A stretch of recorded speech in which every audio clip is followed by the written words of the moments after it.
our final battle is going to be Cloud9. TSM has always been our toughest opponent, and now we actually have to play them for the finals. Today's the day. Either we go big or we go home. It's all on the line for us today.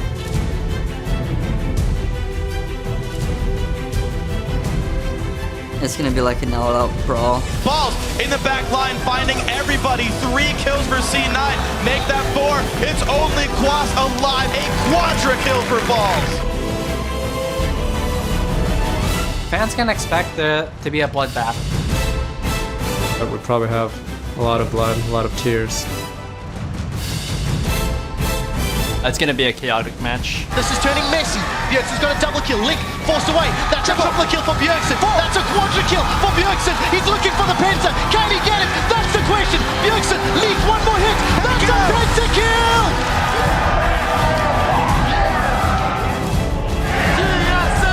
It's just all on us to play our best game.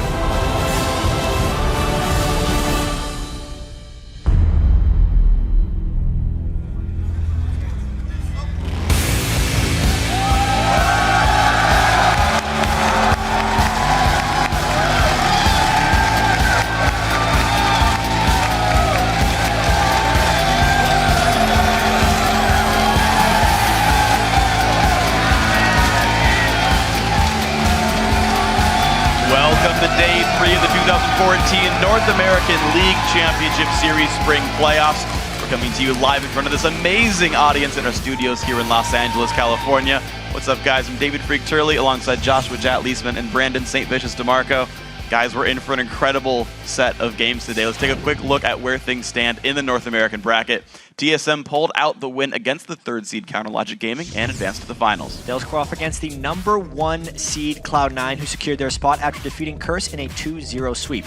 That means CLG will face off in a best-of-3 against Curse to see who will take 3rd. And rounding out the bracket, Dignitas took 5th place yesterday after beating Team Coast in a hard-fought 2-1 series. Coast now holds 6th, which means they'll play in next week's summer promotion tournament to re-qualify for the North American LCS. So now we have to take a look at some of the huge moments that had you guys tweeting at #LCS Big Plays. Our first one comes from Dallas Ayers. Cutie Pie on the brilliant backstep for the culling to secure the triple kill. Next is Balls going in for a 4-man tear. At Bloodman92 says Balls with the Jax 1v4 quadra kill for the Dream win and Dream finals. But if 4 kills is good, then 5 is even better. At Walter Dietzler says, any pentakill in the LCS deserves an LCS big play, but Bjergsen doing that as karma while playing for the comeback is why it is #1. All right, guys, roll the big plays. Cutie Pie's got one. Cutie Pie's lifesteal is immense. Nintendo needs to repel. That's a culling. He gets it onto Shifter. Dashes backwards. That's a triple. Cutie Pie goes huge for Dignitas.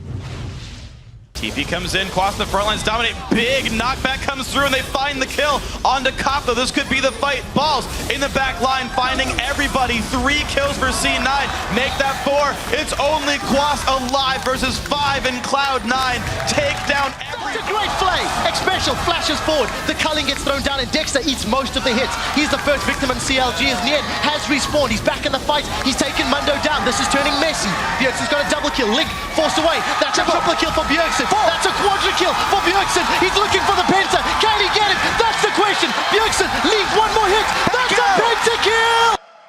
Yeah, what an incredible fight right there. Yeah, it's crazy when those support champions get a little bit of AP. I think he took like 70% of somebody's health with just 1 Q. This is ridiculous. Yeah, he had a little bit of farm after that really slow game. He never died in that whole... And the big thing is he got to the back line, so it worked. Yeah, if anyone's going to do it, why not the MVP Bjergsen? Of course, a great performance there. So, guys, remember to hop on Twitter and share your favorite plays of the day by tweeting at Level Esports and using the hashtag LCSBigPlays.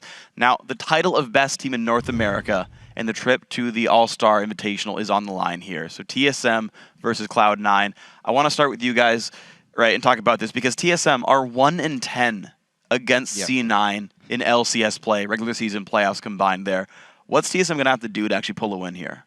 Well, that's a pretty ugly record to look at, but I think if TSM can just get Dyrus or Bjergsen rolling like they did yesterday, where they had that real strong solo lane presence, and they can just lane it straight up, and they don't really go into these big 2v1 setups and where they just fast push and rotate around the lanes, then I think TSM definitely has a shot. Yeah, as long as they can manipulate the traditional laning phase that they got in Game 3 against CLG the majority of the time, that's going to be where their victories are found, just because their solo lane strength is so huge. I actually want to press you on that then, because we talk about TSM wanting the conventional 1-1-2 sort of lane setup, but Dyrus is saying, well, you know, Balls is the better top laner than me. Like, why would TSM want these disadvantageous lane matchups? I mean, I think that's true, but I still think it's more of a disadvantage for TSM to play the style they did in Game 1 against CLG, where they're doing the 4v1 push in one lane, not letting Bjergsen roam around to the other lanes and try and make plays. I still think that's their best play, and Dyrus and Balls are still pretty close as far as top lane skill goes. Yeah, I don't think that the skill matches up that badly where it's like, oh, I just can't go against this guy. He's so much better than me. And also once the jungler gets involved, it's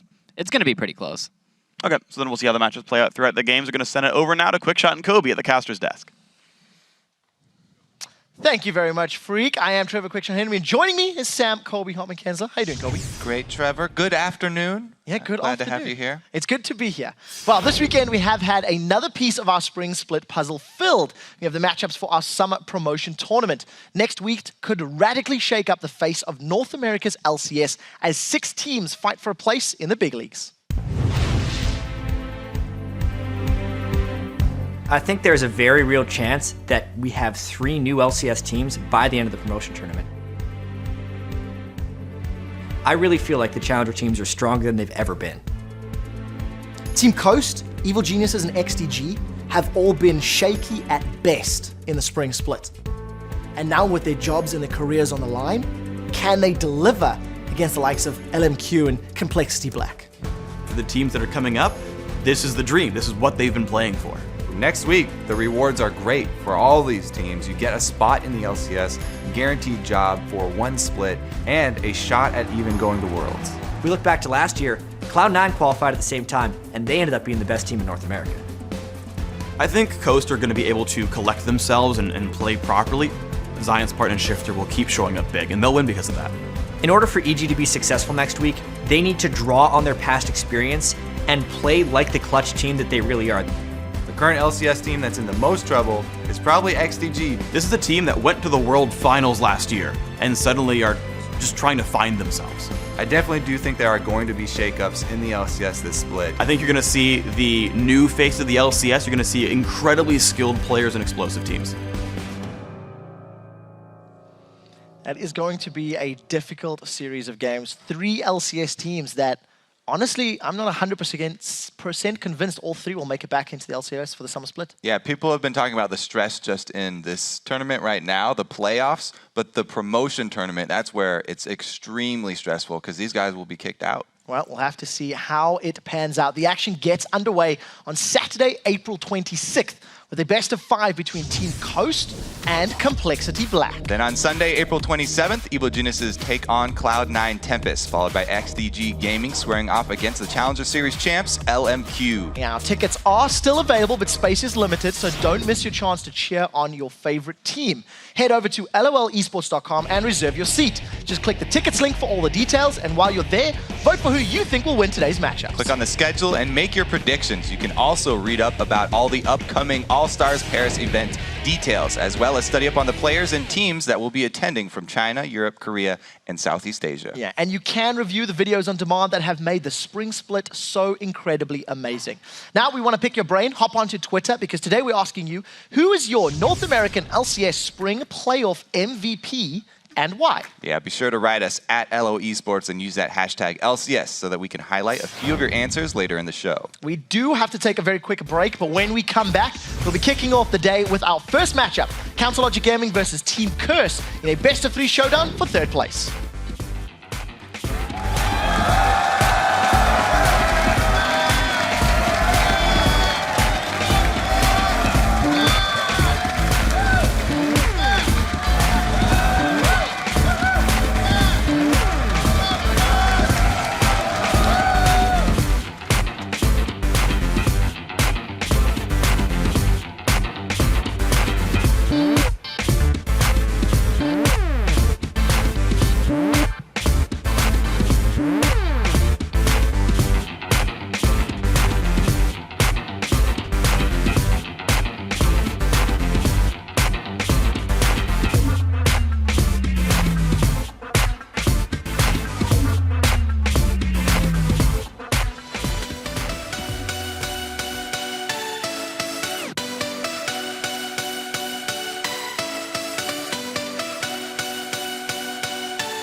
American Spring Playoffs. We're starting our day off with Counterlogic Gaming versus Team Curse. And Kobe, the last time these teams met in a best of 3 was in the summer playoffs last year when they were competing for 5th place. Yeah, and it should be another good matchup this year. Coming into the playoffs, there were a lot of expectations that CLG would be playing in the finals for a shot at first. They had a commanding first game win against TSM, and things were clearly going according to plan. But after CLG's loss in Game 2, all of their strategies went out the window, and they were defeated in the same way that TSM always used to defeat them. Well, meanwhile for Curse on the other side, they came out swinging. They managed to give Cloud9 some trouble. They took some early leads in both of their games, and that was against the defending champions here in North America. Yeah, and Curse is a team that's credited with being unpredictable and using a lot of different strategies, but they used the same strategy twice in both games versus Cloud9, and they failed both times. We'll have to see if they can shake up the playbook and surprise CLG today. All right, we'll have to see how the picks and bans play out. For now, though, let's check out those starting lineups. Over on the blue side, it is CLG, with Nien in the top lane, Dexter in the jungle, Link in the mid lane, with Doublelift and Aframu as your AD carry and support. And on the red side, it's Curse. Up top is Quas. In the jungle, I will dominate. Mid, Voyboy. Cop is the AD carry, and Bunny Fufu supporting. Well, that brings us to a throwdown in the top lane, as Nien versus Quas is our featured matchup. Yeah, this is definitely going to be a really important lane to watch. Nien has been an inconsistent player throughout the split, and he's shown that he can make big plays, but after CLG's loss to TSM in Game 2, he did look extremely flustered during Champion Select when faced with the prospect of a 1v1 with Dyrus. While Quas has continued to improve from the start of this year. You know, he was legendary yesterday on Jax, and he's shown that he can also play a mean Renekton. So there's a very real possibility that he could dominate his lane in a similar fashion to Dyrus. We'll see if Nien can keep his nerves in check and hold on to give his team a good chance at the 3rd place. Well, we'll have to keep our eyes on it. Going to pick some bans. We've seen both of these teams running a multitude of champions. The same style of composition from Curse, that sort of Dr. Mundo front line with a supporting Dr. mid lane. Mundo and Lulu have really been the core for them, yeah. One thing I do want to highlight in yesterday's games, 5 for 5 Lucian first picks. On the blue side, we'll see whether or not CLG wants to go that way. He keeps winning games. He is. I think he's only lost 1 game thus far over the weekend, and Doublelift has played him an excessive amount as well. So we are into picks and bans, game 1 of this best of 3. Counterlogic Gaming instantly taking away that Dr. Mundo, so Quas is going to be forced onto something a little different. Thresh and Soraka thrown out as well. Interesting. So looking at the top lane ban, only the Mundo so far. Jax and Renekton still available. Now you don't want to... Oh, so they ban away Jax. Last time we saw this, the team was sort of baiting their opponents into picking the Renekton. We'll have to see, because Nien really does like Trundle, but last time he had to play Trundle into Renekton, it was versus Dyrus, and that was the game we're talking about that did not turn out very well. We'll have to see what gets locked in. Rise is still up and available. Something we've seen picked and played There's that Lucian. a couple of times. And again, 6 games in a row now. Lucian first pick. And I guess it's safe. You know, it doesn't reveal anything for your team. It's safe, and he really has a little bit of everything in his kit. So he's an all-around extremely strong champion. Doesn't really have a weak point that you can exploit. Doublelift has played a whole lot of Lucian coming into this tournament and really been the AD carry of the North American playoffs. Now, Curse have got 2 picks to play with. We'll just see what they decide to lock in. Yeah. Nocturne and Lulu, they're denying Nocturne from Dexter, who did play a phenomenal Nocturne against 1 and 2 yesterday. Well, if you look at the bans, Curse banned out Vayne, and everybody knows that Doublelift has just been playing Lucian over and over and over. So really, they're kind of scared of split push from Doublelift, I think, with that Vayne ban last. Interesting here from Curse. They don't want to have to deal with that from CLG. They feel like that's CLG's strongest point, is their split pushing. The other things that CLG used very well, though, were the globals. They had a very effective TF and Nocturne as well. So Curse also taking away the Nocturne. They took away a lot of things here from CLG, I think. So, very smart first rotation on Curse's side. Voidboy's going to be on that comfort pick of Lulu, which he's played along with Yasuo as the side lane. We'll need to see if they continue to give that to Voidboy in the mid, because I believe Bunny Fufu also played a game of Lulu support in one of their series. So we'll have to see if Curse decide to swap that around. Dexter taking his time and grabs Elise. So in the Bunny Fufu game where he played Lulu, there were a bunch of support bans. This time around, yes, the go-to ban of Thresh has been taken away from him, but there still is that Leona And if we go with the history, he pretty much always defaults to Leona. It would give them that engage to back up Nocturne. Leona plus Nocturne is a very long-range engage, and it would be a strong move for Curse. They really like that playstyle, so we have to see. Hovering over Nami, though. Interesting picks. I think they're just biding some time. A little bit. Did the Urgot tip you off with that one? I'm not believing this at all. We did see Dexter hover on Lee Sin for a while. He has only played Nocturne and Lee Sin, and this will be him now jumping onto the Elise. Gonna see if we can land some of those cocoons. And you know, it's a champion that some junglers have shied away from, but is still effective in the right hand. Yeah, so Elise was changed. She was not nerfed into the ground. And Meteos showed yesterday just how well you can still use the champion. He went a bit more tanky, more cooldown reduction, a little bit more utility, and actually maxing Cocoon second is now the way that many of the pros are doing that jungle Elise. Well, we will definitely keep track of that for Dexter, but I think that he will be going the same route. The thing is, Meteos jumped on it very quickly, but people who have jumped on it after him, like Nintendo yesterday and now Dexter, they have not put in the time to practice this. Dexter was also tweeting out about, oh, that's a really interesting Elise build. Is he maxing Cocoon second? So it makes me think that these junglers who are now jumping on that Elise and going the same route as Meteos have not put in as much time, and it might show in the play. All right, we'll see how Dexter handles himself. We did see that Renekton and Caitlyn locked in for Curse, so a lot of early aggression champions already secured. The rest of Council Logic Gaming's composition includes Shyvana for the top lane. That is a Nian special if ever I saw one. 15 or 16 regular games during the split, and of course Link onto that Zig. So a lot of everything on the side of CLG. They've got some poke, they've got some siege potential, and they got some pretty good disengage if they need it. Yeah, Nian's very happy to be on a comfort pick. He did not have a good time in the Trundle versus Renekton. We'll see how he can go in round 2, because as we said, Quas is also a very strong Renekton player, and he's very similar player to Dyrus in the top lane. Hopefully for CLG's sake, it does not turn out the same way. But again, you talked about that early aggression. That's one of the things that did change about Elise. And when I say these other junglers that are jumping on the Elise might not be as effective, is because it's a change in playstyle. You know, Dexter has amazing Elise mechanics. It's not like he does not play Elise. He played her so much when she was this early game powerhouse. It's the mentality that changes a little bit. And they lock in the Akali for Voyboy. So there you go. You're right. Bunny Fufu Lulu. And they will have the Voyboy Akali. Now, I really love the way that Voyboy talks about Akali. He's definitely a huge proponent of the champion, but he admits that the early game is extremely weak. He refers to her as a tadpole. You have to farm up a little bit for the first 6 levels.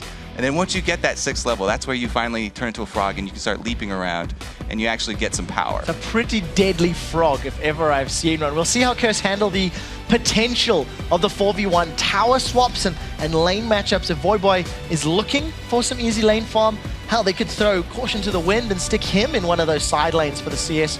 Time will tell, but an interesting lock-in. We've been calling Curse out all weekend, saying they're only running one sort of strategy, and now they pull out that Akali. Yeah, one of the older strategies that they always used to use were those assassins. A lot of people saying, Exhaust is too powerful. We can't run assassins anymore. He's going with the Akali plus Nocturne, so they have 2 people that are going to go high damage and dive into the back line. We'll see if they can find the targets that they want. As the teams are loading onto the Rift, let's check your predictions. According to LOLesports.com, 79% of you think that CLG will come out on top, and we will also be periodically checking your predictions over at Twitter. All right, so the Nocturne Akali dive with Renekton as well. It's a teleport Renekton, by the way. Yeah, don't forget to send us your picks, your tweets at LOL Esports. Use that hashtag CLG win or CRS win. Choose wisely or just choose often, whatever your preference is. You can vote as many times as you want. So if you keep spamming it, then you can just move the bar that way. True fans tweet multiple times. You heard it here first. So we are jumping into game in just a moment. This is the 3rd place matchup between Council Logic Gaming and Team Cursed. Looking to see who will grab the series lead. And I'm excited to see Voyboy and Akali. I'm excited to see how he handles himself in this matchup. Well, it is a dive-heavy team here. They've got the three members on the front line. They're all looking to get in and backed up by a Lulu ultimate. If they get the jump and they're fighting away from a turret, could be extremely effective. We'll have to see how the early game goes. If Akali can actually start roaming post level 6 too, then she can start ripping CLG apart. And since the meta has trended towards early towers going down, he'll have more room to work with. We'll have to see how Voyboy takes advantage. 3 summoner heals on the side of Team Curse versus the 2 on the side of Counter Logic Gaming. But as you predicted, Link running exhaust. They only have 1 exhaust, so they can either exhaust Nocturne or Akali. Both of them, both of them will be running full damage. Renekton, he'll probably at least get a Tiamat. Oh, he hits it. Caught by the dog binding. This is going to be first blood. That just looked too easy from Counter Logic Gaming. Dominate, unfortunate to not flag. Yeah, so you get speed when you're on the trail, but it has a cast time there. The little cast time for casting Q cost Dominate that binding, I think. It was just the edge of the binding there. It's a very wide skill shot, the hitbox there. And laying down that Dusk Trail actually might have cost him. Could have just started walking as soon as he seen the enemy. Assists across the board. Dexter's the one that grabs the kill credit. Instantly picks himself up a ward and a rejuvenation bead. So gonna have his jungle be somewhat more effective, and we'll see how he can impact his lanes. For the time being, it looks like we're gonna have straight head-to-head matchups, as both top laners appear to be moving to the top lane. Both duo laners will most likely be getting into lane in the not too distant future, but both of them actually helping out their respective junglers. It's not something you see all that often anymore, so quite interesting to note. It's a return to a very old meta here, where the support and ADs are actually helping with the first buff. Both junglers will end up on the top side, and we may see early top side ganks to try and get that lane snowballing. It has been a extremely volatile lane in this 4.5 patch because the bottom lanes are all running double heals now, so they're so hard to gank. A lot of junglers have pretty much given up on that lane for ganking when the summoners are available. So that puts actually more pressure on the top and mid lanes. And since, Voyboy and Akali, as we said, Tadpole form right now, he's going to be playing very defensively, just trying to farm up and avoid as much damage as possible. He's taking a lot of damage right now. Taking a lot of poke, missing a bunch of CS. No, I think Link's doing a pretty good job of harassing Voyboy at every opportunity he can. And we'll see how quickly Voyboy can become that leaping frog. Leaping frog with multiple blades and weapons to try and kill Link.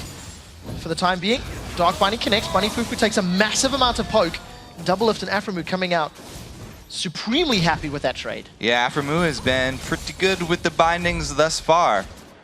He's always had good aim with his skill shots, so no surprise there. The other thing we want to keep our eyes on are the junglers, of course. As you said, the early ward from Dexter. He likes to go counter jungle. In this matchup, it is a Feral Flare versus a non-Feral Flare. First meeting is not very exciting, but it should be a smite fight over the wolf. Dexter doesn't even want to let that one get close. So just denying more resources from Dominate. Dexter with his first successful invade, and every single time we come back to this mid lane, Link is harassing Voyboy down. Voyboy now out of potions, but he's still even on CS. We need to see how that main matchup works out in his favor. Double buffs on Dexter for the cocoon. He's just trying to zone them here. Yeah, not going for any kills. As we said, the double heals, you usually won't get kills this early. He's just trying to zone them, make them lose a little CS because he was on the exit path from that bottom side jungle anyway. Just trying to make the most of his time on that side of the map. When you are Elise going up against the Feral Flare jungler, the best time to counter jungle them is early. You want to delay them, turning it into a Madrid. So the longer you can delay that, means that you're delaying the Feral Flare even more because that's really where a lot of the clear speed comes from. So the early counter jungling is the most potent here. And just stealing away that wolf, he also zoned Dominate from the white as well. So he pretty much zoned him out of that entire side of his jungle. Smart positional play from Dexter. We do see Dominate has completed that Madrid's Razor, as you've touched on. And finally going to get back into his jungle. No big wolf, so again, further delay. Plus, Dexter left his ward here, so he's seen Dominate go to this side of the jungle. Now, the reason I even became a jungler in the first place is because it's the role with the most mind games. And you get to have a little bit of information here. He saw Dominate for a second. From there, you extrapolate where Dominate will go from then. You can plan out the next minute of Dominate's time just by seeing him once. And now he even gets another piece of vision here as he walks by the ward again. So Dexter has full vision of Dominate. He gets to make all the choices. Pressuring the Sakali with 2 ranged champions versus 2 melee champions is going to put CLG up even further. Aphromoo is landing Dark Binding after Dark Binding and really making Cop and Bunny Fufu's life difficult.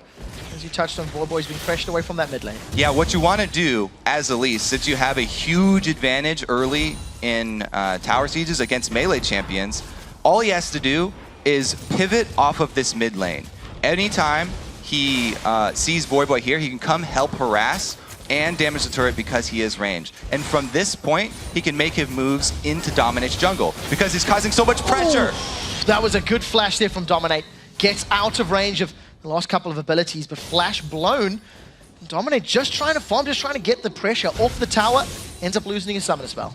Since he's pressuring the mid lane so much, it's very easy for Dexter to move from that point into Dominate's jungle, and you continue to keep that Pharaoh Flare jungler down. Even though he's got Mad Dreads completed now and he has good clear speed, Dexter has the mid laner to back him up, so he can continue to make these aggressive moves. Dexter instantly coming through the blue side jungle of Curse once again.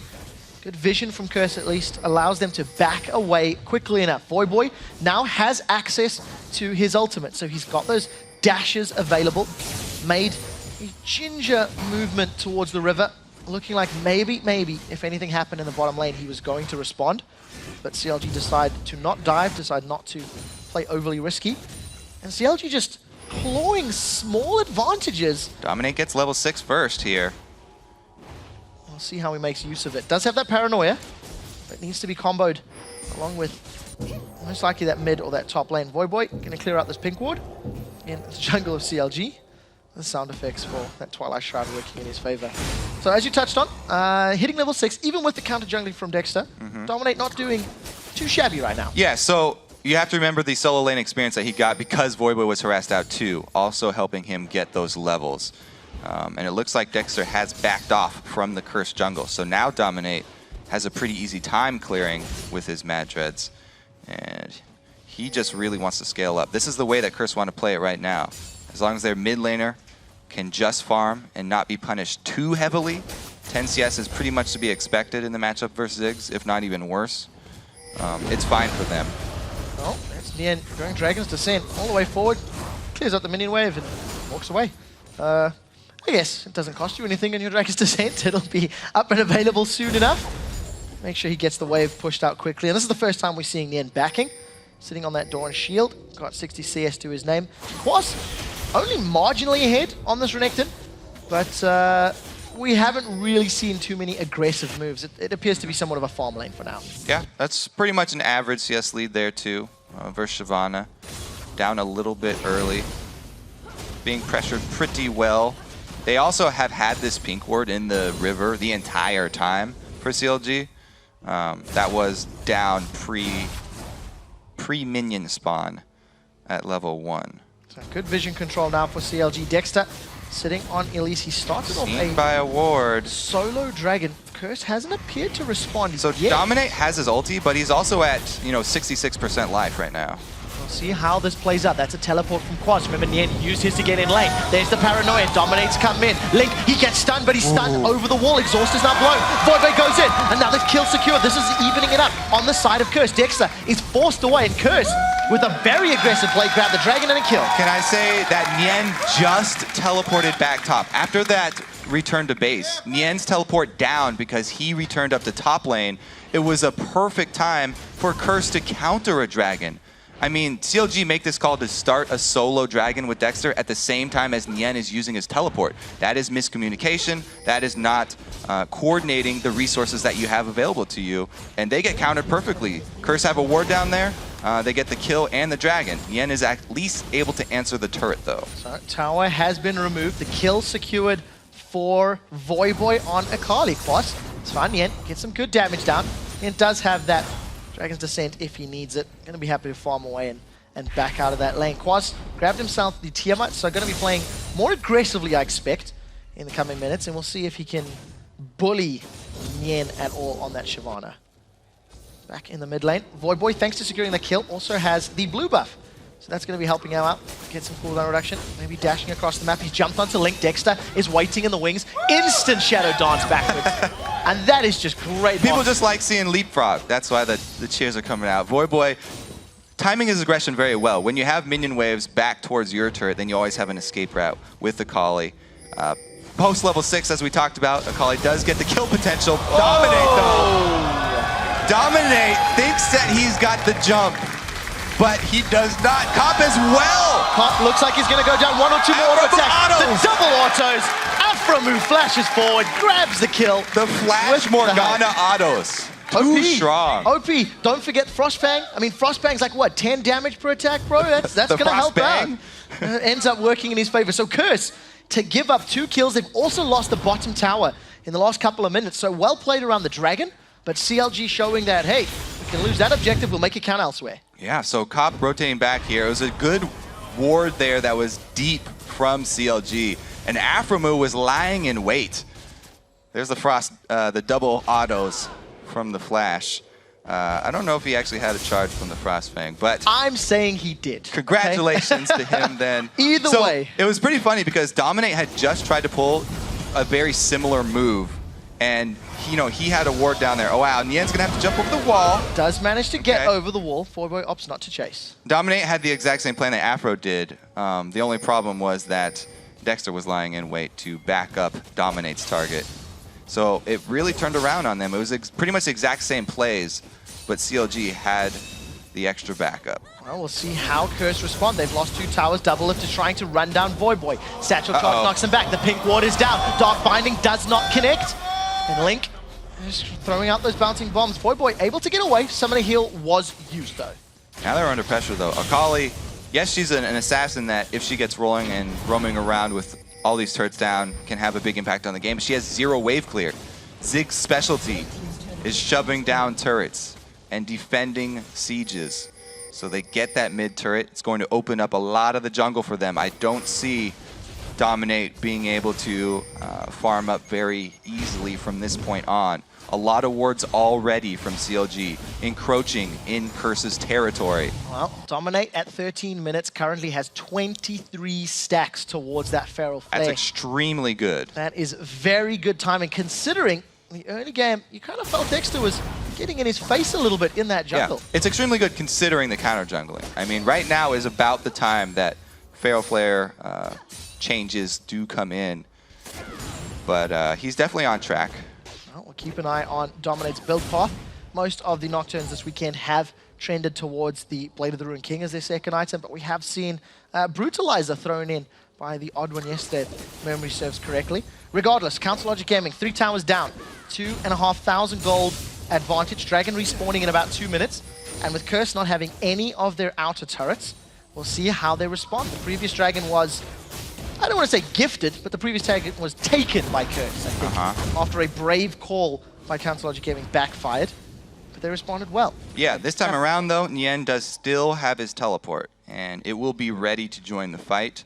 He is also early Sunfire, so he is that mid-game tank that provides a lot of value to the team. Quas has gone with the Tiamat into the Hydra build here, so he is a lot more damage, less tank for the team at the Dragon fight. Right now, it's damage-heavy dives from Curse. Well, Nocturne plus Renekton plus Akali. We'll see if Curse can find their targets. We'll see if they make it work. Quas trading with Nien, down a level. Won't last too long though, as the mini wave's pushing up. Yeah, it's very hard for the early game dives with those 3 to work out against the Ziggs. Ziggs has so much zone control. He can cover a lot of the battlefield in damage, just blanket it with the bombs. Around Dragon Pit is it's a very good territory for CLG to fight in, because all those melee champions that are looking to dive will be clumping up for the Ziggs damage. Let's see how Link handles the positioning. Got that sweeping lanes. Going to be removing a ward there from Curse's side, reducing the risk of another potential dive, but Curse with a fair amount of vision. If you look on the mini-map, you can actually see CLG have got a string of wards across the entrances and exits to the riverside of Curse's jungle. 5 seconds until Dragon spawns, and Curse seem to be responding well. They're grouping up The two players with teleport are still remaining top. Dominate has been able to convert his flare, though. So 15 minutes in, not too shabby. 2 pink wards placed down for Curse. They're looking for vision superiority. Counter Logic Gaming moving up from the river. Nien has actually run down. He's now in the middle lane. Curse. It's actually a really big bonus for you to start the fight with your tank. Rather than having to have Quas teleport in, those few seconds can mean everything in the fight. If Nien's already down here, then CLG would have an advantage if the fight broke out immediately. But they are not starting up this dragon. Instead, trying to pull Curse towards the mid lane here by shoving it. Whoa. And then drawing down bottom because they have to do something. Quas is up there, he's going to get turret damage. If CLG don't do something down here, then they're going to lose out. There's some pings there on Dragon. Teleports coming in from Quas. That does appear Pretty to be late. All of Curse are now in here, but joined the party too late. The culling goes down. Quas has no additional armor HP yet. He is going to slice and dice away from the damage. Nien jumps forward. Voyboy looking for some damage onto that half dragon. Another They binding! land a binding onto Voyboy. Paranoia goes up. Vision has been denied. Dominate tries to jump onto double lift. That is a very good wild growth, knocking up multiple members of CLG. Quas is in the backline. Voyboy's got one. Quas got the second before double lift replies. Now that damage dealer of Quas and Renekton grabbed the double kill. He's looking for the triple. Cop 90 calibers over the tree line. Piltover doesn't connect. Let's see if Quas can get in range. 2 seconds for slice and dice. He's got no minions to get through. That's a flash from Cop. And the tower should finish it off. One more hit. Kill credit to Cop. 4 for 1. But I didn't see who got the dragon. I believe it was Curse. So, yeah, CLG got the dragon before it even started, so it was that late teleport, but the fight goes completely Curse's way. Even with Quas getting chunked out before it started, CLG felt comfortable with this only because they got so much poke down. 2 bindings on Quas and on Voyboy before it starts. But then we see the staggered dive. Dominate goes in onto double lift, forcing his dash, and then flashes over the wall. Aphromu's ulti is also down at this point, so the second wave of dive is able to be completely effective. They didn't all dive at the same time. Dominate went in, burned a lot from the back line, and then flashed out, able to escape, and it opened up the door for the second 2 to dive in. Voyboy and Quas going pretty deep. Smart staggered dives from Curse gives them the kill advantage in that team fight. Still trailing on gold, thanks to not securing any towers from Counter Logic Gaming. So, Aphromu chilling out on the sidelines. Going to remove at least one of those Caitlyn traps. And I still think CLG have got pretty good vision. Look on the bottom half of the map, there's a lot of wards in Curse's jungle, and this is allowing them to donate this blue buff across to Link. Yeah. Nobody from Curse even really in range. Quas, though, he's on the one-man mission, taking care of that blue buff himself. Got one ward down. In the end, back to this top lane. Got himself the Bilgewater Cutlass now. So going to go for a little bit more damage on his side. Tanked up a while, but unfortunately CLG just seemed to get controlled in that previous team fights. Yeah. Did you mention the Voyboy spike there with the completed Gunblade? That's actually really big for Akali. Now he does have chase potential if he catches anybody out. But they have very sparing ward coverage here for Team Curse. Mostly they're on the defensive. See if CLG's 4-man push down bottom will actually work out, because Voyboy's looking to come in and flank from the side. They want to be able to use that Lulu ulti on Voyboy. Oh, we're still 30 seconds away from Paranoia being available. Voyboy backed away, decided not to come through the jungle. Minion wave is cleared out, and the longer this drags out, the more you've got to give preference or favorable fight conditions to CLG thanks to the poke that Link is landing. Yes. Continuously throwing out those bouncing bombs and that minefield, making Curse's life difficult. Yeah, not only the Ziggs, but also Aphromu and Morgana has been landing a lot of bindings which afford them follow-up damage. So both of those you have to be looking out for. And if Dexter is in the area as well, always got to watch those cocoons. Well, we'll see if he can connect. CLG decide to back away from the inner turret. They didn't secure it. By the way, he is not maxing his E second for Dexter here. He is going with the standard Elise build before the changes to her. So he's maxing Q into W. So we'll see how Dexter, if he can get the damage down. He's picked up those Ionian Boots of Lucidity, which is becoming more and more common on jungle Elises. Obviously a little bit of tankiness with that Spread of the Ancient Golem. And on the rest of the itemization, nothing really shocking or surprising. Double Lift got a Sheen picked up working towards his Trinity Force. We see cooldown reduction boots on Bunny Fufu, who, by the way, is sporting a fantastic name for Easter Sunday. Happy Easter to all of you who celebrate. There's some cheers around the crowd. The edge for Curse there because of the names. The gold lead, though, is giving CLG the edge, and they also have the edge in the poke game. So we'll have to see if Curse are able to get that hard engage, because it's the same strategy they used in their last series versus Dignitas. They want the hard engage versus the poke, and it's really about execution. As I said before, the onus of action is always on the team that are looking to dive in. It's on Curse to make the move, because CLG would love to just wait around and draw it out. As you said, they continually gain small advantages by the long, drawn-out sieges. And just the longer that they have to throw out more skill shots and land those bindings and those cocoons, the further the bar will tilt in CLG's favor. Yesterday, Curse, they were holding even with Cloud9. They were making Cloud9 work really hard. And it was one decisive team fight in the 24, 25-minute mark that Curse executed somewhat wrong. You know, misplayed, didn't really get the most out of all of their abilities. It cost them complete control. We'll see if Curse can make better decisions in team fights this time around. The Lulu is in a different player's hand, so the pressure now on Bunny Fufu to make sure he gets the right target while growthed. So the thing that Curse have actually done here is a slight adjustment to their strategy. They've gone much more damage heavy this time around with their hard engage. All three of these members are building damage. Even the Renekton with the Hydra is a lot of damage towards the back line. So they have a lot more impact if they can get back there without getting caught up by the Morgana, without getting caught up by the Ziggs and having to get through all these minefields. They have so much damage. If it is a successful engage, then they can annihilate Double Lift. I Will Dominate's got himself 13 stacks on that Feral Flare at 22 minutes, doing a very good job of farming himself up. Council Logic Gamer will grab this dragon uncontested. Curse not in position to challenge, nor even force a team fight. And caught napping a little bit, considering the two dragons they were around for. So we talk about, you know, priority lists before. I think everybody's updated on their priority lists. Everybody knows, yes, we need to control this dragon. However, you have to also update your timetables, because being in position maybe 10 seconds earlier really affords the benefit completely for one team. CLG able to get the dragon uncontested here. And the Ziggs bomb is going to try and steal away this blue. Just threw it away. Didn't see if it landed. I don't think he stole it. Nope, his old blue buff is just timing out for the time being. We'll see where CLG take the rest of this comp. Its game has slowed down extremely since CLG have forced Curse onto the inner turrets.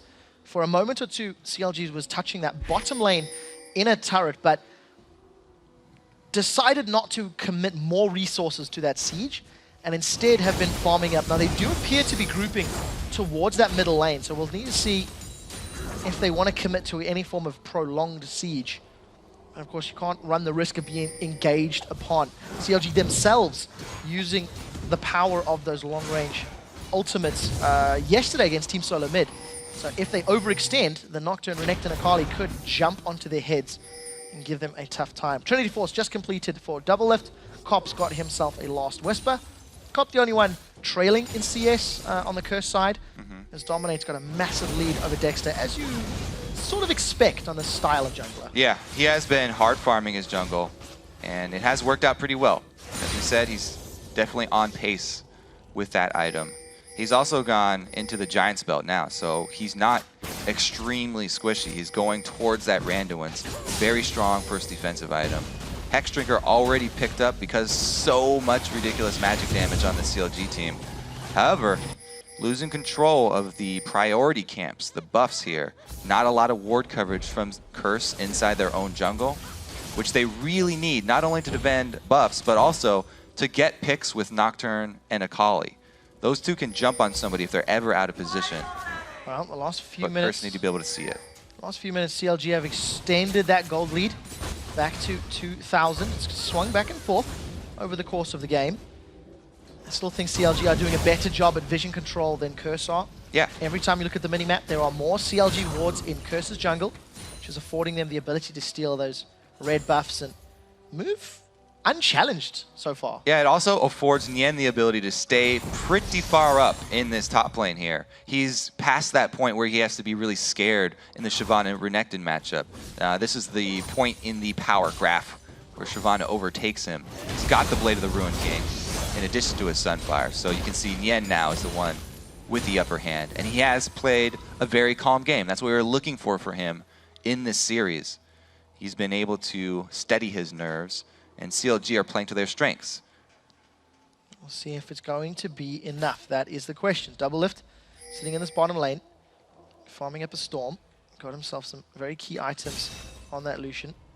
And we've seen some great Lucian plays this week. Cutie Pie yesterday in particular, with some good mechanical outplays.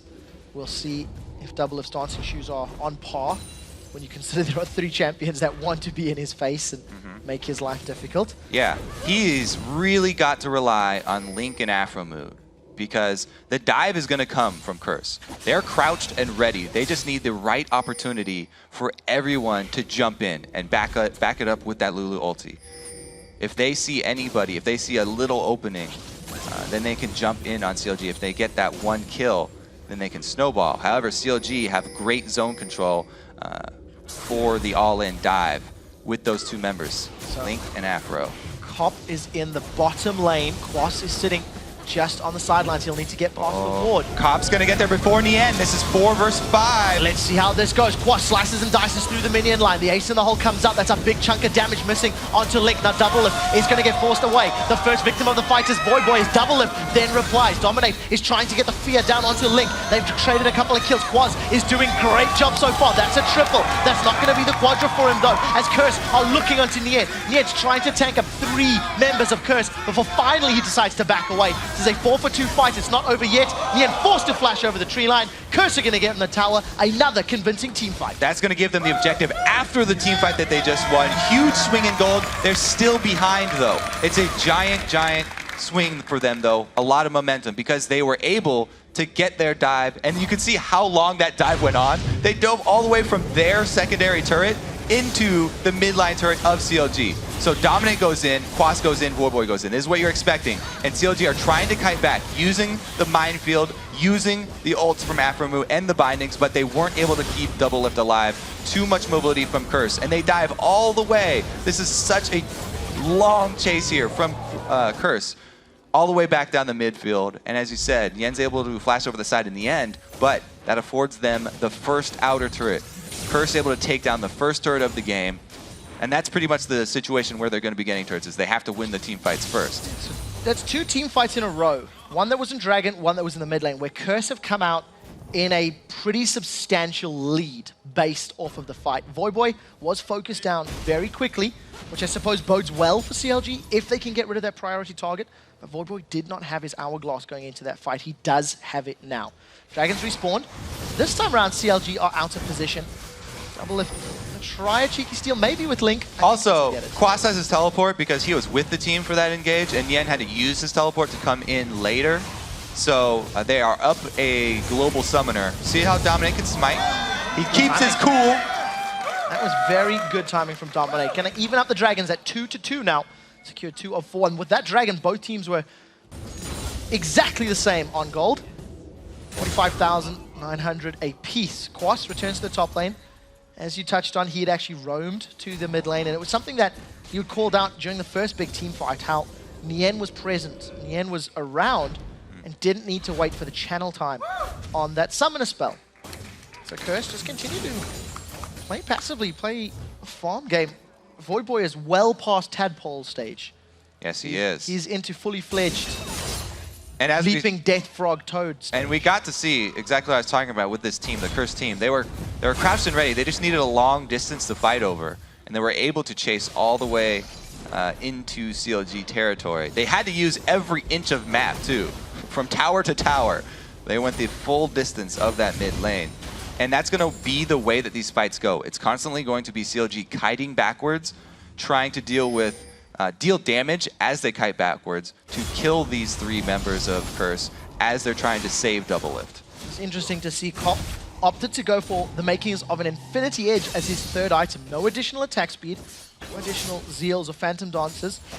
You could theorize just looking for that burst damage, looking for his Piltovers and his Aces in the hole to actually melt somebody on CLG.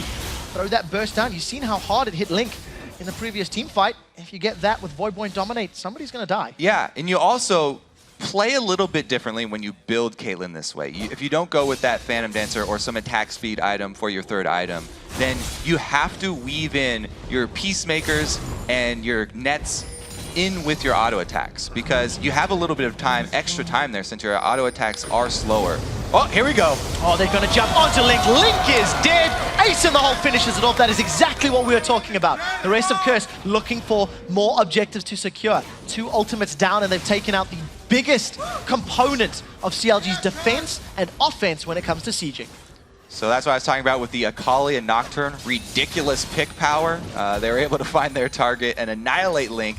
He really does need his Zhonya's in this one, but he's gotten full damage, so he has to use his positioning to stay alive. Oh, Double that's a lot of damage. Voyboy goes in, pops the Zhonya's Hourglass. Nien is sticking in the team. Wild Growth comes up. Voyboy forced to back away. Mikhail's Crucible there just to save his life. As Bunny Fufu looks like his life might go down. Summon a heal used to keep him alive a few moments longer. Kill secured for CLG, but tower secured for Curse. The slow comes out onto Quas.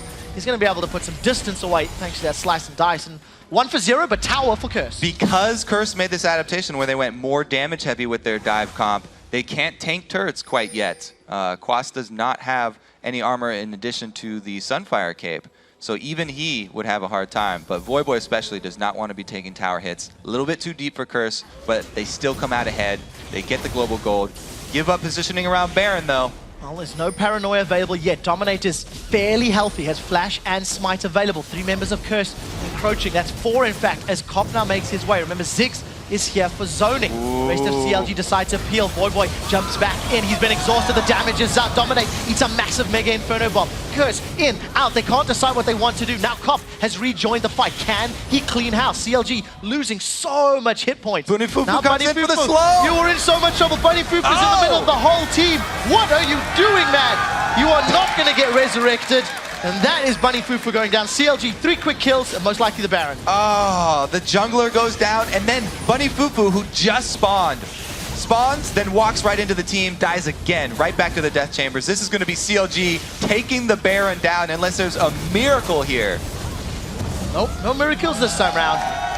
CLG get themselves a gold lead. They get the first Baron of the game, and the first commanding team fight, I think, from CLG. Yeah. It was all about Curse's moves, but that one is all about CLG. It was a costly mistake from Curse there to overextend and chase. After they got CLG to stop the Baron, that was a win for them because they had already gotten that turret in the top lane. They only wanted to stop CLG from answering with something.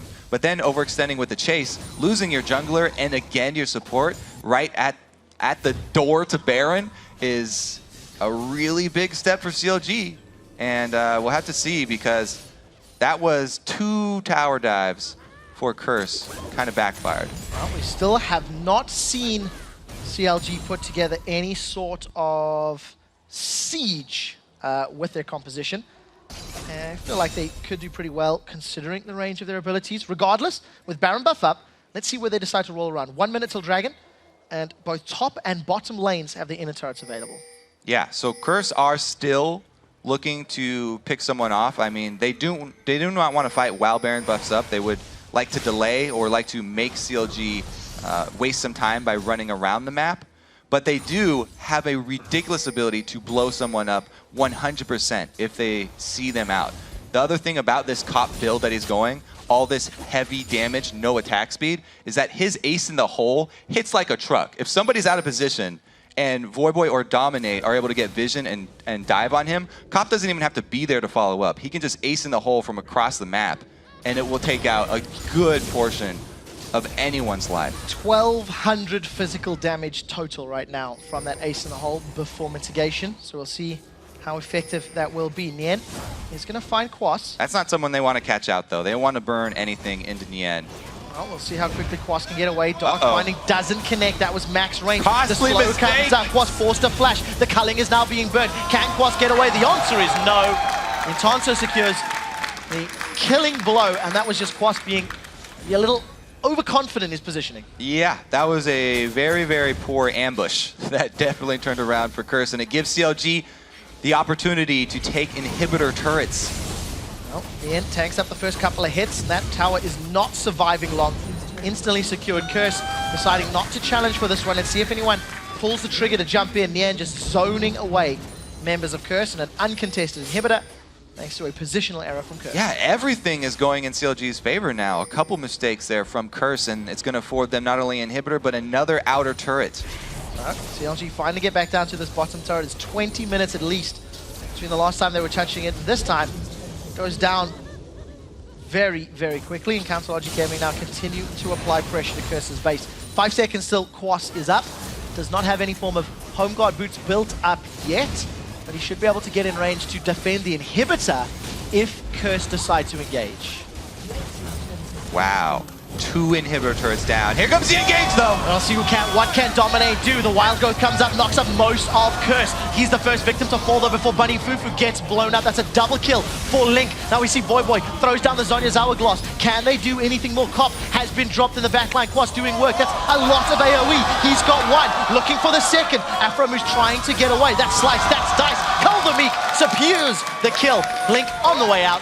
He's got the range and the damage. Cocoon connects onto Quas. Dexter, Nien, and Link should take out the Crocodile. Boy's jumped back in. He's satchel to the side. He dashes over the wall. He gets blown up by Link on Ziggs, and that's an ace for CLG. CLG again, they're able to kite effectively this dive team, and Boy did not get to put out very much damage in that fight. His Guardian Angel was popped before he even got up maybe 2 combos of Q and R. And then after he got back up, not much available for him to spell vamp off up. So CLG with a tremendous swing in this game. 2 inhibitors down, plus they're the ones with the advantage in the siege. They have the poke advantage. It should be a pretty easy route for CLG. Return to base, purchase with all that ridiculous gold that they just got in the last 5 minutes, and then head top, finish out the game with supers. Well, CLG have got all the time in the world now. Super minions, as you mentioned, in both the bottom and middle lane. Twin Shadows, Spooky Ghosts been secured for Afromu. Gonna give them even more kiting or chasing power, depending on the direction. And all right, let's watch this dive. So Dominate and Voyboy are up. They don't even have Quas, but they force this one right now. Quas teleporting in down bottom. Now he joins in. He joins in at the time where Voyboy's G8 is already popped. And as soon as Voyboy gets back up, he's able to get Link pretty low, but Afromu's doing a great job with the Mikhails, keeping his life back up, and then Boy has a hard time getting back through Nien and joining the fight later. As we know, he rejoins the fight, but to very little effect.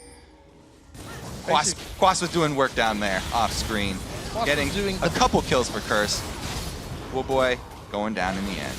Yeah, unfortunately not going to have the burst they needed. The ace in the hole gambit from Cop was eaten by Nien, and it did next to nothing. It barely scratched Nien with all of that armor. Sunfire gave another ambush that would not be beneficial. Quas just get his Banshee's Veil pop, manages to get away this time, but as we talked about, CLG allowing the map and the minions to do work for them as they push to this top lane, and the last remaining inner turrets. Yeah, I mean, Curse, they didn't want to let CLG get away with taking so much there, but they forced it a little bit. Quas teleporting in back, wasn't able to join by the time. You know, Voyboy was already popped in GA, so huge win for CLG. Continue to grab themselves the 8th tower of the game. It is a matter of time before CLG get onto this last inhibitor turret. 3 Banshee's Veils on their sides, and Cocoon close to Voyboy actually. That one almost caught him out. Double of playing quite safe, not getting in auto attack range yet. Gonna allow Link to do all the work that he can with those bombs before putting himself in any sort of risky spots. And Afromu also is buying extra things to help kite for the rest of his team, for Link and for Double FD. Now, also with the Twin Shadows to slow people down even further when they dive in on them. It's going to be extremely hard for Curse to get through the minefields and the Morgana. And the Spooky Ghosts, and the Mikhails, and the Banshee's Veils. What we're saying is CLG are in a very commanding position. Turret gonna go down, will they pull the trigger? The answer is now! Dead. The tower has fallen, Ace in the hole goes through, Dominate all the way forward. They're trying to focus down the end. Finally, Quas decides to go backwards. That's a double knockup from the Wild Growth. Bunny Fufu, first victim of the fight. Dominate gets dropped shortly thereafter. Now Quas, once again, face tagging 3 members of CLG. It's too little, it's too late, and CLG have got 3 kills. Another inhibitor. Cop will be the next victim. Will he get away? That's the question. Darkfighting does not connect. And this is going to be CLG on the Nexus turrets, on the Nexus, grabbing the first game in the series. Solid opening game there for CLG. That guy in the end, solid play as well. Kept his calm, took his early CS disadvantage on Shyvana in stride, came back very strong, hit his power point, was able to make the right moves. CLG pretty strong in this game, but Curse as well. They know what the mistakes they made to give up this game were. There were a couple of mid-game mistakes that happened in quick succession, and they're definitely going to be reviewing that, trying to clean that up for the next game. They easily could have had a strong end game here as well, but a couple positional mistakes. Calm, controlled, and calculated. That's exactly how CLG played this matchup. From the get-go, they grabbed an early tower lead, and then they slowed the game down. They didn't put themselves in a position where they could get collapsed upon or where they could get engaged on. And I think maybe that could have been part of the reason Curse decided to force those engages, decided to force the fights, because CLG just wasn't presenting anyone out of position, wasn't presenting anyone to get instantly caught and blown up. Yeah, that's the team that they were running here. They were trying to play the waiting game, and they just wait until they accumulate enough advantages, and they capitalize on the mistakes from Curse. So Curse play Akali in the mid lane. They have that Nocturne and that Renekton. Slightly different style of composition from what we've been seeing with their Mundo and their Lulu pairings, but a little more along the lines of that Xin Zhao and Yasuo that we have seen at least once or twice this weekend. What do you think for next game? Do they go back to the one that has helped them win games or stick with this aggressive comp? I think they are going to stick with the aggressive comp because they talked about they feel like they know the mistakes that they made and they can clean them up. All right, we'll have to see if they can. For you guys at home, remember to share your highlights from today's games by tweeting us at LOL Esports and using that hashtag LCS Big Plays. Now we're going to throw it over to the guys at the analyst desk to help break down CLG's win in the series. Thank you very much. Quick shot. So big game one win there by CLG. One game away from taking that third place spot there. Curse maybe dropped down to forever fourth. So that game was very interesting. CLG started out with a gigantic lead. Their bottom lane, I thought, stepped up really well, and they kind of won the lane by themselves. Yeah, Lulu kept getting hit by bindings over and over again, and I'm pretty sure that Lulu Kate is supposed to be able to bully out that lane. I mean, you just have more range, you have more pushing potential, but because he kept getting hit by those binds, they got chunked out early and they just lost their turret early. And yeah, it just turned out really bad for them. I'm not sure if it's just bad play, nerves. It just didn't look like Bunny was comfortable in Lulu compared to maybe his like Thresh or his Leona. Yeah, what do you think that might be on Bunny's side?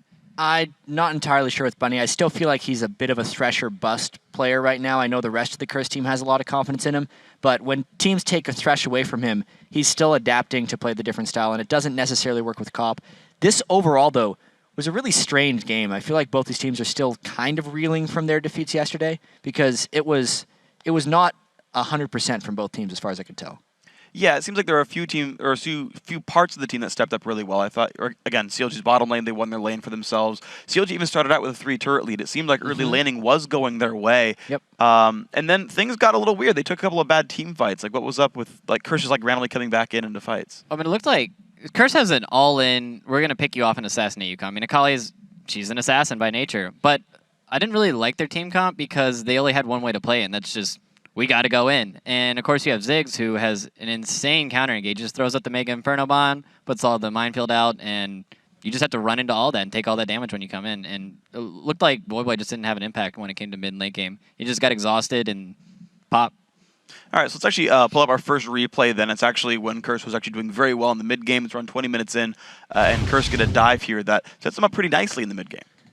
Yeah, let's just figure out exactly where we're going. Yeah, this was a big dive by I Will Dominate, and honestly, when they all go all in, it worked pretty well for CLG. Quas was an absolute monster. It was just a matter of not all getting hit by the Ziggs Bomb. That was a fight where the Ziggs Bomb didn't completely destroy them, and then they had no damage left to really peel Quas out of it. Yeah, I think that's really big that the Ziggs ult missed, because if you look in the fights that they won, really huge damage to just blow everybody up when they came in.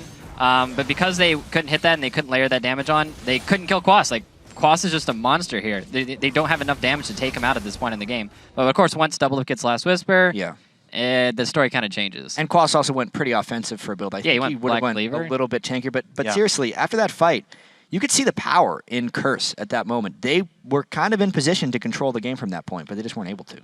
Yeah, our featured matchup was Nien versus Quas. It seemed like Quas just completely destroyed and sort of carried that mid game through. And it was until CLG actually got themselves to some real team fights, right? On the caster death, we talked about it. CLG turtling for a while when they were behind. You think that's the right choice, where it's like, guys, things aren't working, wait it out? I don't know if they had the intention of turtling, because there's that one fight where they just Curse just kind of tower dove and just lost all their momentum off of that. And on top of that, Renekton does bully Shyvana in lane, and of course he's just stronger in lane. He's a stronger early game champion. But once Shyvana gets some items and matches up with them and gets in these team fights, just because of her passive and the way her kit works, she just scales better in the late game. Okay, well, actually, the fight you just mentioned, we have a replay. That one actually is the Curse over dive that turns into the Logic Gaming Baron. If you want to put that up on the screen, if you guys want to walk us through what happened in this fight. There were a lot of mistakes on both sides if we just go right into this, because Curse was feeling overconfident, but they dove pretty much when they were out of minions just because Quas was there. Voyboy went in way ahead of the rest of the team. It kind of seemed like he just had Zanya, so he wanted to bait with it. Yeah, if you look, when he's coming out of the tower, he's actually tanking turret hits. So at this point, Voyboy is a non-factor in this team fight. He can't even go back in because they had to blow all the heals and the shields on him, and he just can't go back into the fight. There's nothing on him. And Bunny Fufu down, Quas low. This was kind of a funny moment in the game because I was saying, CLG, just do Baron, just do Baron. Not because it was a smart move. I just knew it would create chaos and that I wanted to see it. And then CLG, since they had been losing, kind of saw an opportunity and were maybe just hoping to draw out Curse mistakes. Yeah, I thought Curse was just going to get them off of Baron and then back out on this. But they commit a little bit too hard, and you can see Voyboy gets caught out here. Quas and Dominate try to go in to help him out, and they just get cleaned up off of this. And of course, that's just going to mean a free Baron for CLG. And the strangest thing all about this was just how much they split up. You can see how Dominate flashed in one direction, and then we were both confused as to what was actually going on here. What is Bunny Fufu thinking? I think he was trying to get to Dominate to get the ultimate on him, but he lost control of the map. Yeah, he didn't think about it. I don't think he's looking at his character. He's just looking, he's like, I got to get to Dominate. I got to get this ulti. Oh my god, I'm in the middle of 4 people. Yeah. It was a really unfortunate play that he hasn't played much Lulu before, and I've brought this up before as far as people playing new champions. You can play the champion just fine. You can play the laning matchup. You can concentrate enough. These pro players are good enough for that. But then, because you're focusing so hard on one thing, you forget about others. At that point, he was like, awesome, I'm Lulu. I can get the ultimate on this guy. There's 5 people in the way. Yeah, I definitely think he wasn't as mindful of his positioning, and that showed actually in yesterday's games. He had a couple of fights where it looked like he was looking at the team fight and looking where I got to get shields on these people, I got to get ultimates on these people, and he was just out of position because he was focusing on that. Yep. So then, looking forward to the next game. Then, Logic Gaming early lead, lost some focus. Curse too aggressive for their own good. What are the changes these teams need to make to have a good showing in Game 2? I feel like this is actually still Curse who played better in this game if they can just eliminate their mistakes. CLG didn't impress me too much in this game. They stuck with it and played consistent, but they weren't making the same actions that gave them victory in their first game from TSM yesterday. If Curse can limit their mistakes and dive a little bit smarter, I think they'd take this to a Game 3. So what do you think? I could definitely see this going 2-1, either team's favor. This looked like Curse got a little bit overambitious, I want to say, and they didn't sync up their dive quite right. Voyboy but it just took all the turret damage and came in a little bit late. And this happened multiple times in that game. So I think if they can just sync up their engages, it'll be a lot better for them. All right, we'll see if these guys can do it. And now that CLG is 1 win away from locking in 3rd place, we're going to see if they can get it done in the next game versus Curse. But as we go to take a break, we just want to remind people, it's not easy being a Poro.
Next time, you get my back. Huh?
My favorite play of the year has to be Shifter's Nexus kill against TSM. Not only was the game so crazy because Coast, this bottom 4 team, was beating TSM, who was the #1 team at the time, but also the manner in which he wins it. The odd one's trying to do what he can.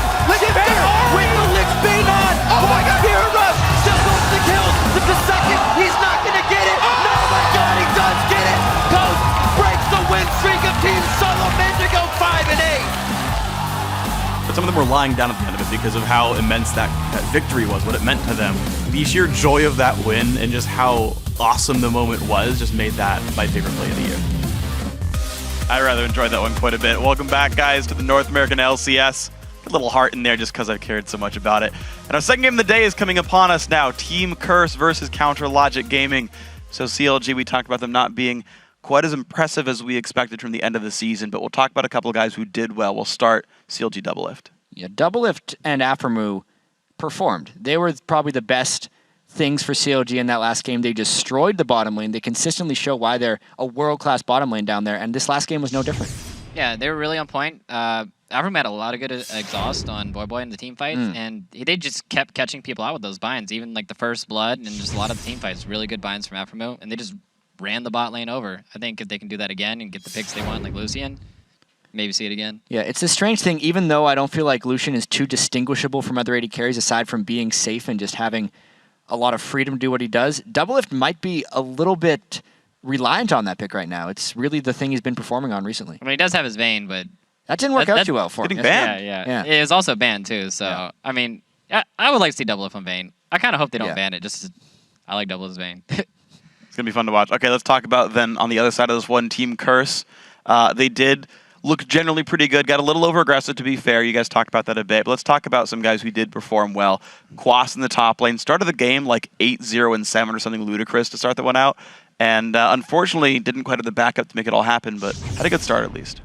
Just the whole game from the start to finish just looked like Quas was trying to take on the whole team by himself. I mean, and he was actually doing it in some of the team fights. He got a really big lead, and he built that full damage build with the Hydra and the Black Cleaver, which is not your normal Renekton build, but it's pretty good. You get like CDR health and just so much damage. But I think he'll definitely do that again. Quas is looking really good this weekend. Yeah, we were kind of joking that every Curse team composition works best if you can Lulu ult Quas. And that's kind of all you need is just a monster Quas inside the enemy team. It's actually been working for him when they get it off. Hey, if it ain't broke, don't fix it. Yeah. Well, speaking of the Lulu ults, though, Bunny Fufu is the other guy we're going to talk about here. I know you talked about in the laning phase a little bit. He didn't have that great of a performance, and I guess he'll probably never get thrashed this tournament. Yeah, I don't think he's going to get thrashed, but I mean, Leona's, I think she was up that game, wasn't she? Or was she banned? I think so. I can check real quick. I think she was up. I'm like 99% sure she was up, but I like Bunny on aggressive. Yeah, she was supports. available. He's a playmaking player, and you need him on those champions. Like I don't even like to see him on Karma or anything like that. I like to see him on stuff that's going to get up in there and going to start some fights and kill some people. Yeah, he needs to be going in with Dominate, so Voyboy doesn't have to necessarily go in and expose himself. I think they need more flexibility or just straight up damage from that mid lane pick and let Bunny actually make a lot of the plays. Yep, I just agree with you completely. Awesome. All right, we'll see those teams make those adaptations, and we'll see which team wins game 2. We're going to send it across the studio to Quickshot and Kobe for the call. Thank you very much, Freak. We're about to jump into picks and bans here in Game 2. Previously, Mundo, Thresh, and Jax banned from CLG towards Curse. I Renekton mentioned worked this out yesterday. fine. He did. I mentioned this he doesn't yesterday. need Mundo. We've seen red side bans being forced to take that Soraka away, but we've also seen the Jax being left open in a bid to try and get their hands on it. And it sort of worked yesterday. Do you think it's even a possibility for CLG, or are they just not running the risk of Quas getting his hands on Jax? Yeah, that would definitely be dangerous for them, but I think it is a possibility. You have to give and take. As Hai always says, it's about trading back and forth which strong champions you want to play against. And Curse have said that they are comfortable playing against Jax. They know how to play against it. Maybe CLG are as well. Well, we will find out in a moment or two. This is Game 2. CLG are 1 win away for securing a 3rd place in the Spring Split playoffs after taking 3rd in the regular split as well, if memory serves correctly. And right out the gate, Curse not deviating from their pick and ban strategy from Game 1. It took out Vayne. That is a change, though. Nocturne denied from Dexter this time around. Yeah, interesting. They do not want to give it away. A second ban from CLG on Jax. So no, they're not going to let that chance slip through. either side, so they don't want to pick it or give it away. Difficult question for me now is, do Counter Logic Gaming ban Thresh or Soraka? We've been seeing Soraka banned so often this tournament. CLG played Soraka themselves. And the question is, do Curse want to? Will Curse play a Soraka if it's available? You know, it's one of those things where, yes, Voivo probably could play it. Yeah, she's not a complex champion. Yeah, but you prefer to see Voiboy on other champions is the point I was trying to get to. Rounding out the ban, Soraka and Lucian, so first pick Thresh is my instinct. Right, well the thing is, if you see those champions that you usually prefer to see Voiboy on are Assassins, and Assassins could be shut down pretty well by Exhaust, as we saw. So Soraka would still be a necessary ban here. CLG do not deviate from their bans either. But I like the focus from Curse. They shifted even more focus towards Doublelift, towards the bottom lane. As the analysts all said, bottom lane is important for CLG, and it was a huge point of power for them. So now they're going to see what else has Doublelift been practicing, because there's the famous picture of his full match history, all Lucian games. Let's see what else he has. We'll have to see if he pulls out something like the Sivir or the Caitlyn. He did the Caitlyn yesterday in Game 3 of the series. The first pick, Kha'Zix. Now, Curse actually banned Kha'Zix in the previous matchup and locked it in now themselves, once again, denying that from Dexter. You may see Dexter going back to the Elise once more, locking in the Lulu. So we can, again, this is another time you see Lulu, and I was about to say could be support, but with Thresh being locked in, we're 100% sure that that's support Thresh and mid lane Lulu. Yeah, so the flex pick they already gave up the game. It is going to be a solo lane Lulu. I do like getting Thresh very early. It's a ridiculous support right now. So even though Curse are focusing on the bottom lane, CLG have locked in a very, very strong champion for that bottom lane. No matter what AD carry Doublelift goes with, they will have the ability to make plays and saves. The really important part is the saves towards the late game, because Kha'Zix, if he finds somebody out, isolation damage, they need Thresh Lanterns to get that person away. Gonna be very difficult for Quas, or for Dominate rather, to get those executes when there are Lanterns, when there are Wild Growths. Aframu's been doing a great job on Thresh in recent weeks. We talked about how flashy he is on that champion. Over on the side of Curse, down to the last couple of seconds, Quas will have the giant crocodile, and Cop once again going for Caitlyn. Oh man, I don't know. So Curse, after they see this first two lock-ons from CLG, I would not want to run a heavy dive comp again. An aggressive dive comp into a Thresh and Lulu is one of the worst. It's the worst two champions to run a dive comp into. There's so much ridiculous slow and kite potential in a Thresh Lulu that it's so hard to go with the hard engage versus that. We talked about how well Afro was doing kiting before. Now they've got so many tools at their disposal. We'll have to see how Curse manage it. High risk, yes, high reward. I mean, if they can make it past, maybe it'll work. Shyvana locked in once more for Nien in that top lane. Gonna get his hands on that half dragon, and Jinx as the AD carry for Doublelift. So going for a high damage AD, but he does have the support. Yeah, now we see why they lock in all this kiting potential so early. They lock in the Thresh and the Lulu, secure those picks before going with the immobile, dangerous, hyper-scaling AD carry. This is definitely one of Doublelift's favorite champions, though. He was using Jinx for a long, long time. So he's definitely comfortable on the champion. The only thing he does have to worry about is the positioning, but as we said, Lulu and Thresh locked in, going to supplement him very, very well. Hovering over the Kog'Maw, though, I do like that. Curse are switching up their strategy. They don't want to go with another dive comp. They don't want to be a one-trick pony here, because if you dive into Lulu Thresh, it's ridiculously hard. Well, Annie, Leona were up. Bunny Fufu is opting to go for the Morgana as his timer runs out. So Curse have got a fairly strong front line with some ability in their Kha'Zix and Renekton. Ziggs and Morgana for some long-range poke damage, and we'll see not only denying that from his opponent, we'll see what Voiboy can do with Ziggs. The one thing I am immediately seeing, though, I do prefer these scaling options for Counter Logic Gaming. It's definitely the tower shoving very early for Curse. They're not looking to go late game team fighting here. They've got Caitlyn and Ziggs. Anytime you have Caitlyn and Ziggs, looking at shoving down turrets quick and as often as possible. So game plan for Curse obviously has switched here. looking at tower destruction. Not Dexter's believing cracking up with that Yi pick. I'm not believing it. Talking about hyperscaling late game. They might go for it. I mean, Feral Flare, Master Yi, we did not see him in the EU playoffs. We did see him in the Challenger. In the last couple of seconds, I think Lee Sin or Elise are going to be more likely. It's actually the Evelynn at the last second. So even more sort of peeling and flanking power here with that Evelynn locked in. So Counter Logic Gaming, jungler that, I don't know, it's a little strange to me. Doesn't necessarily fit the mold. The jungler actually is in CLG's favor if they do the 2v1 swaps, because Kha'Zix doesn't really have any attack speed buffs or anything, nothing to really help him take down those turrets. Evelynn does a little bit.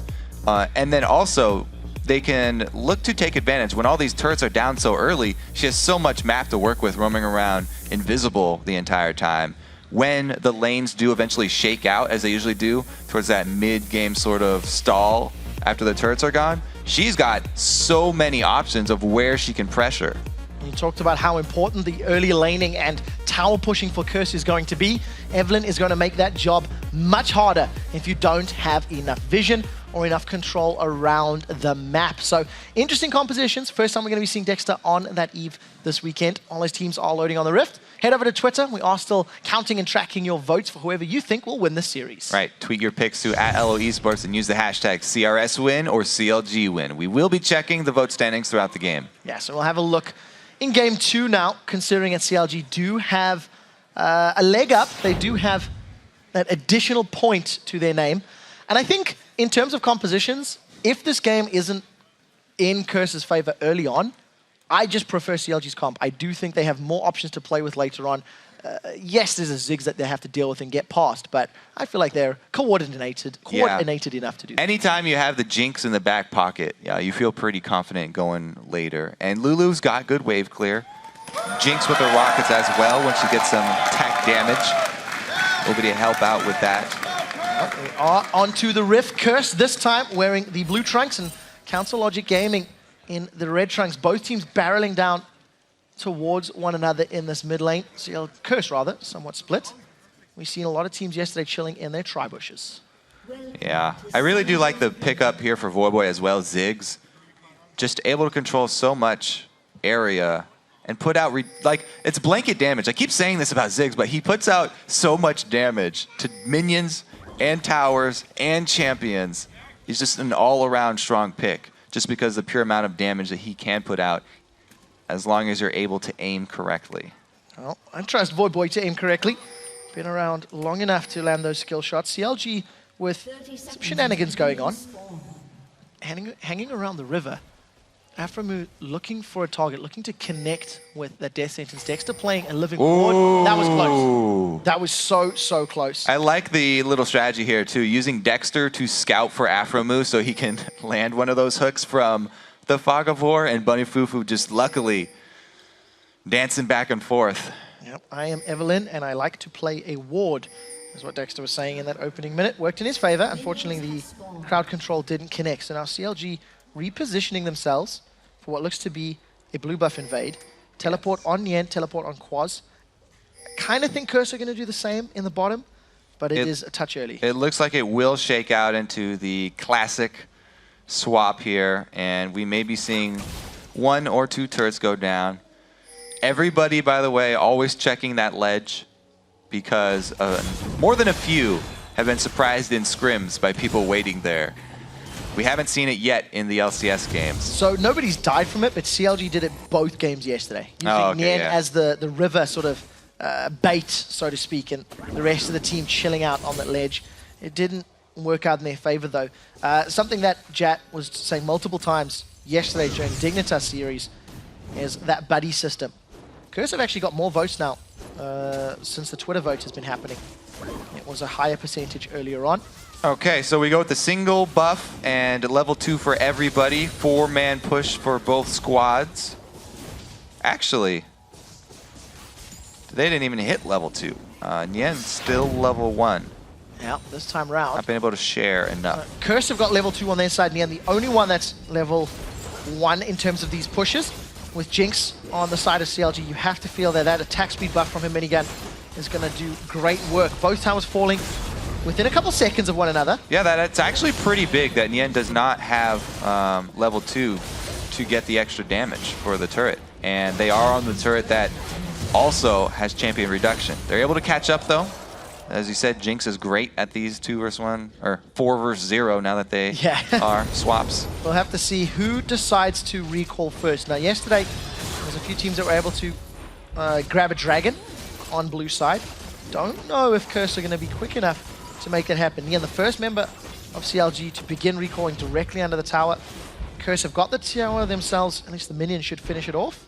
Whoa, are they going to go with the early dragon? We've seen this be so risky. It rarely works out for the team that does get the dragon. But look, Dexter is actually cheating and getting wolf experience because they don't expect anyone to do this anymore. You take so much damage that you lose control of the map. CLG, if they kept shoving, if they knew Curse were going to do this, if they had any sort of inkling that they would, they could pressure an inhibitor turret just for this dragon, and it wouldn't be worth it. But CLG taking a gambit, or Curse taking a gambit here, and they get away with the dragon pick. Haven't had to give anything up. Well, conscientious play from Curse. It's not exactly worth all that much super early on. The value does scale with the levels of the champions, but objective secured. Yeah, it's 600 and objective good. Control. It's in their favor. So Dexter now back in his jungle. You touched on the fact that he went for that additional wolf camp from Curse's side of the map. Neither Dexter nor Dominate on traditional Feral Flare junglers. Most likely going to be seeing those spirit items. Dominate grabs his own red. So both junglers sitting at level 3. And well, Dexter's level 4, so that's not 3. Touche. Well spotted, Captain. And in terms of picking up that side lane farm, it's Nien that is sitting in the bottom lane, and it is Quas who is chilling up in the top lane. Both AD carry and support duos now meeting head to head in this middle lane. Man, that is pretty funny how Curse have actually taken Dragon in every playoff game that they've had this split. First Dragon for them. Once again, so they do put a high priority even on the early ones. Problem is it seldom equates into much more after that. We'll see if they can actually make it work out this time, because as you talked about, there's that discrepancy between junglers. Dexter was getting solo experience, stealing away that big wolf, and then going straight over to his red. So Evelyn, with an edge over Kha'Zix, is very dangerous for Kha'Zix. We'll see if Dominic can get himself some kills, can get himself back. He's a little small amount of CS down, nothing really to write home about. Quas is farming up that top lane, trying to catch up to Nien. Not going to be taking advantage of that early power spike that Renekton has over champions like Shyvana in the opening levels of the game. Yeah, I think the biggest win from Curse is not the global gold that they got off an early dragon, but the timer for the next dragon, because they can time it exactly when the dragon comes up, whereas CLG will only have an inkling. Oh, that's a dark binding onto Dexter. I think he was still stealthed when Bunny Fufu threw that one out. Regardless, it connects, forces Dexter away, and Curse on point to defend this bottom tower. They've got 3 members here. Since they had Renekton shoving up top. Oh, they actually got the teleport too. Dominate with some more harass on Dexter, gets his flash. So teleport from Nien, the flash from Dexter. Voidboy runs into Link. He's forced to move away. Aphromoo with another great lantern. That's 2 back-to-back lanterns, ensuring that neither Dexter nor Link were in great trouble. And very importantly, that tower still holding on the majority of its hit points. Yes, it is nice to see all of the LCS teams have been adapting very well to these pushes that come after you take down the towers. We always say, watch what they do with that big wave that they accumulate. CLG tried to get in position to cut them off, but Curse were there ahead of time, and they also got great harass on Dexter, which meant that Nien had to burn his teleport just to go answer Quas. So they actually gained a global cooldown there for Curse in the exchange, and were able to have Cops soak up that big wave, returning to a pretty even footing with double lift. So small advantages gained across the map now for Curse. They continue to just hold their lanes as best they can. Quas now finally going to find himself battling against Nien. It looks like we're going to go back to sort of the standard 1-1-2 as far as the lane positions are concerned. Remember, this is the battle for 3rd place, and Curse is going to be looking to force a deciding game. And CLG, when they did lose their 2nd match yesterday, ended up getting destroyed in the 3rd game of the day. It looked like their confidence was shot. Playing, I think, safer today. We're not really seeing super in-your-face type of play from Counter Logic Gaming. but I guess they don't need to. They can bide the time, let their comp scale. The areas that I usually expect that from are from that bottom lane, from Double Lift and Afromu. They usually like to press their advantages. And as Freak was talking about yesterday, a lot of people like the Thresh into Morgana pick because the cooldown on Black Shield is extremely long. You can only block one hook, but then the next one that comes up, you won't have a Black Shield for it. And they can actually make a play off that. Level 6, they might be looking for some burst when Jinx can follow up any sort of harassment with her ultimate. And by the way, when they're looking for that burst and for that aggression, they're mainly looking to just burn summoners the first time around. You have to be very careful nowadays not overcommitting, especially in duo lanes for early trades. We'll see who does manage to make that work. In the previous game, Afromu was landing a lot of Dark Bindings onto Bunning Fufu and Cop, and that allowed them to get control of that lane. Bunning Fufu has already connected once with Afromu, but it hasn't done a whole lot to garner either team any sort of advantage. 4 members of Counter Logic Gaming are grouped up in this bottom 5 lane. coming down. Link making his way through the jungle. Quas does have teleport. It'll take a few moments to respond, and Voyboy gets caught by the Glitter Lance. Auto attacks out, and Link was looking to turn him into a Munchkin. Decided against it. So we get back to this bottom lane. 4 members, death sentence. Oh, that's a great death sentence. Good Black Shield Good as Black well. Shield prevents that one connecting. Mega Inferno Bomb comes out, Double Lift's in trouble. He grabs the lantern. Afromu with the save. Now Teleport in from Quas. This is actually stuck going in to be place. dangerous for Curse to come because Ziggs is not coming. Oh, Where's Ace Lulu in the hole is? goes out. Double Lift is away with his life. Now Quas and Dominate looking for the next target. They've opted to jump onto Dexter. That was a flash from Dominate. He gets the slow. Now the rest of the team is up. Wild Growth is there. A reply kill. That's a support for a jungler. Second on the board for CLG as Quas runs down Double Lift. He gets the stun. He gets the auto attack. That is a 2-for-3 trade with CLG coming out slightly ahead. Quas with the moves. Yeah, what I was trying to get out there, it was dangerous for Curse to actually chase because Link was making the early roam, whereas Voyboy on Ziggs, it's dangerous for him to try and follow a Lulu because Lulu can cut him off and take him in the open. He would actually win that exchange. So Voyboy actually heads back top after this. Quas teleports in, and it will be a 4-on-5 chase. But as we saw before, Quas is not afraid to take on an entire team. And he almost is able to turn this one completely in Curse's favor. But they get their target first. There goes the flash, and they take out Dexter. They're going to, as well, get deep and chase down Double Lift. But the early Link joining the fight really turns it around for CLG. And they do come out ahead with a 3-for-2 trade. Voyboy eventually following after he already has vision on Lulu. But he has nothing left to add since he used his ulti already. Second Dragger, the Dragon. Oh, they've got Voyboy. That's Afromu. He's pulled in some support. That's going to be a dead Ziggs. Voyboy goes down. Afromu is playing phenomenal today. Yeah, I don't know about that last chase from Curse. They gave up their advantage of knowing the exact Dragon time. Curse are not able to pick it up. They're not able to get that positional advantage. And CLG are able to take that Dragon. No steal from the binding from Morgana. Nien also even gets back in time to take the wave top. So huge series of fortunate events for CLG right there. They're going to be feeling much happier about this early game. It hasn't accrued to all that much gold lead, sitting 900 gold right now. But convincing team fights, good catches. And again, Afromu is just shining more and more. It seems every time you give that man Thresh, he will make very good plays. Quas and Dominate can steal away that red buff, make their way out of the jungle, denying that objective. And it looks like Curse are grouping up for this mid lane tower. Let's see how long they want to siege. There's all 5 members of the team there, and CLG a little slow to respond. Yeah, Afromu cannot get close to this turret. It should go down for Curse. Instantly secured. No contest. Nobody Good was job there quickly swinging enough. over. So well played by Curse, I guess. Yeah. Reading the situation and reading CLG were not there. So that's what they should be doing with this team comp. I mean, that should be their default plan, is the Caitlyn and Ziggs. Getting those outer turrets down early. Hey, it's 4.5. Trying to siege back up. Ziggs lost 25 range in his attack. Oh my God. Can't get to towers. It still bro. does extra damage to the towers if you can hit them. Regardless, Curse have got a top outer turret remaining as a target against CLG. CLG have removed all but the bottom outer The turret. smite is up for Dominate. So this is a pure smite fight. Looks like he got it.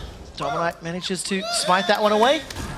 Dexter, too slow with the trigger, not able to use the summoner spell himself, but again, denying that from Voyboy, so even though CLG didn't steal it, they have denied it from the priority target on Curse. Man, I gotta say it again though, the vision. It seems to almost always be in CLG's favor. Whenever I look down here, the mini-map, CLG, they've got vision around the mid lane. Even though their turret is gone, they've shored up their weaknesses here. They have 2 pink wards on both sides of the mid lane, and some deep regular wards inside there too. So they can see Dominate's movements. Whenever he enters either side of the jungle, they know which side of the jungle he's on, and Dexter can time how long it takes to do a wolf camp, to do a white camp on that side of the jungle, and just from that little bit of vision, he can know where Dominate's going to be for the next 45 seconds. On the same token, Nien has built himself up a very big CS advantage. You touched on how the vision allowed Nien to play more aggressively in game 1.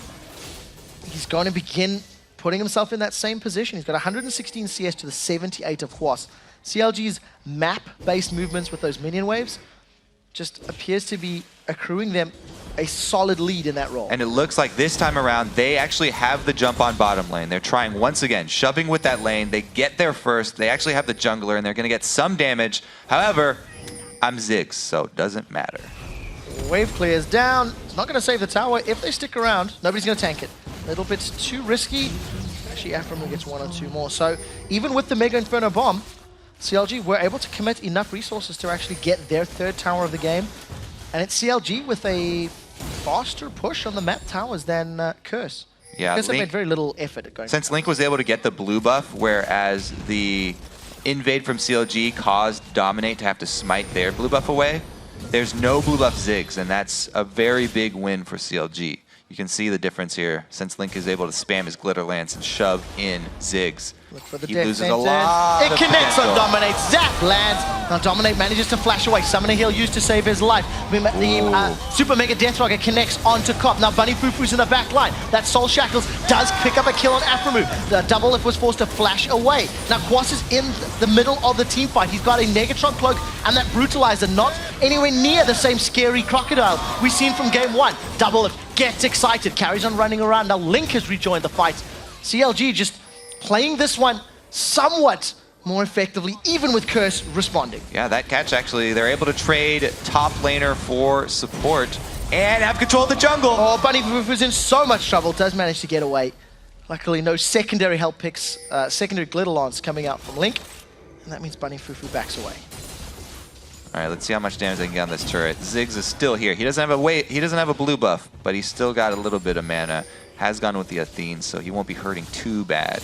Not at this Can he point. do it himself though? I think they can. I think he can. I know he can. Voyboy's got low mana pool himself. Let's see how many minions he can clear away. Bouncing away bombs on the minions, melee minions. Not going to be enough. And CLG grab their 4th tower of the game. Faster paced than the previous matchup, but good rotations from CLG secures the objectives. So let's watch again. Another hook from Aframu. He's been so good with all of his supports. Dominate trying to fake him out and just run straight. Here goes the Jinx Rocket. Get the flash blocked by Cop. Saving Dominate. Dominate did have a shield, but that was magic damage only, and it wouldn't have protected him. Nien coming in, and they have the brawl inside the jungle, but really the main thing that comes out of the brawl inside the jungle is CLG once again have deep vision on that side. Yeah, Quas, different build this time around. He's gone for the early Brutalizer, picked himself up a Spectre's Cowl. In stark contrast to game 1, where he secured the Ravenous Hydra as a first item pickup. And we've touched on the fact that he's behind on CS to Nien. He's just not doing a great job. And Nien's Nien's got a already red buff, but he's been baited in. Well, let's see if Nien can get away from this one. Dragon's Descent is available. Dominate's coming from the sidelines. Nien's taking them on a walk. And you have to watch. What are CLG doing to react to this? Nien's drawn so much from Curse up to the top lane. CLG have to capitalize on both other sides of the map, and they're trying to do it. They managed to force the flash from Voyboy. Nien gets away with his life. Nien has killed all of the minions, so there's no minions to work with for Curse on that top lane. The rest of CLG grouped up around middle. And this was very aggressive from Nien. So it was actually his escape path. He wasn't trying to kill Voyboy there. He was just trying to get away from everyone who was chasing him, and he did a great job. Nien comes up once again. We talked about he needs to stay calm. He's been playing very well this series. Yeah, definitely the case. Back on a super comfortable champion. Nien got a wealth of experience on Shyvana and really showing just his dominance and in the wave control it offers in this style of game, where CLG have been rotating and picking their tower battles based on minion waves, and it's all stemmed from that very early push. CLG have grabbed themselves a 4,000 gold lead, a 2-tower lead. They've got dragon control now and looking very, very good heading into the mid game. I also see an early Sheen here for Link. So not only do they have the speed to move around the map and siege up these turrets, but now he's got the extra damage proc from Sheen. And the Aether Wisp as well. Going to be getting that Lich Bane as a second item. I mean, that's the original Lulu build, which a lot of teams moved away from since the changes to Lich Bane came into effect. But the style of game that CLG are playing, that bonus damage will give Link all of the tower pushing power that he needs. Banshee's Veil completed as a first major item for Quas. Nien working towards Randion's Omen himself. Spirit of the Elder Lizards in our junglers, and Face of the Mountain already completed. I don't see what high impact spell he's looking to block with that Banshee's Veil. Interesting choice there. Maybe it's just going to be one of those glitter lancers. Hope it comes up in the middle of a fight. Work in your favor. Never know. We'll see how it works out for Quas. Because Shyvana, we always talk about her being a high magic damage champion. Yeah, it's just slow burn though. I'll see if that MR from Quas works out. Curse grouped up. There's 3 members in the middle lane near the inner turret. The rest of CLG are coming from behind. It's Link actually heading straight to the inhibitor. Nien has decided this is his primary path. Yeah, and they get the jump on this bottom turret. Sheen Lulu doing some work. Yeah, that's about half of the tower already dropped. Double Lift using the range on that the rocket launcher to his advantage. Very good poke as minions pushing the top and towards the middle, and CLG completely ignoring Curse's champions. CLG are completely ignoring who Curse are and what they want to do and just going straight for towers. Dominate goes in. He's trying to force something. Flay doesn't connect. There comes the Mega Inferno Bomb. A lot of damage from Curse down. Aframu's held onto the box. Death Sentence is now available. Who will it catch? It's not often that Aframu doesn't connect with that ability. And luckily for Dominate, he gets away with his life.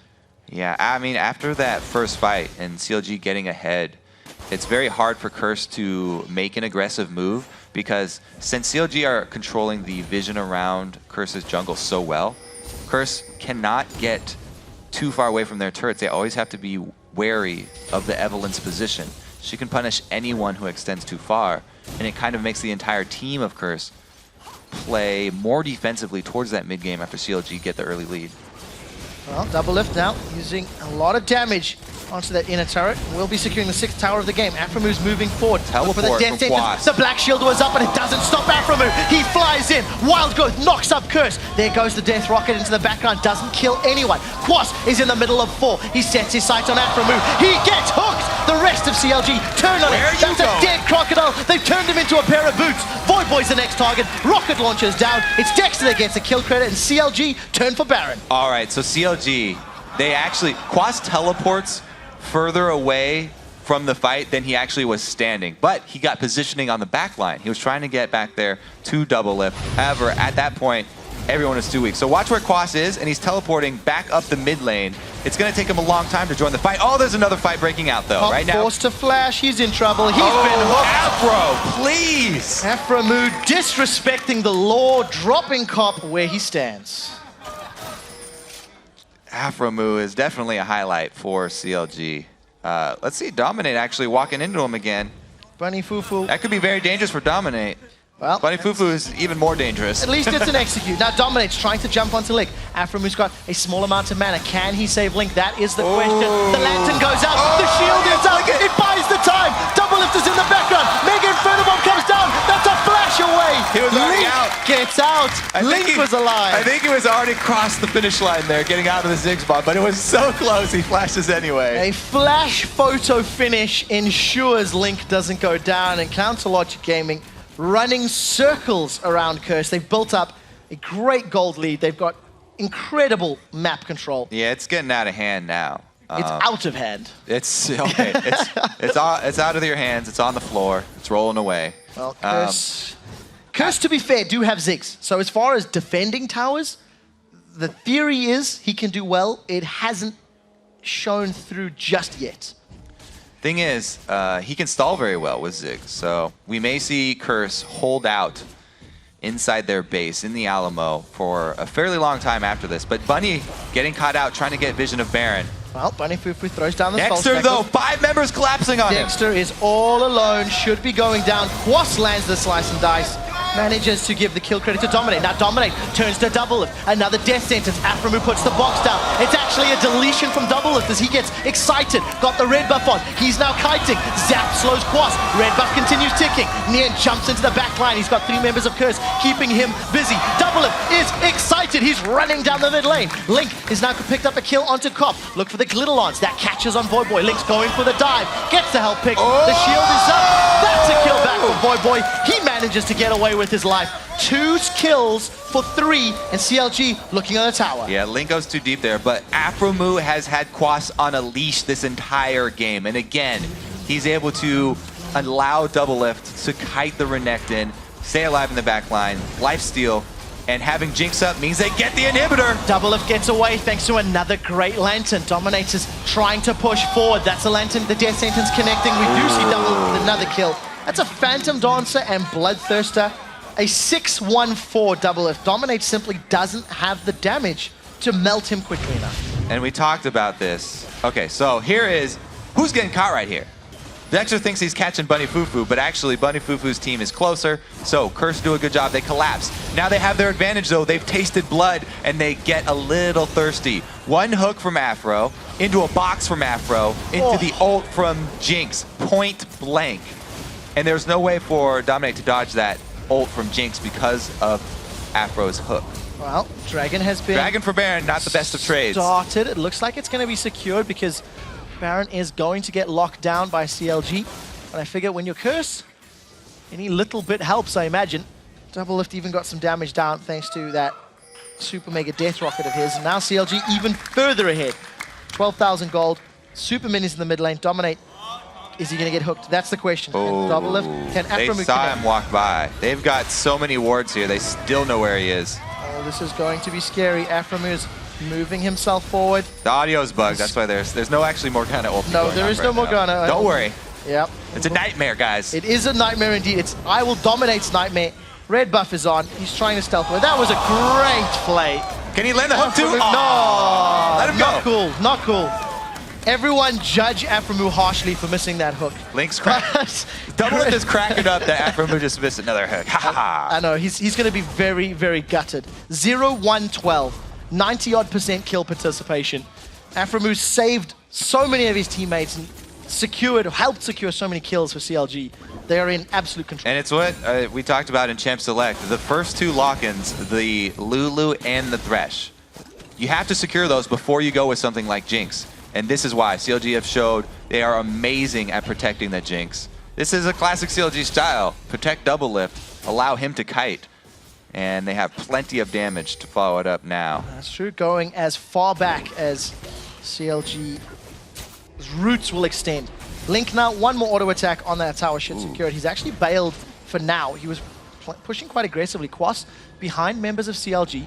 He can't really pick this fight. Got a giant spell along with that magic resist. That's not really going to help. Link goes for his turret. That should be an easy finish. So for the record, Doublelift is sitting on 3,000 gold right now. Has not backed in an extended period of time. Rest of CLG onto their second inhibitor. Aframu looking to wind up, looking for another kill. Does catch Bunny Fufu, not going to follow through with the hook. And another inhibitor falls. Now in the background, Dominate has jumped onto Aframu. He immediately needs to get himself out of the fight. Aframu's dropped low. Is he going to throw the box down? That's the question. That's a big heal. Plus the wild growth coming out of Link. Death Sentence catches on Quash. That's Alicia you were talking about. Quash will be the next victim. He gets dropped by the Super Mega Death Rocket. They turn their attention over to Bunny Fufu. That Doublelift continues melting through his HP. That's a triple kill. He gets excited.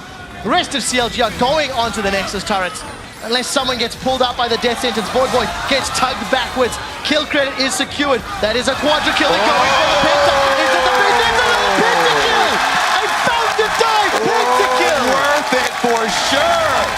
Doublelift finally gets a penta. His name in lights. I did not believe that was was going to happen, and double lift goes 12-1 for 2-0. Pentakill secured. He also gets to kill the Nexus himself. CLG rewarding double lift. He must have been a good boy last week. I did not think that that was going to happen. As an aside, 3 for 3 in pentakills. I've been fortunate enough to be in all 3 games. Quick shot breeds pentakills. I sincerely hope so. Double lift. You know what? That was a flashy finish. It was a good finish. If ever there was a way to stamp home that this was your series and this was your game, it's a fountain dive penta. And truthfully, CLG in complete control in game 2. It was very, very strong game from them. Complete vision control the entire series even, not even just that game from CLG. And they were just much quicker around the map this time around. Oh, I completely agree with you there. Nian, you got to give props to Nian. His Shyvana game, game 2 especially, was exquisite. He finished 2-1-11. He had 70 CS more than Quas. And that was the first time that I've watched Nian this weekend where I felt that his teleports were great.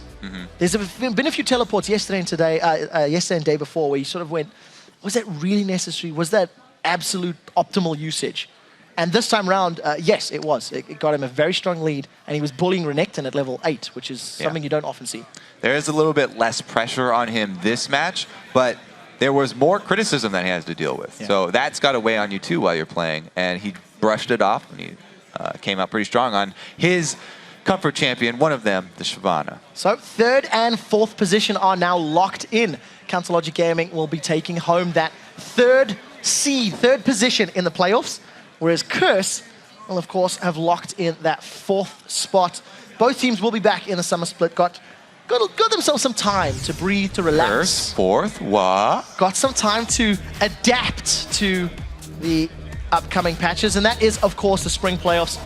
Locking in all but one series. One final series remaining. When are we going to have to wait for that series? How long do we have to wait? About 7.3 minutes. Perfect. Yeah. So it will be coming up a little bit later. We do, of course, need to get to the analyst desk first to help break down the series. But I really think, you know, Curse showed up this weekend. I did feel that while there is still flaws in their game, they did put up strong showings. They did have moments that were pretty good. I mean, they pushed Cloud9 yesterday pretty hard as well. They did. They did a lot of heavy dive compositions, and it didn't really work out in the games. They got very close several times, and at many points in the game, they actually get their initiation, and you can see how good of a team it can be, but they never are able to finish the game. We'll see if they can figure that out as they get to the summer split. Right now, we're going to send this over to Freak for an insider's perspective on CLG's 2-0 day on the Rift. Thank you very much, Quick Shot. What's up, guys? Joined by Doublelift and Nian of Counter Logic Gaming. So first things first, the fountain dive for the pentakill. Was that your idea? No, I was actually the only person on the team who didn't want to do it because I was scared we were going to throw the game. And I was just like, I already got a bunch of pentas before. Why do we need to do this? Right here, we're just talking like, oh, the team fight comes out, and I'm scared that I'm going to die right here, so I have to flash over the wall. And so I flash, and I'm like, oh, Dominate's like right in front of me. This is perfect. I can reset, because that's what Jinx is for in team fights. You just get the reset. And then right here, Afro's like, yo, click my Lantern. And I'm like, what? You're 2 feet away. And then he flashes forward. And I was like, oh, that was sick. So go for Bunny. That's like a free kill. I got a triple kill, and then right here, everyone's screaming, Penta, Penta, Penta. And I was like, what are you talking about? They're in their fountain. And then everyone on my team was telling me, let's do it. And I said, no, I don't want to do it. I started hitting the turret because I was so scared. I just went straight for it. Yeah, and then when I get the quad right here, everyone's just like, do it, do it, do it. And I actually, we almost didn't end the game right there because Renekton was like 1 inch away from stunning me and potentially like stopping me from killing their Nexus, but they didn't do it.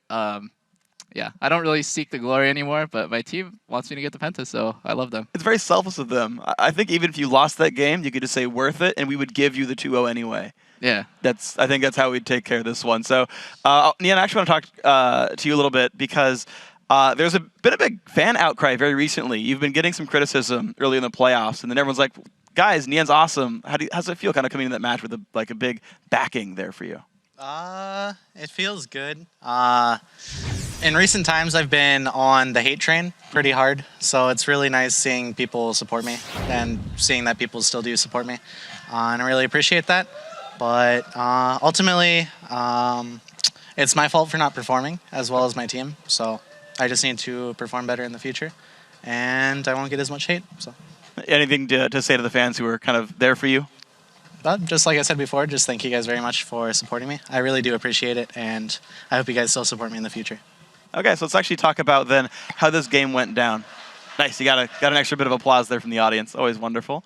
Okay, so let's talk about this game as it went down. It seems like sort of the postseason for CLG started out high, dipped down, then came back really strong at the end, especially in this series.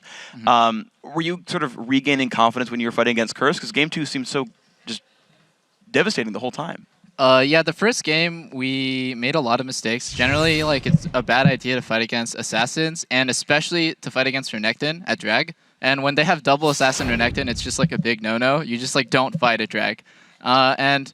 We just got into the position where, like, Morg hit a really good bind on, I think it was Akali, and we were like, let's go, let's go. And when you lose a team fight like that, it really sets you far behind, and you don't want to take any more risks. It's really hard to find that line where, like, oh, now we can fight them 5v5, because we were coming back from that, like, 1-in-4 fight, I think it was.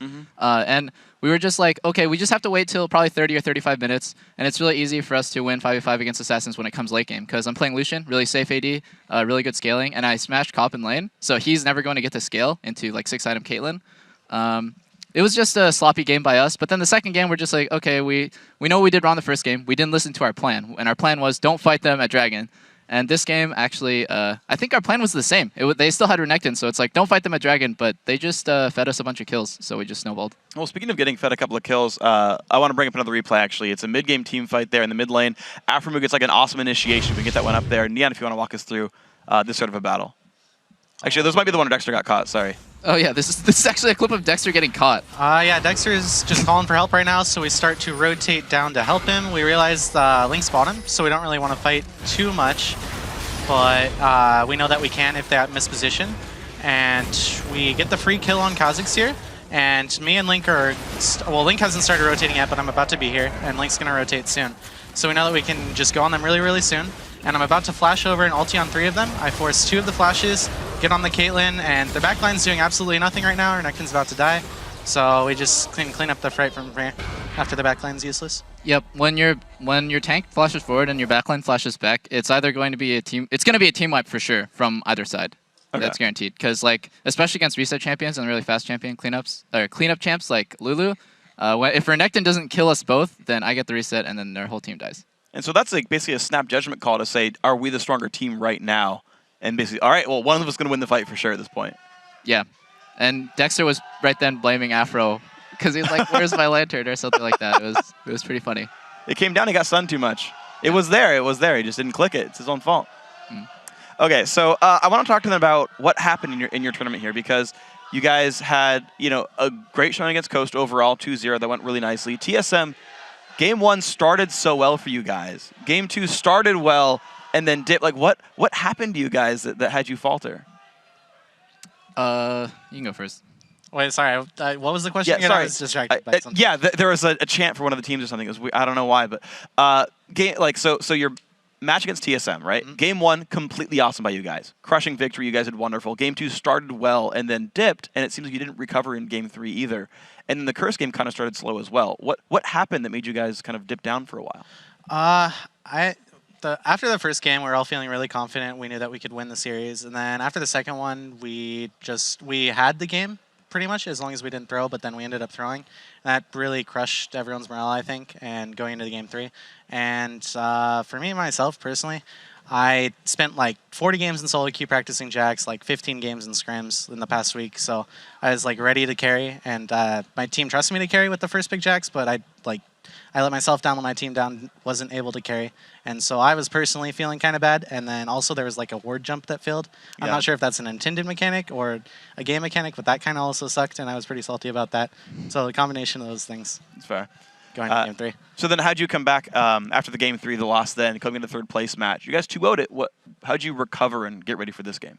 There's just a really big skill difference between TSM and Curse. Honestly, if we played another best of 3 against TSM, I don't think we'd like be so down that we wouldn't put up a good fight. I think it would still be 1-2 either way again, And when we go up against Curse, it's a new day. It's a fresh day, and we know that Curse is a lot weaker than TSM, so it's not, like, especially their duo lane. I was really looking forward to 2v2ing Curse's duo lane, and yeah, it was really fun. It went well for you really guys. Fun. You guys had a very big lead on that game. So then, let's talk about sort of you said that you guys would likely put up a very good fight against TSM. You guys were almost in the finals. Looking back in the season, does this go kind of as you expected? Obviously, you would hope for a top 2 finish, but tell me your thoughts about the season so far then for you guys. I'd say we've met expectations for me. I thought that we definitely make top. Well, we didn't really meet expectations. I thought that we could place first, but we got top 3, which is really, really good for CLG and for us, of course, because we are CLG. And it's just really, really good for the improvement that we made in the past few months. So I'm really happy about that. Yep. I think it was really optimistic for us to go from like what I think we were 5th place last season to like top 2 this season. We did have like a horrible start to the season, which I think really affected us. Like we didn't get to practice with our main roster for 2 weeks or 3 weeks. And yeah, I'm pretty happy with how things went. Obviously, like disappointment comes because like you think you get all hyped up. You're like, wow, we can win this. We're 1 game away from making it to grand finals, right? And then like all CLG fans and everyone on the team is just we're crushed. But I'm still happy with how things went. You know, top 3 is it's our best so far. Like how it's our highest standing in LCS so far in 3 seasons. So I'm happy about that.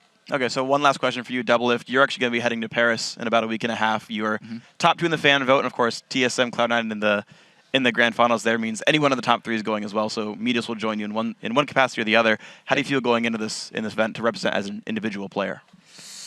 Well, I would just want to showcase like NA and NA's skill and my skill too. So I hope that the like games will be like I'll be able to just like play normal. You know what I mean? Like I don't really want to play too much like ARAM or random stuff. I just want to play like a somewhat normal game. I know it's not going to be like exactly 5v5 Summoner's Rift. I know it's like a Hexakill or something, but I'm looking forward to making NA look good. That's like my ultimate goal. When I go to Paris, I'm just like I hope that the rest of the world doesn't think NA is such a joke because we really aren't. And I think C9's if C9 goes, I think they have a really great shot at performing against other like top worldwide teams.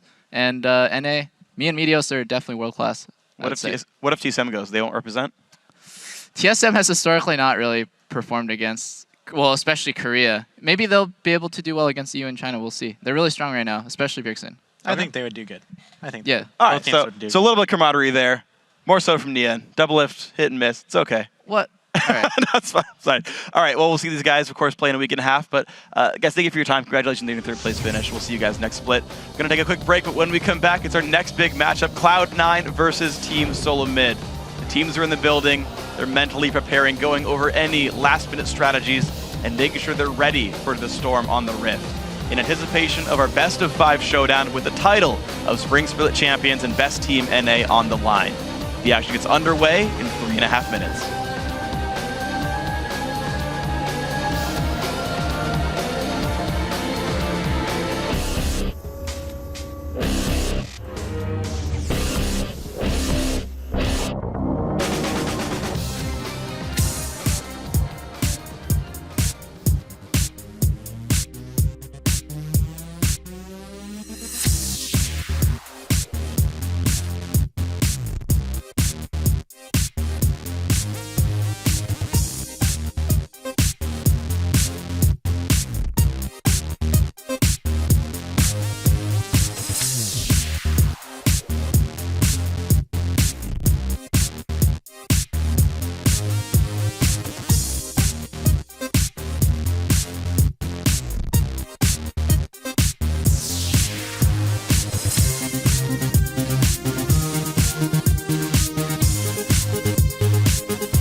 Welcome back to day 3 of the North American Spring Playoffs.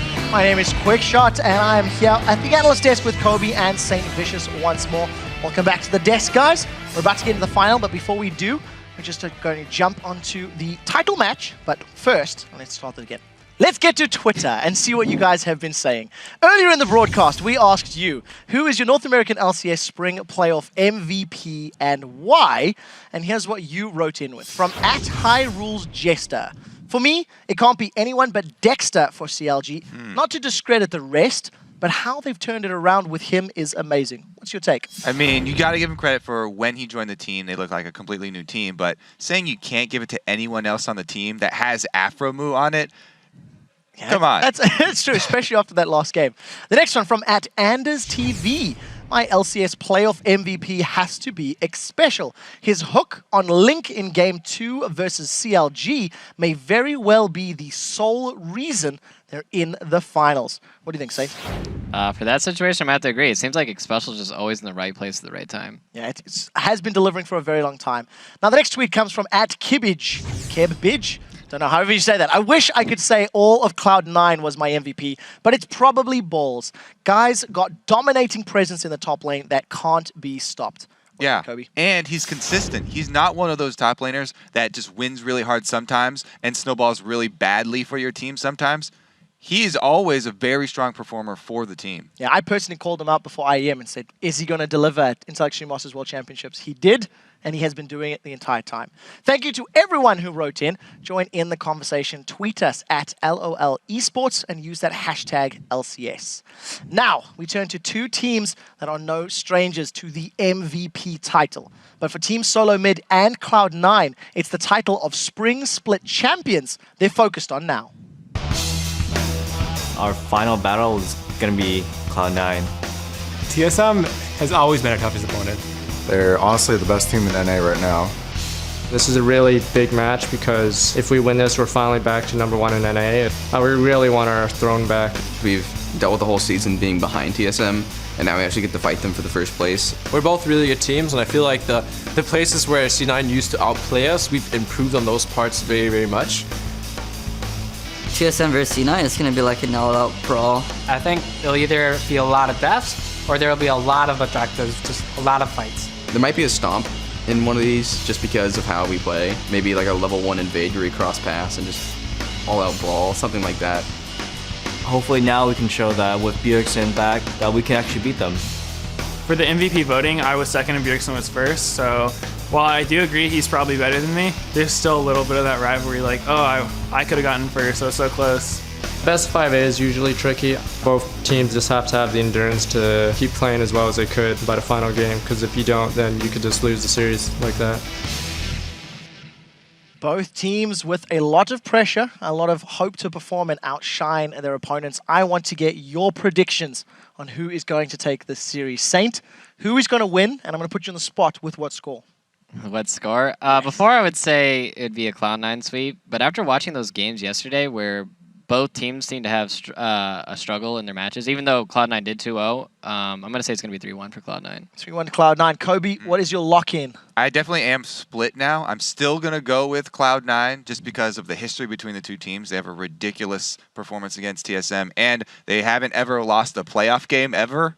So I'm still going to pick Cloud9, but I think they will lose a playoff game here versus TSM. Actually, I'm going to go with 2 games. I think it'll go a full 5. Full 5 all the way. So 3-1 and 3-2. Both of the analysts in favor of Cloud9. We'll see if that prediction comes true. We're going to send it over the studio to Freakin' Jat to take us into the game. Thank you very much, Quickshot. Now, guys, without further ado, it's time for the big showdown, a best-of-5 series that will determine our 2014 Spring Champions and which team will travel to All-Stars Paris to represent North America. It's time for Cloud9 versus Team Solo Mid. Now, Jat, this may be familiar to some of the fans at home. It's a repeat of the 2013 Summer Playoffs. Yeah, and just like last year, Cloud9 is rolling through the playoffs. They advanced through the semifinals with a 2-0 sweep. When you added that, their last playoff records, Cloud9 has never lost a North American LCS playoff game. And also, if you count the regular season of this year, with the 2 games they won in the playoffs, they'd be on a 15-game winning streak. And this has historically been a favorable matchup for Cloud9. They are 10-1 against Team Solo Mid Lifetime, which is daunting when you consider TSM has to beat them not once, but 3 times to reclaim first and take the title of Spring Split champs.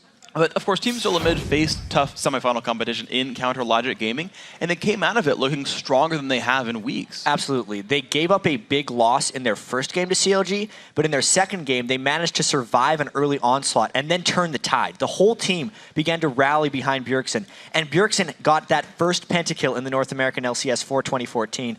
By the end of the series, the team was looking revitalized and much more confident. And we'll see if that confidence can carry them now into the grand finals. We're going to start with the starting lineups here. On the blue side is Cloud9. Balls in the top lane, Meteos in the jungle, High in mid, Sneaky on AD carry, Elimination on support, and the crowd behind them. Yeah, and on the red side is going to be Team Solo Mid. Dyrus in the top lane, Oddrun in the jungle, Bjergsen in mid, Wild Turtle on AD carry, and X Special on support. And even more of the crowd behind them. Well, it's going to take us to our featured matchup. High versus Bjergsen from Team Solo Mid, obviously. Bjergsen has been in the limelight since he joined TSM this year, and he put up some huge numbers. He set the record for highest average kills per game with 7.05. He has the most kill in the regular season, despite missing 5 games. We got some back and forth here as well. He also got that pentakill yesterday on Karma, a champ he hasn't even played, Freak. Man, this is just so fun. I don't even want to read because I just want to listen to them some more, even though I know the next word coming out of their mouths is 9 and then Cloud again. It's just fun to listen to. High, definitely voting for his favorite team as well. Looks like Sneaky's helping out with that one. So picking up a solo lane support champion is actually something we expected High to be playing, but it was Bjergsen there. Yeah, I mean, while High is a great player and Bjergsen wins lanes so much, High generally focuses on winning the game. He won't necessarily beat Bjergsen in CS, but he will probably place more wards than him. He may have more overall map pressure, and he might pick a better team fight champion. He has more assists than anyone else in the LCS for mid laners with 200. So 2 very different players here, but they both make big impacts for their teams. And we'll see which impact ends up being greater for this one. Support mid laner versus carry mid laner. That's the real test for these two teams. And also the entire team built around them. I know you talked in the very beginning, Balls versus Dyrus being a close matchup as well. Yeah, the solo lane matchups, if it even evens out that way, TSM feels like they should have the edge because they played so conventionally, and the time that TSM did beat Cloud9 this year, it was with those lane matchups. And it's even funnier, just to go back to that featured matchup, in the semifinals, Bjergsen is the one who played the support mid laner with Karma, and High was playing LeBlanc. So they're definitely versatile as well.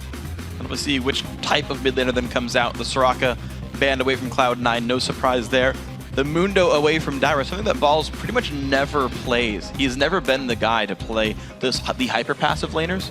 Like as far late games he goes, it's kind of like Jax, but generally speaking, Balls wants to bully stuff out. The Jax does get banned away there. The Nocturne away from the Odd One.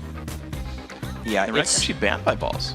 It's really interesting how you have these kind of pocket metas throughout the teams as they're practicing, because when these North American teams are coming towards the playoffs, they kind of go dark on each other and put the majority of their scrims against different teams. I have to imagine that TSM played a lot of scrims against Curse because they both really went towards that heal teleport Mundo, with Quas and Dyrus both having much success on that. One of the big reasons I think Cloud9 is banned it away, because they haven't been a part of that experience. They realize it now, and they have to use a ban on it because they haven't planned counters. The first big Lucian comes through. Seems that one's been universal here in the North American playoffs. And just kind of to continue your point, on the other side, we had Cloud9 likely scrimming CLG, and Jax was the big important pick for both those teams, and you saw those getting banned away in the pick. So Lucian, going to be the grab here for Sneaky. The champions lost once in the playoffs, but otherwise, pretty strong performance. TSM's got a very big decision to make here. In their Game 2 victory against CLG, it was just seemingly an endless amount of hooks to bring them back in the game. Thresh could be a very important pick to lock down early on here for TSM. And I wonder if they steal away Elise as well, because with the Kha'Zix ban, Meteos went for Elise both times in that semifinal. Whoa. Nope. Lee Sin probably for Dyrus. He has played Lee Sin to little success. He didn't necessarily have the best time on it. It's not a Dyrus-style champion. You would expect him to bully on probably Shyvana here. That's what he would have had left with 3 of the main top laners being banned out in this game. But he actually goes for Lee Sin. It's a slight denial from Meteos, who would have a proficiency for that champion. There's always the chance that the Odd One can play it, even though it's been pretty much Season 2 was the last time I saw Odd One playing Lee Sin. That is a big gambit here by TSM to pick Lee Sin that early. We'll see if it pays off for them. 15 seconds now in Cloud9. I wonder what they do go for. Mid laners like Lulu still available. Nope, LeBlanc does get grabbed. Ty's going to play that one again, and there's the Elise for Meteos. Very similar to what they were playing yesterday against Curse. Yeah. Meteos had some nice Elise builds that actually Nintendo X tried to mimic later on in the day. Going cooldown boots on Elise, maxing his Cocoon and Repel second, his E skill. And going for a more late game style Elise, if you can believe it. Yeah, he was interesting. He brought so much utility there, and the damage was really put off to the other members of his team. High is going to be a big part of that. Picks the LeBlanc blind. We'll see what TSM runs in the mid lane against that. Bjergsen and High likely to have that 1v1 matchup. Very few teams actually will lane swap to mid now. That was big last year in the spring. Dignitas would 2-on-1 mid a lot, but with all the lane swaps we talk about, it's just the top and bottom lane here. There was also a bunch of Cinder bans against Bjergsen yesterday from COG, yet Cloud9 has not done that. With the Xin Sao being locked in right now for TSM, that means it's going to be most likely the solo top. Dyrus on Lee Sin. There's always an outside chance it could be Bjergsen on that guy to really throw them for a loop. And we'll see what the rest of the picks come through as. There is still Nidalee available here for Bjergsen, and looking at C9, they're not super heavy engage. I don't know if, I mean, Nidalee LeBlanc's not the easiest matchup to be fair, but in terms of like the times where TSM wait for their mid lane pick, it's often like they don't have engage, we can run this champion, like, and let him carry on this one. I do want to see what actually comes through for Bjergsen, because mid lane jungle already picked means he knows his matchup, but he's waiting to see what the team's actually bringing in. Wild Turtle, of course, on Corki. That's going to be fine for him. C9, the last couple of picks, and it's going to be head up Trundle versus Lee Sin top lane, and Morgana support once again for elimination. So the Trundle is something that worked fairly well for Balls yesterday against Curse. It took him until the late game before he could start shredding people down. And the Morgana Lucian lane is something that COG just ran to much success in the third, fourth place match. It's a very strong lane that can potentially lock down Corki. So it's very much on comfort for Cloud9, even if it doesn't seem like the most overpowering team composition. No champion really jumps out at you there for Cloud9. Yeah, it's going to be standard team fight for these guys. We'll see how many plays High can make, and if these guys can outscale and win their lanes, everything else. 20 seconds. Bjergsen, the man to pick his champion. Unlikely to be AP Corki. Does he go back for this one? He could. It's the support of mid laner against the LeBlanc. He can still lock down or block a lot of the CC. If he wants to go that style, it's either a Lulu or a Karma. Lulu is unbanned, but the Karma did give him a pentakill. Did, and might go right back for that one. The time ticks down, and it's gonna be the Karma lock-in. So Karma mid once more for Bjergsen. And you wonder, will he start commanding bans in this champion? Because it was one of the big factors for TSM earlier this week. And it really did seem yesterday like TSM had not adapted very well to the ever-changing League of Legends game state, but this time, they're going with what worked for him yesterday for the most part. The Xin Sao with the Karma will be a very strong initiation combination. I really just think a lot of this is going to be decided on Dyrus's ability to play Lee Sin. Okay. It's such a tough champion to just pick up and play. You see people like Zion Spartan doing it because they've mained it for so much of their careers. Dyrus has not. He's really just trying to learn it recently, and he breaks it out in the finals. We talked to Cloud9. Yeah, we talked to Nien about it, and he was like, or about his champion pool, and he said, "Yeah, I just played a whole bunch of Jax games. My team felt confident on me. If Dyrus practiced Lee Sin, brought it for the finals, then he can do it." Yeah, if we're trying to compare a Jax to a Lee Sin, though, as far as how many games it takes to master that champion, Lee Sin is 2 or 3 times as many. Oh, completely agree. We'll see if it pans out. Now the champs are locked in, so let's see who you voted to win. With 61% of you saying TSM is going to take the series. Now remember, you can also share your predictions continuously by tweeting us at LOL Esports using the hashtag C9win or TSMwin. We'll be checking the vote throughout the games. That'll be very interesting to track here. TSM obviously the fan favorite. These are the 2 split champions so far from North America. It's Cloud9 winning the summer in 2013 against TSM 3-0. And TSM obviously won the spring split before Cloud9 was even in the league. This one's going to show who's the first to 2. Who's the first to 2? It's going to be interesting. It's like best of 3, best of 5s, kind of. The super extended best of 3. Takes a year to get through all the games, but you know what? It's worth it overall, guys. Here we are, game 1 of the best of 5. Who is the best in North America? These 10 gentlemen are in the contention. And another support Karma is going to be so key to see, as well as if we get to see standard lane matchups. When we're previewing this game, we realize the TSM pretty much beats everyone if they get traditional lane matchups. Yet, if they do the tower trading, they're generally not a spectacular mid-game team. That's actually where Cloud9 thrives. So if we ended up getting the 4-man push in the top and the bottom lane, I think that strongly favors Cloud9. But since it's somewhat predictable where teams are going to be going and where they're going to buddy system, if you have a counterplay for it, now is absolutely the time to bring it out. 30 seconds until See if TSM does something to try and stop Cloud9 from pulling this off. Well, right now, C9 very much spreading out. Actually, you can't even tell where everyone's necessarily going, except that Ball's a chilling bottom lane. And actually, Sneaky's by the mid, but at 113, you can move anywhere you want. So right now, the line of scrimmage, TSM, though, very much grouped up. Yeah, they don't necessarily know where anyone is. It's a very defensive formation from Cloud9.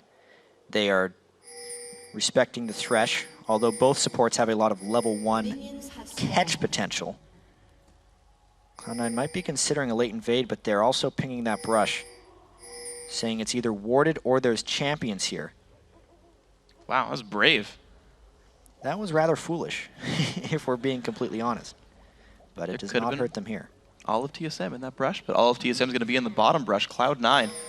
Elimination Sneaky. Now he should throw a binding in first if he wants to check spots something. it. He's actually... Wow.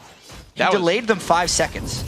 That was incredible because normally if you see no one there, you're like, oh great, we can get a ward down and like invade this buff. Yes. And TSM waits for them in that brush. I really wonder how much of that is how much these teams scrimmed during the regular season and just trying to pick up on level 1 tendencies. Elimination didn't have knowledge of what he was doing. That was mainly just guesswork, and it ended up giving them about a 5-second edge in the jungle. And it's going to be panning out as looks like Ball's taken away. A small camp there with Meteos and then teleporting back to the top lane. So Balls shared XP on the red buff. Hey, but we got conventional lanes. Yeah, we did. That's the biggest thing. This is actually what TSM wants, and now we really get to see the level of Cloud9's laners versus the level of TSM's laners, because this is mostly a straight-up matchup. This is the best that TSM could have hoped for from their level 1. And the odd one going to be grabbing his red buff for this one. Looks like he'll end his jungle route, or the early jungle route, on the top side. We'll see if it actually manipulates the Balls versus Dyrus matchup. Meanwhile, Meteos taking his Wolves will be hitting level 3 around the same time and near the same side of the map. That is a matchup to watch. The mid lane as well, LeBlanc versus Karma. Also interesting. And I think the mid lane is going to be particularly fascinating because Hai and Bjergsen really embody the playstyle of North American mid laners.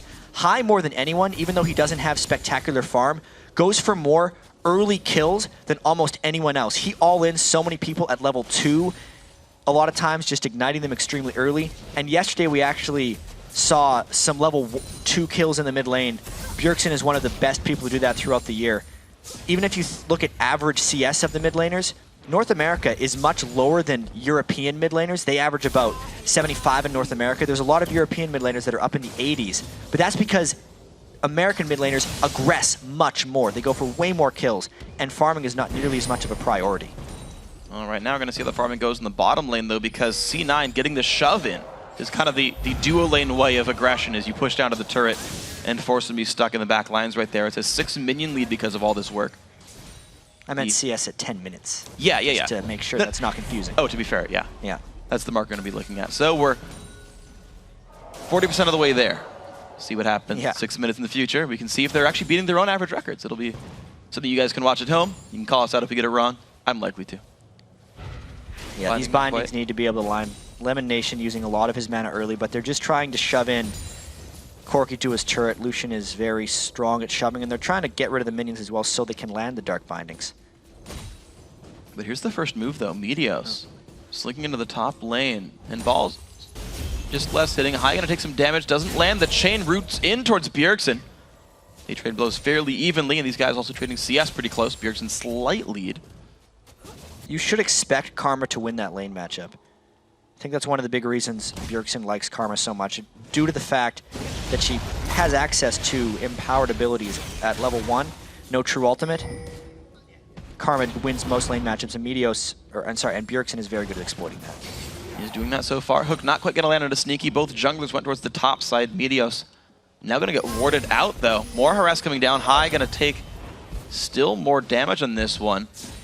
Bjergsen doing a lot now. 5 minions in the lead. Okay. Bottom lane plus 10, though. Cloud9 down there doing great. Balls and Dyrus holding even, and the little almost skirmish in the top lane between Meteos and Oddone did not pan out. So just the tense game right now. People playing around the minion waves and not finding any true champion fights. Yeah, so Cloud9 is contenting to these laning phase fights, and honestly, if we think of the overall scaling of these teams, Cloud9 is superior to them. Oddone on Xin Zhao and Dyrus on Lee Sin do not scale to the likes of Trundle and Elise. Trundle and Elise, of course, with all that percent health damage and a well-played late-game LeBlanc, can remove one player from the map. So definitely here on Cloud9, if they actually trade the laning phase and don't fall behind to TSM, they should hold a late-game advantage. Well, right now there's a tiny early-game advantage as well. Cloud9 up just 200 gold from their laning phases. Balls hits level 6 first and pushes Dyrus away. Dyrus actually recalling back right here, does have the teleport, but Balls will have a bit more money when he resets the lane. It's interesting here. Teleporting back, of course, that means there's no teleport up for an early dragon fight if that's what Cloud9 wants to do. Meteos getting some deep wards in to stop the approach, but he's just a level 4 Elise. The dragon is not a realistic proposition for Cloud9 as of yet. Still sitting on that slight laning edge is Cloud9.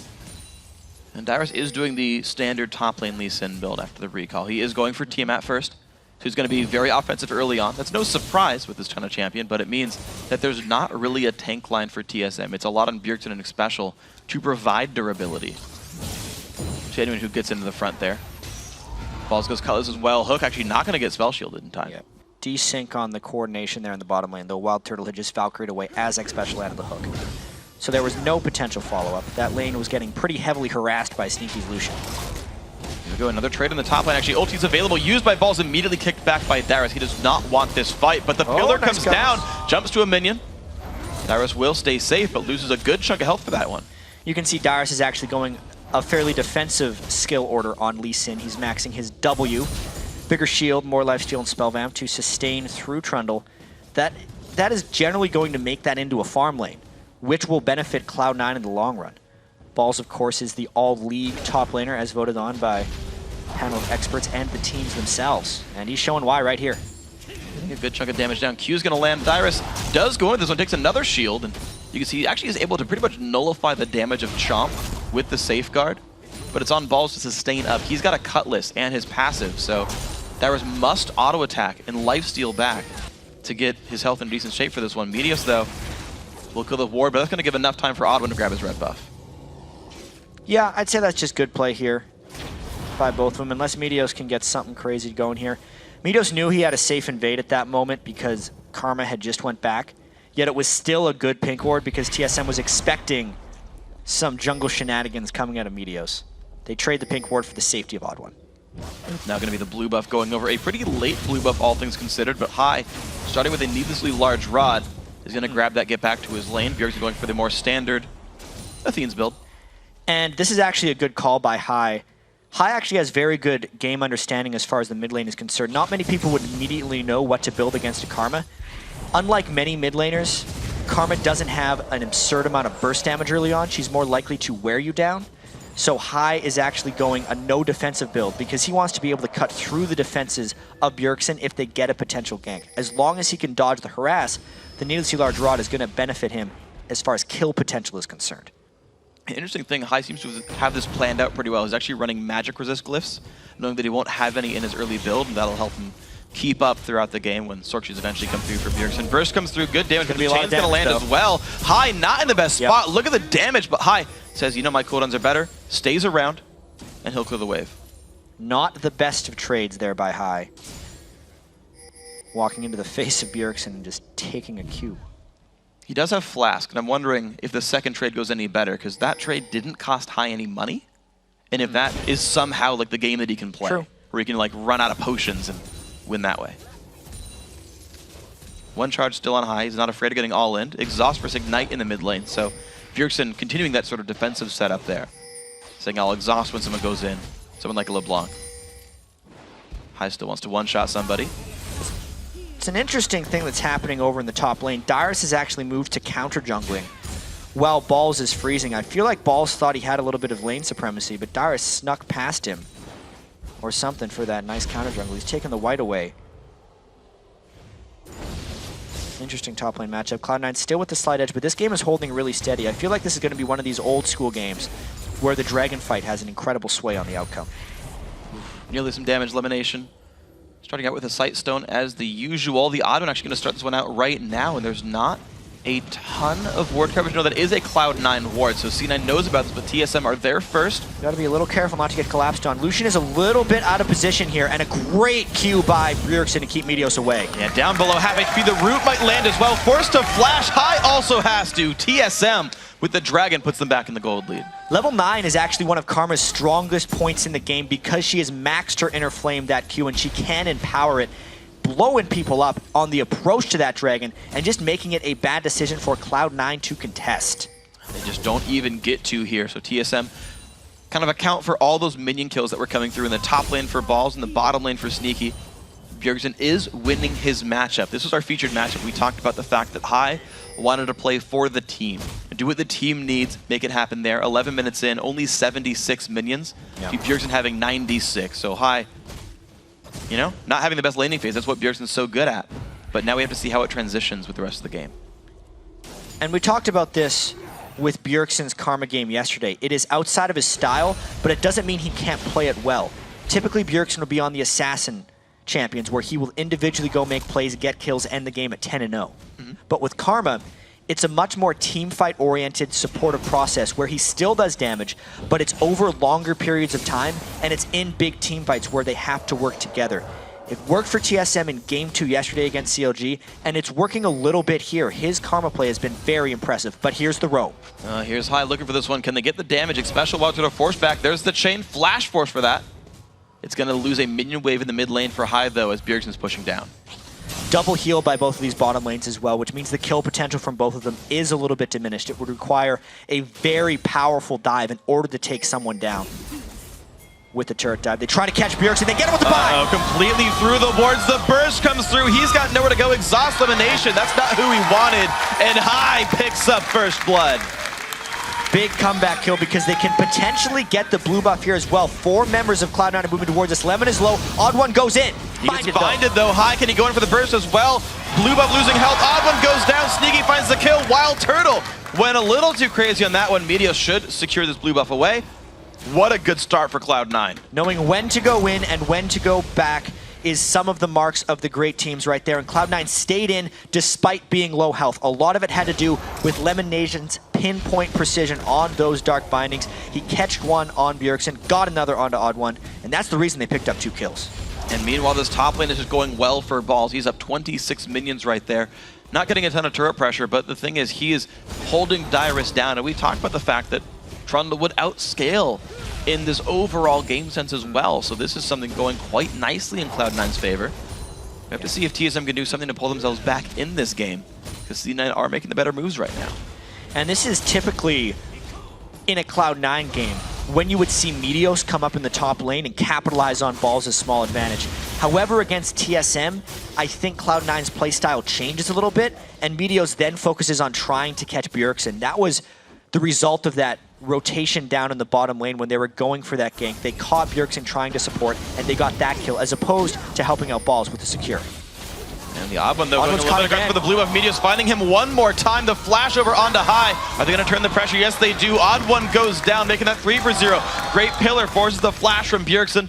He's going to get out, but the blue buff will go to C9 quite easily. Control is being lost right here. Yesterday in the games against CLG, Odd One put a huge importance on stealing the blue buffs. That has always been his play style throughout his career in League of Legends. Cloud9 punishes him there, knowing that would be his next move. Cloud9 got the blue steal away. That was the first kill onto Odd One. They knew he was going to go and try and get one back, and they catch him once again. Exceptionally well played. 3-0 on kills. Both blue buffs now have gone Cloud9's way. The red buff has respawned on TSM's side of the map. We'll see if that one gets secured successfully. Dragon up in 2 minutes is going to give these teams time to collect themselves and prepare for the next engagement. High added Sort Shoes and a Doran's Ring since his last couple of kills here, so getting Pen to increase the burst. We'll see if he can be even more deadly as these fights continue on. Athene's now done for Bjergsen. See what his presence in team fights will be. Yeah, as long as he's not getting caught outside of the typical team fights, he will be okay. No flash for Bjergsen is going to hurt as they approach that next dragon, but as far as zone control goes, because of the Corky missiles and the Inner Flame Qs from Karma, they do hold more control around the dragon area, as long as they don't let this game go to hand. Well, TSM are only down 1,700. Looks like the game right now not out of hand for these guys. Certainly the possibility for TSM to set up for a more group-based fight and do okay with this one. Last time when we were around the dragon area, actually, hold on, nice little bit of harass. The silence helping him win the trade. Ball's going in pretty hard for Dyrus right here. The ultis not pop for either one. They both save the cooldowns again for the trade, and Dyrus kicks him back. Still has his ultimate if he needs it. One thing, though, that TSM can hope to exploit is that Dyrus has his teleport, whereas Balls does not. And that will still be true when the dragon respawns. 34 seconds till that happens. High has a blue buff, Bjergsen does not. TSM mid lane are going to have to be very careful about his mana consumption. Single Doran's Ring and Athene's going to help that, though, considerably. High right now playing passive, not wasting any of his health bars.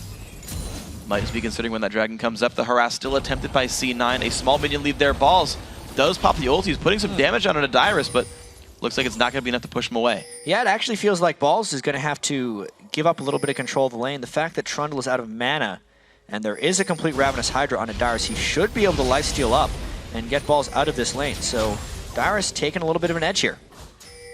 Level 12. Actually, it's a level lead for Dyrus in the matchup. He's pushing him down. 15 minions separate those two top laners. Ball's pretty close on pace for 10 a minute. Another burst goes in towards Bjergsen, actually breaks the chain. High puts the damage back down. Looks like this matchup is going quite nicely, but the blue buffs have timed out. Those guys are just going toe-to-toe in the mid lane. High is displaying so much aggression. It would be exploitable by ganks if Meteos didn't have so much jungle presence onto the odd one. Look at how frequently he's using that aggressively. The flash, the ignite, the chain, and the kill from High. Big plays from High, taking out the MVP of the North American LCS 1v1. And that will enable Cloud9 to go to this dragon as well. And there's not even going to be anyone from TSM contesting it, so Team Solomon only hold one objective on the map, and that was dragon number 1. But Cloud9 fire back with 4 kills, buff control, and dragon number 2 right here in the first game of the North American Finals. It's quite nicely played. Absolutely. Cloud9 has a lot of control here on the map. This is a nice counter move by Odd One, though, to go right into the mid lane since he knew how it would be going back.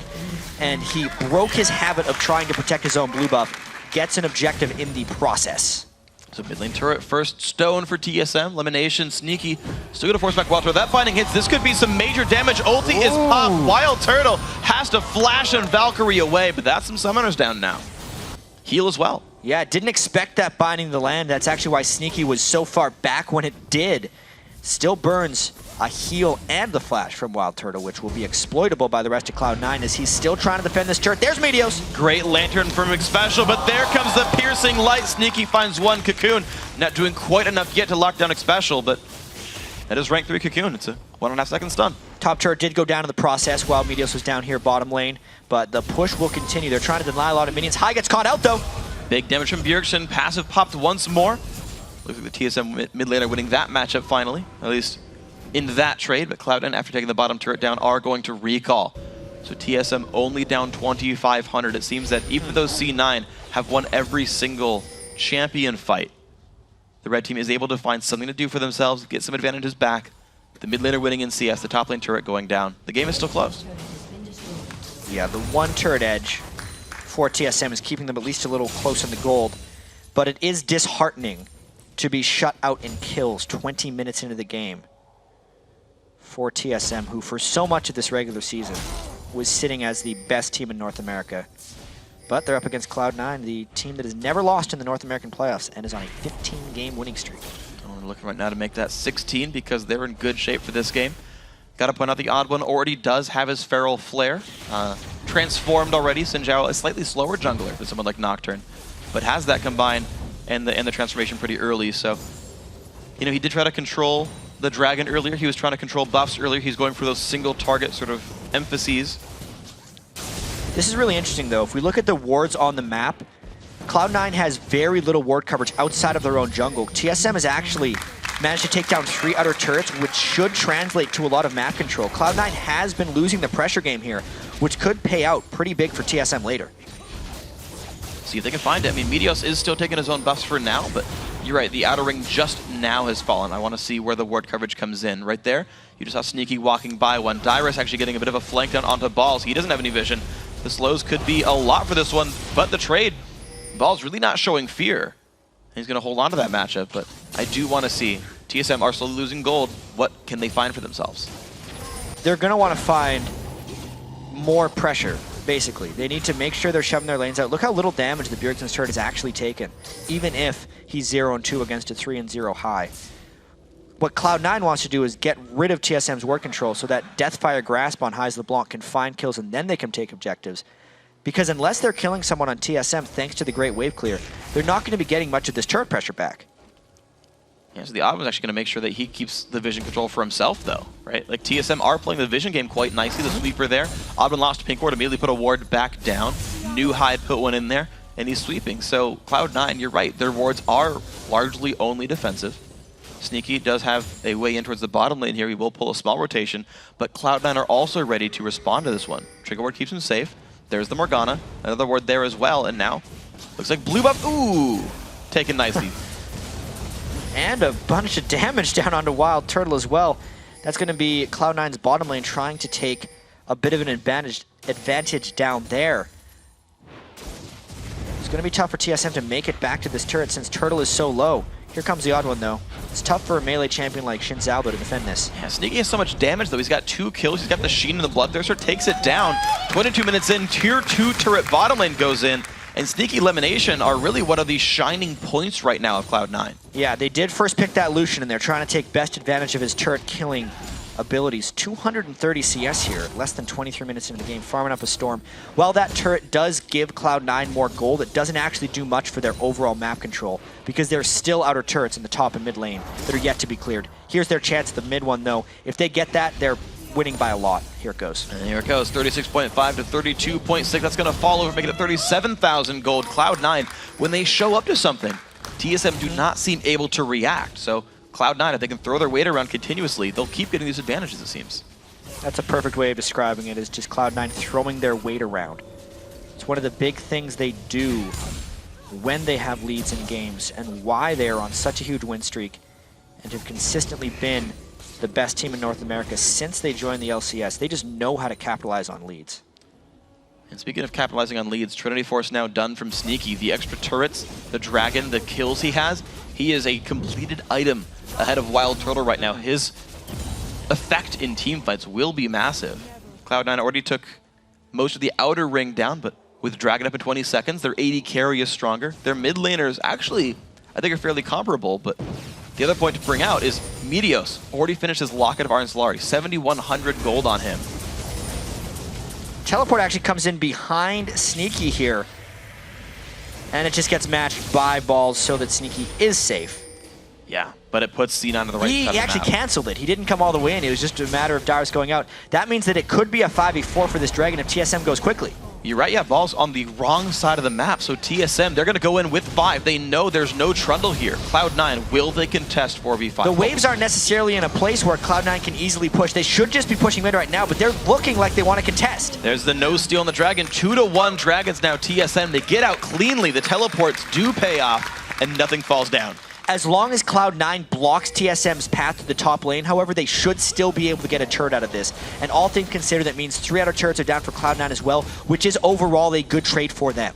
So here we go. Balls is still there with the push. The rest of the team is around, but TSM say no. They go down the mid lane right here. Yeah, it's a bit of a chess match. They knew that their path was blocked, but they also knew they could then block Cloud9's path back to mid, since they know there's no teleport on Balls, and this is another 4v5. But they're going to get flanked a little bit. This could be scary. Will there be a pick in? Cocoon lands onto Dyrus. A bit of poke comes by as well. Forced to run back. Dyrus safeguards away. Mid lane tier 2 goes down for top lane tier 1. Gold lead on that one for TSM. TSM gets away cleanly Brilliant tactical play there by TSM, barely outplaying Cloud9 with their map movements, but the chess match is going to continue. Cloud9 now trying to cut TSM off towards the top turret. Binding won't quite land. Tormented Soil actually pulling away some of the rotations as well. C9 ready to hit both tier 2 turrets here. And remember, Cloud9 is holding them off 4v5 here, so if TSM could find a clean initiation, they would go for it. They're just getting pushed back. Around the Frost Queen's claim slow them down. Balls the whole time was pushing top. C9 actually the victors on this extended trade going up a turret. And this means the map as a whole is much more open right now. And because of all the roaming around, the vision will drop fairly soon. There's a lot of wards down right now, but they haven't been placing them actively. If TSM gets trapped in their base here, they're going to lose ward control. And the whole time C9's put some wards on. You see the one Balls is walking by right here. The one he just walked by from TSM, freshly placed. That was a recent acquisition there from the Odd One. So Cloud9 have taken the entire tier 2 ring of turrets over the last couple of minutes there and got deep ward coverage. C9 suddenly on the map. Yep. Wards down for TSM. Turrets down for TSM. And they are still yet to get a kill. This Lee Sin pick from Dyrus is quickly reaching late game, and he is yet to make an impact. And straight up fights with Balls, he is no match for that Trundle at this moment. So TSM actually in a bit of a desperation mode right here, trying to take advantage of the strength of Karma at this moment and group up Cloud9 without getting caught by a DFG LeBlanc. It is a very tall task for TSM here. Well, there's a big TSM wave pushing down on the bottom. Oh, Ogma gets caught out. Lantern's on the wrong side of the wall. He goes down. It's a kill for Cloud9, 5v4 on the map. One Dark Binding, one DFG, and a dead tank on the Odd One's side. He did not have enough magic resistance, and now Cloud9 can power play up the mid lane, again cutting off TSM from the defense. You're seeing the poke come out from Corki, but it's not going to be nearly enough. The minion wave coming in right about now, but it's enough for TSM to make the rotation. The wave clear for Bjergsen. Missed the first Q, but C9 not wanting to go in. They separate Wild Turtle, though. Lantern on the other side of the wall. He just goes down. He gets exploded by Hive thanks to the flash, and now here comes the dive. 5 versus 3, kick back onto Balls. C9 still go for this one turret. Starting to take damage. Sneaky Pulse aggro, though, has to back off. TSM will probably hold this push, it looks like, but no, the turret taking more damage. Good dash by Sneaky keeps him safe, but C9 must back out. They still get a decent chunk of turret damage. If they go back, they'll be able to finish that one off, but it will regen if they don't make it. The lead grows, the kills grow, and Cloud9 comes away with another advantage. 5,500 gold, the lead for these guys. High. Gotta be careful. Gotta be. Binding misses, Dyrus. Yep, there's the dash. TSM own the wards on Baron, though, to be fair. They see Balls bottom lane. They should have a general count on his teleport to think that is up. This is contestable by Cloud9. Balls is a little low on mana, and the rest of Cloud9 is going to come in. This is a bit of a desperation play by TSM. High, making sure his presence is felt just to scare TSM off while the rest of Cloud9 approaches. That was really well played. Lucian's going to push the mid lane down, and Baron is going to regenerate back up. Ward coverage comes out. TSM do not want the counter Baron to come through, but TSM are healthy if they have to. Poke comes in. Does not aggro Baron. This is actually going to be another one of these push-pulls. Sneaky runs up the mid lane while Balls tries to distract the rest of TSM. They might just go and try and damage this turret. A minion arrives, meaning the turret can go down. And 3 members of TSM are going to go back down to defend the mid lane, but it's going to be too late. Mid lane inhibitor turret falls. Cloud9 up about 8,000 gold. The chase. Odd One forced to ulti away, but he's cut off. Morgana and Lucian on the other side. High misses the chain. He's got to be a bit careful. Passive is popped. Odd One gets the right target. Red buff. No, High levels up. No, maybe even Dangerous Game. Dangerous Game saved him. So close to falling down there, and it just seems like Cloud9 is a step ahead of what TSM is doing. Every time TSM makes a nice play, Cloud9 makes a great play, and they're continually punishing TSM. Wow, so solo mid just can't quite find their way in. So they got an 8,000 gold lead, and they get to gigantic wave in the bottom lane cleaned up here by Sneaky. Everything going so very well for the Cloud9 squad. All these strategic rotations have worked out as like +1 turret, +1 kill, +2 turrets even. TSM have yet to outplay the map against Cloud9. Yeah. The early game actually went kind of how TSM wanted it to as well. They got standard lanes, something that they generally haven't been defeated when they get those standard lanes, but Cloud9 just kind of manned up and did it. This won't leave too many options for TSM as we move into the rest of the series, because kind of their best play was these lanes. I think the picks out of this one aren't as comfortable as TSM would like. They're going to get some of those back in the next game. assuming this game continues to go the way Cloud9 does. And hopefully they can do a little bit better on the blue side, because this game has just been rough for TSM. Almost a 20% gold lead. Cloud9 making the right choice every step of the way. TSM still try to own some wards. The Dark Binding picks have worked largely well for C9. I gotta say, that pickup, Elimination playing so much of it. Also, I want to point out the Alacrity boots onto Morgana. So much of Morg is just moving towards people and scaring them away from Dark Binding and shooting it when they're out of options. He mind games a lot of people if he's faster than them, because he'll get closer and closer, making the binding easier and easier to land. Well, High finds some poke on a Wild Turtle, taking about half his health off with DFGQ. And now the mid inhibitor is open. TSM trying to make the move back there. Dyrus is going to recall. The team will stay and take the inhib down. How good is a disengage? Team split up a little bit, but Cloud9 get away cleanly.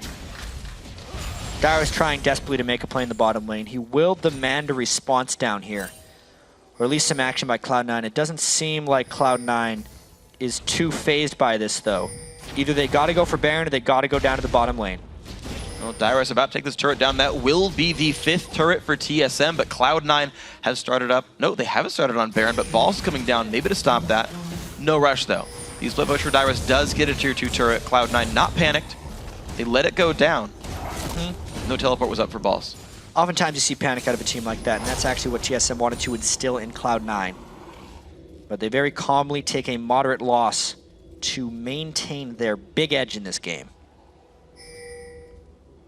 8,500 gold, the number. Every time, it's going up every time I look at it. High looking for the chain, finds Anna Bjergsen, but hooked in nearly on the box. There's the play as well. Special flashes the wall. Bjergsen slowed down by the Morgana active.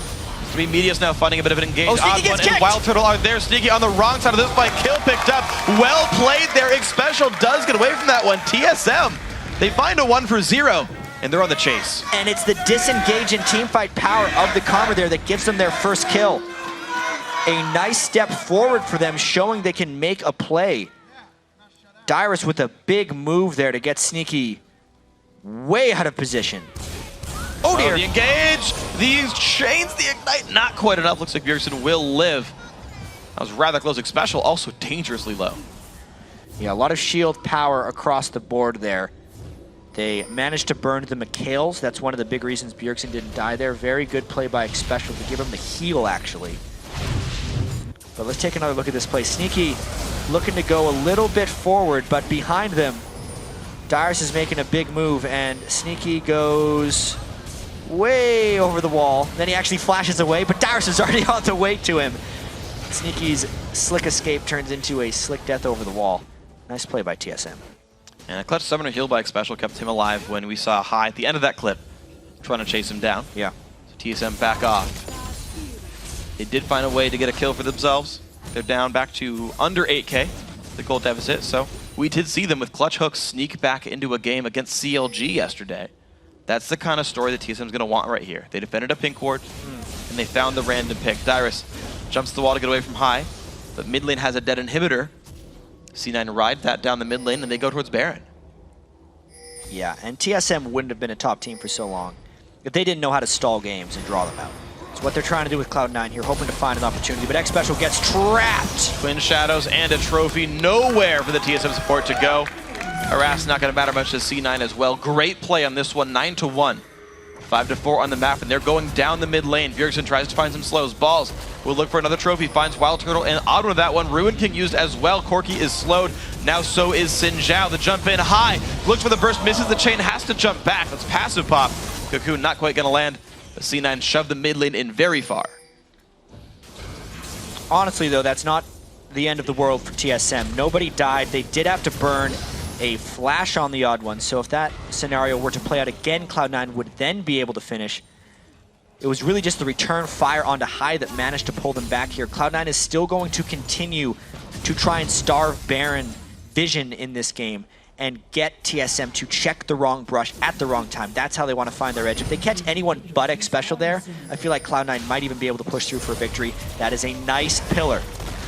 Well, Ball's going to start this one off. He is the tank in the front line, has not yet popped his ulti, but does get forced back a bit. Wild Turtle dropped dangerously low. Dyrus on the run. Odd One, though, goes in for the fight anyway. Ball's knocked up. The fight's still continuing. No one has yet died. Odd One stunned up, though. That's a kill picked up by Sneaky. And they're still going. Bjergsen, the Cocoon, lands the trophy.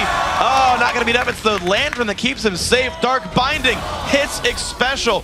Big Slow comes out, but the burst comes back through. He's going to keep the team safe, and another kill picked up by Cloud9's AD carry. The dive in high. Doesn't quite land the chain, but he does have a team to back him up. It's still 2 kills on targets of TSM. They get the inhibitor down. They can just back away. Cloud9 using their gold lead there. You could really see how TSM's team composition is actually quite good at sustaining team fights. Cloud9 caught them out there with a huge kill lead and gold lead, and it still took them some time, but they showed their advantage. They pushed them back, and now they can start forcing Baron. So Dyrus raiding the wings, the Odd One very far away from this one. No good way to get in quickly. And Baron down to 2/3 health right now. Cloud9 staying in the pit, but TSM want to contest. Dyrus finds a Q. The damage into Sneaky. He's going to stop the Baron attempt. Cocoon's going to miss, but Dyrus will go down. 1-0 elimination nearly falls. 1 hit from dead. Baron won't claim his life, but now Bjergsen is getting chased out. Another Cocoon does land, though. Meteos on a rampage, 4-0-7. Yeah, the tank Elise coming in pretty strong. He's actually going Randuin's next. Void Staff would probably be his last item since he does so much of that percent health damage. But quite honestly, there's not too much percent health that he needs to cut through on TSM. He just needs to be what he is right now. Cloud9 has been so good at controlling this game overall. 13 kills to 1 is a rather large statement, and just playing it safe every time they can. Looks like just enough lifesteal, though, keeps Wild Turtle alive. I think he goes positive by attacking trades, using auto attack trades against High right there, and he does get out. 90 health on him. Gonna have to recall, of course. And there's still a dead Bjergsen and Dyrus, which is incredibly critical for this Cloud9 team. They're going to start on this one knowing there's no wards inside, and then look to peel off or jump over the wall if the Odd One looks to steal. As soon as they saw that teleport, they said, all right, that's too big of a risk. That was just a Baron check more than an attempt. But it is a 5-minute cooldown now gone from Dyrus on that. So also 500 gold spent on the home guard boots. That won't pay off too much for him. Though similar thing did come through for C9. They've got 3 home guards themselves, interestingly enough. Dragon, though, being started up. The team is there. High actually going to be holding a split push on the side of the map. Cloud9 can take this with just 4. They've got the ward coverage to not get stabbed as they go. 3 of 5 dragons. Baron hasn't died just yet. C9 have disengaged those fights very well and picked up kills for them largely. They've either gotten a cooldown out or they've picked up champion kills every time they start Baron. And they're absolutely just looking for catches around the area. You can see from Lemon Nation, he has a 6.6 second cooldown on his Dark Binding actually because he's hit 70 or 40% cooldown reduction with his item build there. Obviously, you have the low cooldown Cocoons from Meteos as well because he has maxed his E2, and there's another one of those catches. Odd One gonna have to try to take the lantern, but he doesn't get one in time. High knocked around, gets X-Special into the Baron pit. X-Special is gonna be trying to fight that one. Dyrus will go down and joining the Odd One as a dead member of TSM. Special now locked up. Baron helping the team. Triple kill for Sneaky.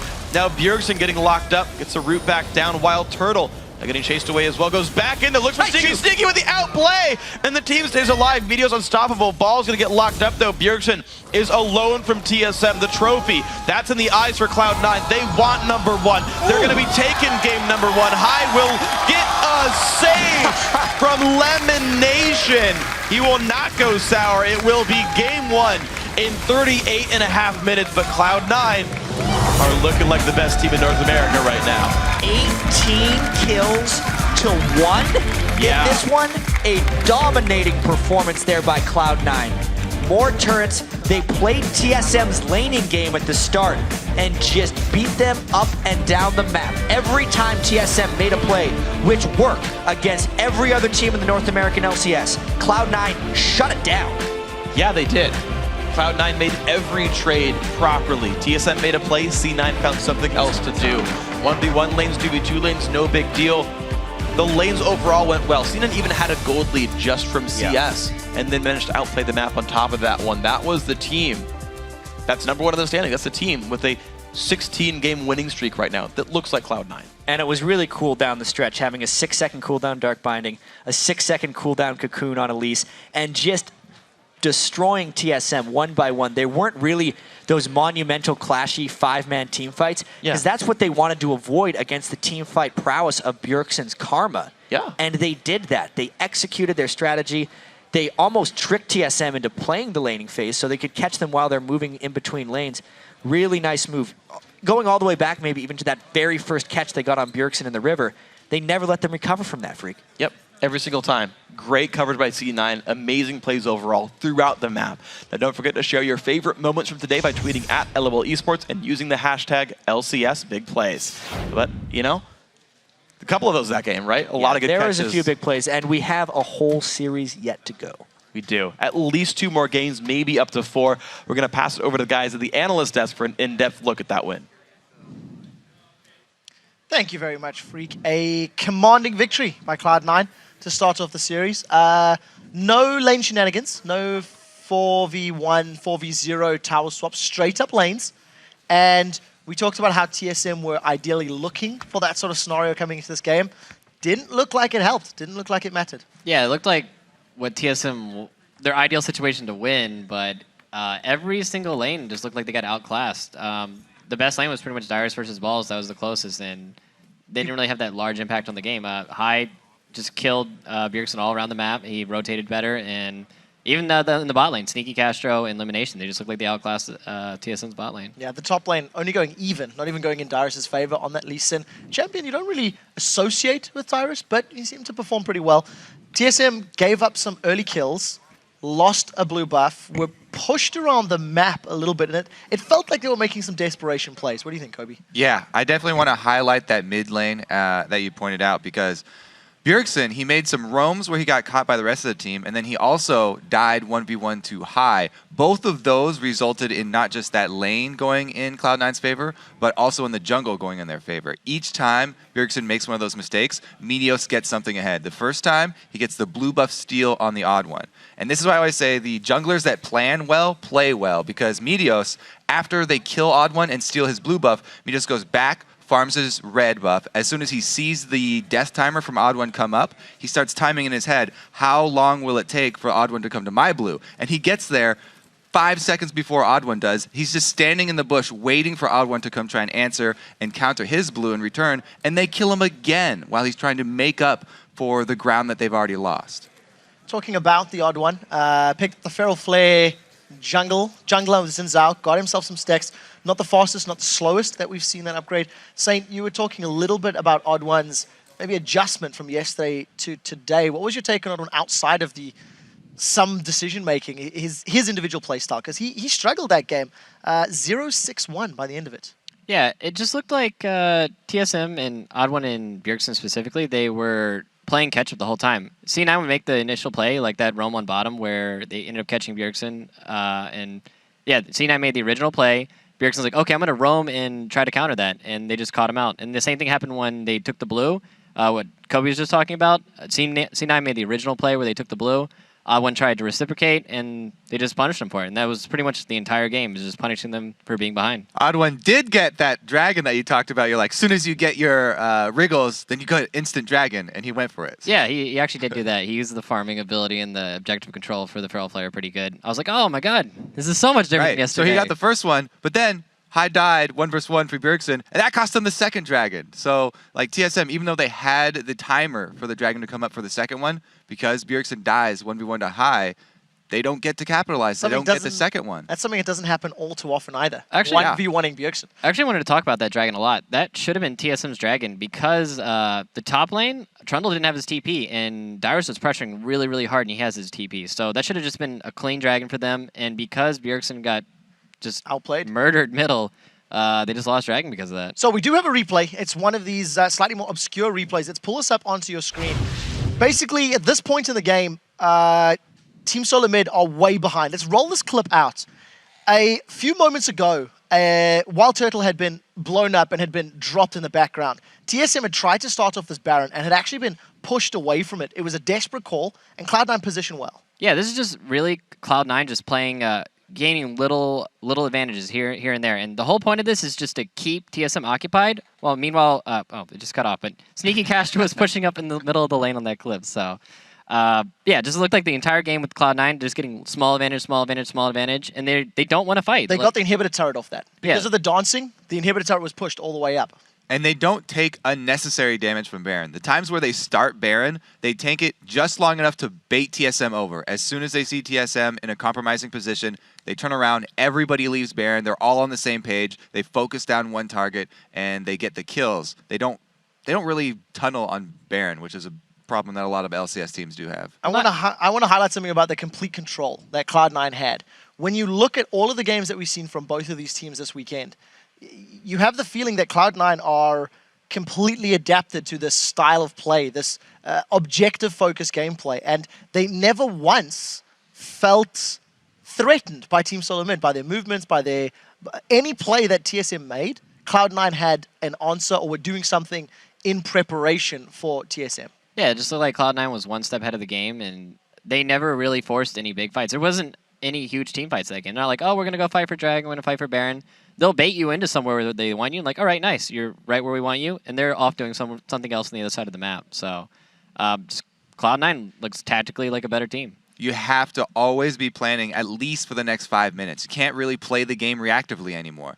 You know, back when I was playing the game, it was just, oh, you just play better than the person who's standing in front of you. You can't do that anymore. You have to plan out the next at least 3 moves that you're going to make. Well, playing better also helps too. I mean, they won all their lanes That's too. one. They won all their lanes too. So. We'll have to see if TSM can plan a little bit better coming into Game 2. We do have to go to a quick break while we rebuild the Nexus for that second game of Team Solo Mid Cloud9. Don't go anywhere. The 2014 Spring Playoffs return after this.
welcome back to the North American LCS in our championship series between Team Solo Mid and Cloud9.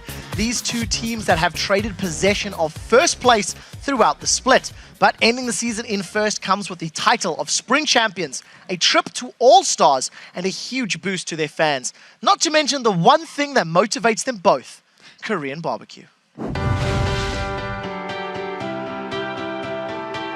Hopefully we get this spot because it's going to be really hard to win Worlds if we can't win here. We've been working the entire season towards being number one, and being behind TSM the entire time was kind of sad a little bit just because we weren't there number one. It's a milestone, especially against C9, now that there's more competition in NA. Every win we get against C9 is already a milestone. This split has been really rough for us. We started out strong, faltered a bit. If we win here, it's going to mean that the practice that we've been putting in the past few weeks have really been paying off. We sort of weren't top of North America summer split last year, so we really want to prove everyone wrong that we still got it and we can still win. The biggest thing for us winning the split would be going to All-Stars as a team, which would be awesome because any international experience is just a ton of fun. I really want to just see Paris, and I really want to actually compete there and get more experience internationally. I moved here from Europe like a couple of months ago, and it's just like, it would just mean a lot to me if I could manage to go from Europe, come over here and like win the entire thing. If anything, when winning, when playing, when doing good, every play I do is all for the fans and all for my team. So the fans have been with us for a long time. They've been here since the beginning of last split, and some even before that. We have a lot of fans, and it's really nice to see all the fans happy and supporting us. If we win today, then maybe our hype is real. People don't really think that we can win. I mean, we've been faltering a lot. Honestly, all the practice that we've been putting in, it needs to show in these last few games. If we win, I think Reggie's going to take us out for Korean barbecue. A celebration for us if we won would definitely just be food, maybe K-barbecue or something. I'd probably call my mom and tell her we're the best team in North America and I'm probably going to be going to Paris. There'd be a lot of stress gone. We'd be like, yeah, we're number one again. Generally, we try to just take it one game at a time, so we're definitely not going to plan our celebration until we've actually, if we win. The finals between us and Cloud9 is definitely going to be hype. I'm really happy that we made it to finals. It means that we're that much closer to actually winning and going to Paris. Now we're in the finals. Now it's just all on us to play our best game. It's like still possible that, yeah, TSM could be number one. Great feature. Both of these teams definitely want to win. They definitely want to get the title. They definitely want to get Korean barbecue. Just as an aside, I don't get Korean barbecue. I go to a restaurant to have my food made for me, not to cook my own food. It just sounds like you're a lazy person, Quickshot. No, just, what's Korean the point? barbecue is a social experience. No. Right? Well, just don't invite him. We'll go after this. Listen, Get out of here. That's fine. Right, let's get back on topic. Let's get back on topic, right? We're in the championship series. We're jumping into game number 2. I want to talk about a few players. Let's start with Odd1. He struggled game 1. He was outclassed by Meteos. Did not perform particularly well in Zhao. What's your take going into game 2? I don't know. Like, yeah, it just looked like he was behind the game. Meteos and High were playing these really good picking champs. They have LeBlanc and Elise. If anybody get hit by a cocoon or a chain, instantly dead. And they're just moving around the map together, taking objectives and picking people off. And it looked like Bjergsen and Odd1 just didn't have that synergy. Yeah, I think Odd1, if anything, he just needs to be a little bit more proactive in his jungle. However, all the blame can't be laid on him. Bjergsen also is partly to blame for a lot of the things that were stolen away from the Odd1. When Bjergsen was roaming and he got caught, and when Bjergsen lost his 1v1, they lose more things in the jungle whenever their mid laner does go down. So those two are really tied together tightly. Trust the jungler to look for someone else to blame. Well played, well played. Talking about another jungler, Meteos. He went unkilled, 5-0-10, played Elise, had more farm than Odd1 at multiple stages of the game. Once again, of course, because of all the pressure. I mean, Meteos ban Elise, but the problem is he's just going to do it on something else. I mean, he can do it on something else, but it's not going to be quite the same. Like, Elise is a really good pick champion and roaming champion, and I would probably take him off of that. He seems to be really comfortable in it. He likes his new build, and he just likes the way he plays around in the team. So unless you're going to pick it, I mean, Odd1 is he likes to play Elise a lot too. So, and of course, Bjergsen's a LeBlanc player as well. So maybe they just pick the strategy from them. I'm glad you say that because Hai's LeBlanc, I actually said before the game went on, I don't know, like, I feel like Hai is good on LeBlanc, but I'm never blown away. And Did as you I'm like that play where he 5-0-10, soloed the European import, straight as up, you put it? Straight up, completely silenced me. I like I said, it's just in comparison to other LeBlanc players. American muscle. I had not ranked Hai that much, and you're right. American muscle takes out the European. And what's your take on Hai and his LeBlanc play, Kobe? I definitely am a fan. I was a fan, actually, even over in Kiev when he was using his distortion to go into Zig ultimates and dying. But he's able to roam effectively, and he picks people off. He catches people by surprise. You can even see some of the plays he goes for don't work out, but you can tell he's always looking for those openings. When he was trying to catch people recalling and he wasn't able to burst down Bjergsen, those are the types of plays. He's always looking for those. And we'll see if he can make them stick. Yeah, he's really mindful about his positioning too with LeBlanc too. I just wanted to point that out, especially in like the game yesterday with Curse, where he came in from the side and he flanked them. In order to be a good LeBlanc player, you have to know the right angles to come in. If you just run straight into somebody, which I see a lot of people do, you just end up dead. So, well played by Cloud9. They are 1-0 up. We're going to send it back over to Freak and Jat for game number 2.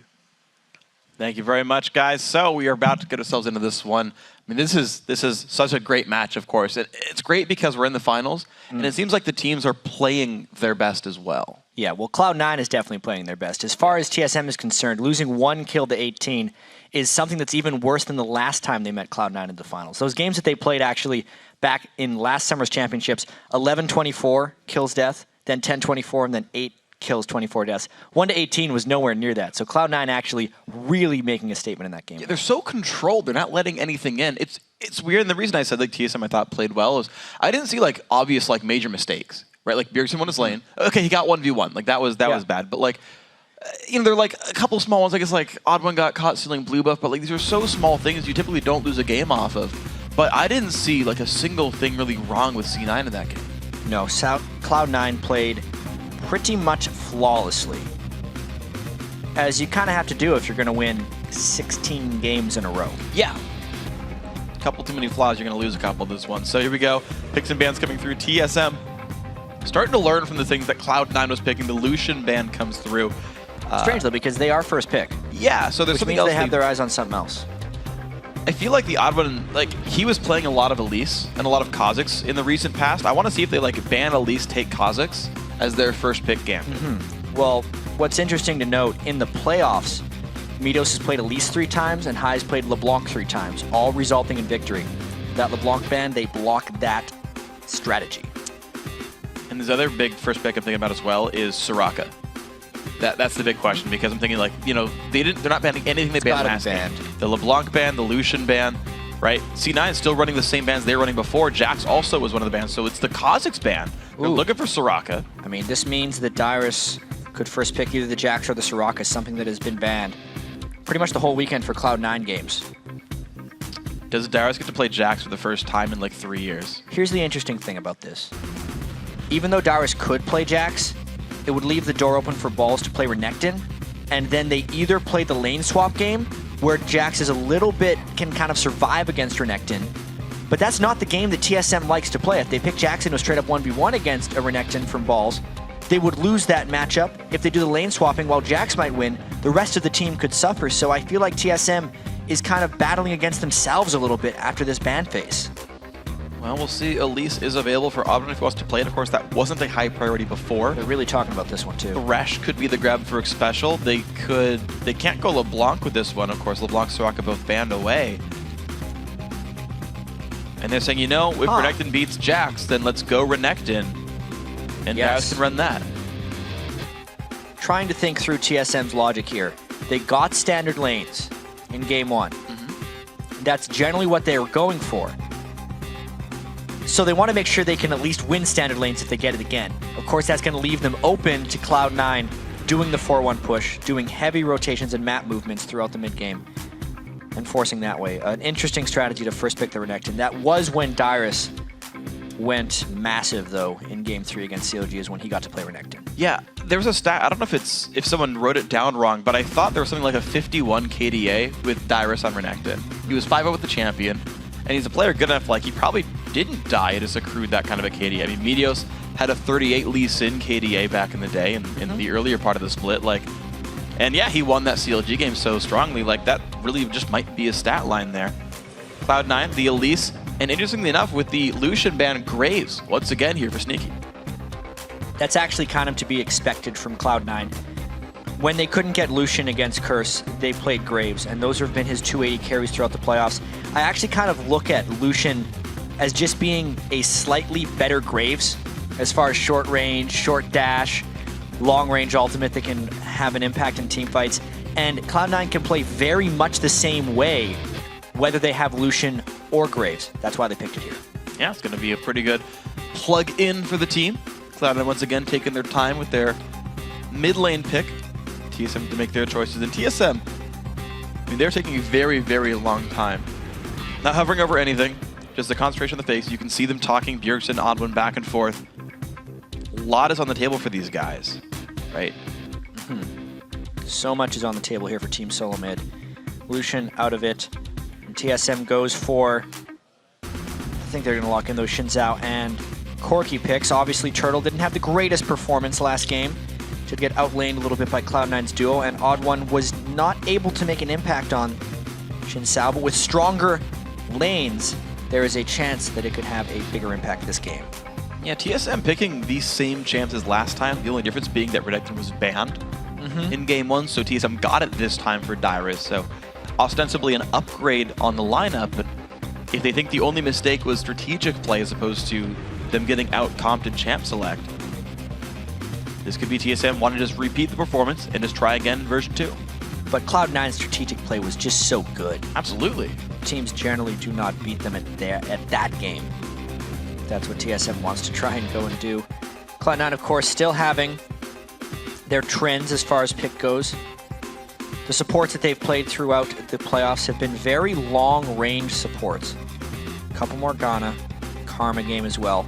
They picked Morgana and Jax. So they're going to be looking to do lane swaps, absolutely. This is interesting to me because I feel like the mind games get more severe at this stage because the red team is typically the team that initiates the lane swap. They send their duo lane top. Most of the time, that is how I see it being set up. So if TSM really wants to do 2v2s, they either mirror that and Cloud9 knows that and mind games it, or someone gets really deep wards down to find the matchups they're looking for. That's going to be so interesting as we go into this one. As far as TSM's meta is concerned, what are they planning here? Why would they hover Rumble? That makes more sense. This is Wild Turtle, man. He's wild. They can't tame him. He just picks whatever he wants and locks him at the end. TSM, if they do... Yeah, the thing is, if TSM was getting out-positioned before, if they grab more engaged, they can maybe get in on this. This is such an early game team that TSM is locking down right now. Karma and Renekton, as far as lanes go, have a steep decline after the 25-minute mark as far as overall power goes. Not to mention, Corki does not have a 6-item scaling as well as other 80 carries. TSM is absolutely looking to dominate lanes and try and win the game that way against Cloud9. They're going all in with this strategy. All in, indeed. I mean, there was a line that was said during CLG vs TSM, which was, this is the comp TSM wants to win, or wants to use when they want to win at 25 minutes. And this is basically the same thing right here. This is. I said yesterday. Yeah, it was you. I didn't realize. It was you who said it. So I'm glad you caught me on that quote. Good job, Jat. Lulu comes coming through. down, trying to match support for support in the mid lane. Lulu is very much like Karma. Karma mid lane, I feel like, arises because you look at why Lulu is strong and you say, if that's true, what else is true? And Karma is most similar to sharing those characteristics with long range, slowing Q damage. Also, all of the shield ability power ratio scaling. Cloud9 with a very strong late game teamfight composition. Yeah, just imagine if Balls gets rolling there. You've got a black shield and Lulu, a mid lane Lulu, so a very powerfully shielding and wild growthing Lulu to make you run around and go mental. Last time we saw Balls play Jax, he got a quadra kill against Curse, and I would say not single-handedly carried, but had such a giant impact that he was a large reason for the victory there of C9. So TSM have to know that. I mean, they had to have watched that game and say, okay, keep this in mind. Balls quadra equals we probably lose. Don't let it happen. Don't let quadra kills happen against you or pentakills. Those are generally only Bjergsen showing you lose the game. Yeah. Yeah. If Bjergsen gets the penta, they'll be okay. Okay. Well, the game's about to get underway, so tweet your predictions to @LOL Esports and use the hashtag TSMWin or C9Win. We want to hear from you guys. And let us know who you think is really going to take this one. Cloud9 definitely with a commanding game 1, but it's a fresh game, fresh slate. See if TSM can pull it back. And it's going to be rather critical. I mean, the head-to-head score between these two teams has now moved to 11-1. That is the most devastating playoff victory Cloud9 has ever had against TSM, 18 kills to 1. Yeah. TSM does not lose that badly very frequently, and then the time they have to adapt isn't very long either. They were able to come back in Game 2 against COG. Almost everyone had actually written them off after seeing that Game 1. So do not count this team out. They've been around for a while. They absolutely have. This is a team that tends to always do rather well in playoffs no matter what. Even if TSM's the underdog, they show up. I remember you were talking about last playoff performances. TSM came into the summer playoffs last year with an 0-4 record against CLG and 2-0'd them back in the old quarterfinals. The crowd, obviously, very much in TSM's favor, thinking they can pull back Game 2. There's a few Cloud9 supporters trying to come in as well. Yes, there are. This is going to be fun. This is kind of the new top rivalry of North America. Yeah, honestly. TSM CLG won't go away, but TSM C9 is the finals so much. Throughout the spring split here in 2014, everyone was waiting for this best-of-5 matchup between TSM for Cloud9 because the whole split, they were head and shoulders above everyone else as far as overall record goes, and they traded the #1 seed a couple of times as far as the standings are concerned. And we're going to get the final standings in just a couple more games. Couple to a few, depending. Couple to a few. If it's a couple, that Then means it would Cloud9 wins. Absolutely. If it's a few, TSM still has a chance. Got to see what it is. TSM still holding the fan vote online. 127 in the game. Battle line so far drawn. Line of scrimmage, but it's a match. So a line of matchage for these guys. Cloud9, sneaky. That is a quadra Helping the kill. team go through. Let's go, get the penta! That's not supposed to All right. happen. Well, pentakill happened at some point. Obviously, here we have Cloud9 invading pretty heavily. And here we go. So the invade down towards the bottom of the map. C9 do want to be against the weaker turret, even if there is a lane swap. TSM waiting around the wings, though. They're going for a flank. C9 going to get revealed. They're going to have to back off, binding them through. Oddman is there, though. This could be the fight. Cloud9 is afraid Jumps of. in, balls, goes for the stun. Doesn't find anything. His special could re-engage with this one. TSM pushed them back. Cloud9 did say there might be one really one-sided game because of a level 1 invade in this series, just because of the way that they play. They come out of this one mostly unscathed, but it still puts them behind early on in the jungle because they had to retreat after that invade. So no leash at all for Meteos. His dual lane is Elise, down though. there. Elise is probably the one jungler that can easily sustain through without a leash. So let's see if the Oblin can capitalize with the fact that he's going to have the earlier jungle start. Meteos just now finished the first camp. Look at this, the odd one. Smart. Going Very smart. across the map to steal the red buff. And they do not have dual lane protection here because they're in conventional lanes once again. The lanes are playing out in TSM's favor drastically. They get the Renekton versus the Jax in a 1v1 matchup. Jax should not be able to handle this. Renekton should dominate balls right up top. And look at that by Dyrus. He pushes the wave in and gets on the bottom side. If someone does show, he will get there before balls and tip the matchup. Meteos is not going to stop this, puts the Spiderling down, and actually misses the little minis there. So he's going to be well far behind unless he spots his camp again. He should actually know that the camp's not cleared. Yeah, he will spot that camp. He knows he's been counter-juggled by the Odd One. Nice double move there by the Odd One, getting Meteos down a little bit. That is a very critical, especially for the top lane matchup. When you pick such heavy lane bullies, it is absolutely critical that your jungler put the other jungler down as well, because that just means your lanes get to capitalize on their inherent advantages even more so. Oh, speaking of advantages, pushing upward, Sneaky down well below half. Wild Turtle finding the pressure to go through. Nice pickups in this one. Especially on Wild Turtle now getting a quick early lead here. See if the minions can be equalized. And even though it doesn't reflect in the early gold total, TSM has had many things go drastically in their favor thus far. Setting Meteos behind, getting that early damage onto Sneaky, since every time he levels up, he will heal for less if he's sitting at lower health. and the fact that they're getting the 1v1 lanes in the top of the map will all be benefits of TSM. And so you're going to see if Elimination can maybe equalize the health just a little bit. Getting some of the damage down with his Spell Thief's Edge, Tormented Soil doing a bit there. Bjergsen pushing very heavily. Meteos only wearing 1 buff, but most of the way to level 4. Trinkets on Dragon, looks for the flank, but that's going to be spotted by Wild Turtle's Trinket Ward. TSM back off, and they're going to be safe. And look at this, Odd1 coming in huge early on in this game too. He was 0-6 in game 1, and he's trying to make sure that doesn't happen again. Setting Meteos back and really controlling this top side of the jungle, which is quite honestly the most important side of the jungle for TSM, since Dyrus and Bjergsen's success is so critically tied to TSM victories. Ooh, can they dive balls? They know Meteos on the wrong side of the map. Actually, Wards will watch Meteos go towards his Wraith camp, so there's time. TSM knows they've got time, but Meteos is like, hold on. Balls might get dived. He runs right up there. No dive yet for TSM. Oh, this could be absolutely disastrous for Meteos. He comes in, realizes he's been counter-jungling, and he gets jumped on. Some good damage, but a nice cocoon will keep Meteos safe. Odd1 will not find the knockup, but it's a half-health Elise. Not exactly in fighting shape. Yeah, he popped out and stunned Odd1 very quickly, which saves his skin, but does not save his Golem camp. The big one was taken away. And the recall does finish for balls. He's going to be safe, has the teleport. He can get back if he needs. High.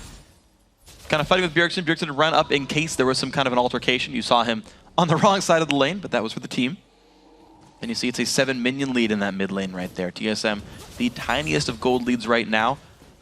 Mostly, that is the Dyrus versus Balls matchup. 39-26. The recall already forced. Balls not even TPing to the lane, so Meteos had to hold that wave under turret. That's an XP and gold advantage. Good Black Shielding special.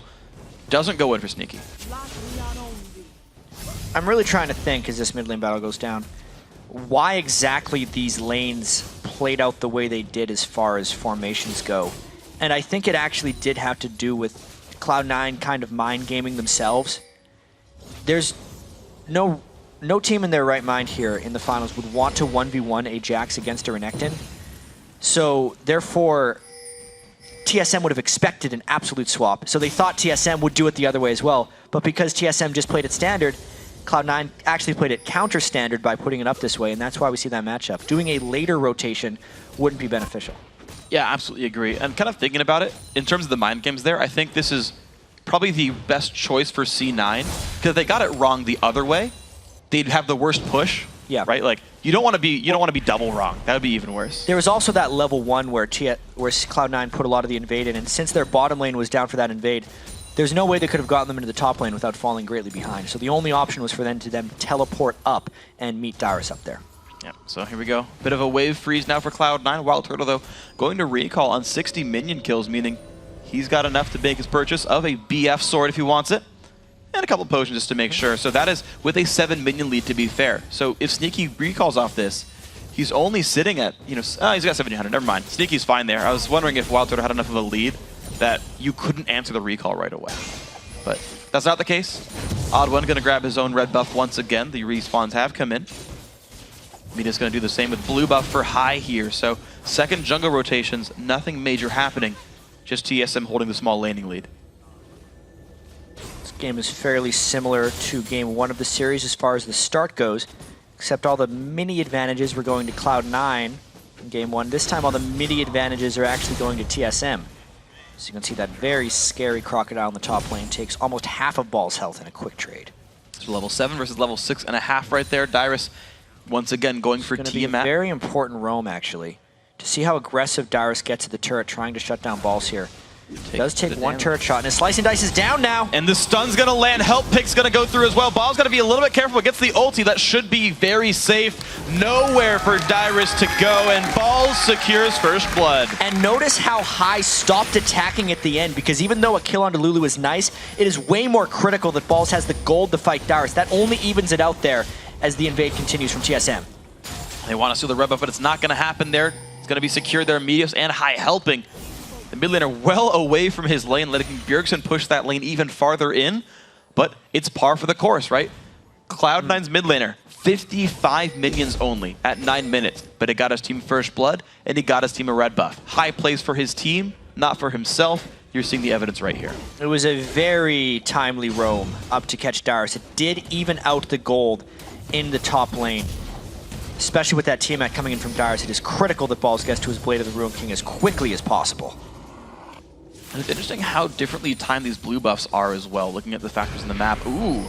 Nice little pick. The ulti goes through. Elimination wants this kill. The tether's still there on a Wild Turtle, but he takes a lot of damage on the backside. Ulti comes if. Summoner heal. Yep. Bit more than needed, I think, but especially going to take some harass again. Elimination also forced away. One summoner down for TSM. Yeah, this is going to be turning into a brawl. Hai again trying to roam. He's got to be careful not to over-roam and lose control of his mid lane turret. A lot of pings going down here, whether to try and stop this push or just take the dragon, because Darius is waiting in the wings. This could be all kinds of interesting. Maybe a bit of a 3 versus 2. TSM making their way down. Put a ward to make sure it's all safe. Meteos goes back in. He'll save the wave. TSM needs to make a play right now. Darius has abandoned his post in the top lane, so they either have to get a push on the mid lane or a straight down to the dragon. Hai trying to harass them as much as possible. They are really just delaying. A fight here would be suicidal by Cloud9. Well, Darius has teleport. Balls does not. He's going to push this top lane up and get some experience back, but TSM says, you know what, screw the turret. We want the money from Dragon.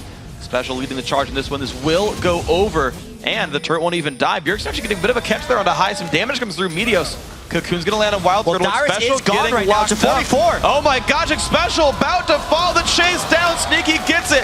Wild Turtle in bad shape. Repel comes through for Meteos. He finds a second. Advin's ulti not quite coming through in time. Elimination taking big poke. But Bjergsen getting binded means more damage comes through. Adwin low on health. Cloud9 get 2 kills for Dragon. This is just such an awesome series to watch because you see TSM making really smart plays, but then Cloud9 still finding a way of taking advantage. At that moment, TSM had a roam down bottom from Darius, as they do a little brawl in the top lane. A roam bottom from Darius, but then because he had went back to the top, Cloud9 then found the engage. It was smart of Darius to go up because they got the dragon, he needed to get back to his post, but then TSM didn't expect that immediate aggression from Cloud9. That's why they're able to go in and get those kills, chasing everybody down. And Balls gets away from the fight, no worries. Got Darius super low. He traded almost everything right there, and this is a Bjergsen roam coming back. Summoner teleport going to be used. Ignite is on the stun. Darius picks up the kill. Balls a little too greedy on that one. Getting the recall first. First big play there by TSM where Balls could not take advantage of what TSM had done. Because of everything that happened during that replay, Balls committed very heavily to try and end the lane against Darius by getting a kill. Darius survived, and that had overcommitted Balls into a roam kill for Bjergsen. Well played. Now both these mid laners have shown up top to turn that matchup the way they wanted it to. Darius now up. It's going to be actually pushing the bottom lane first. Black Shield use, Special. Doesn't find much thanks to Dark Binding.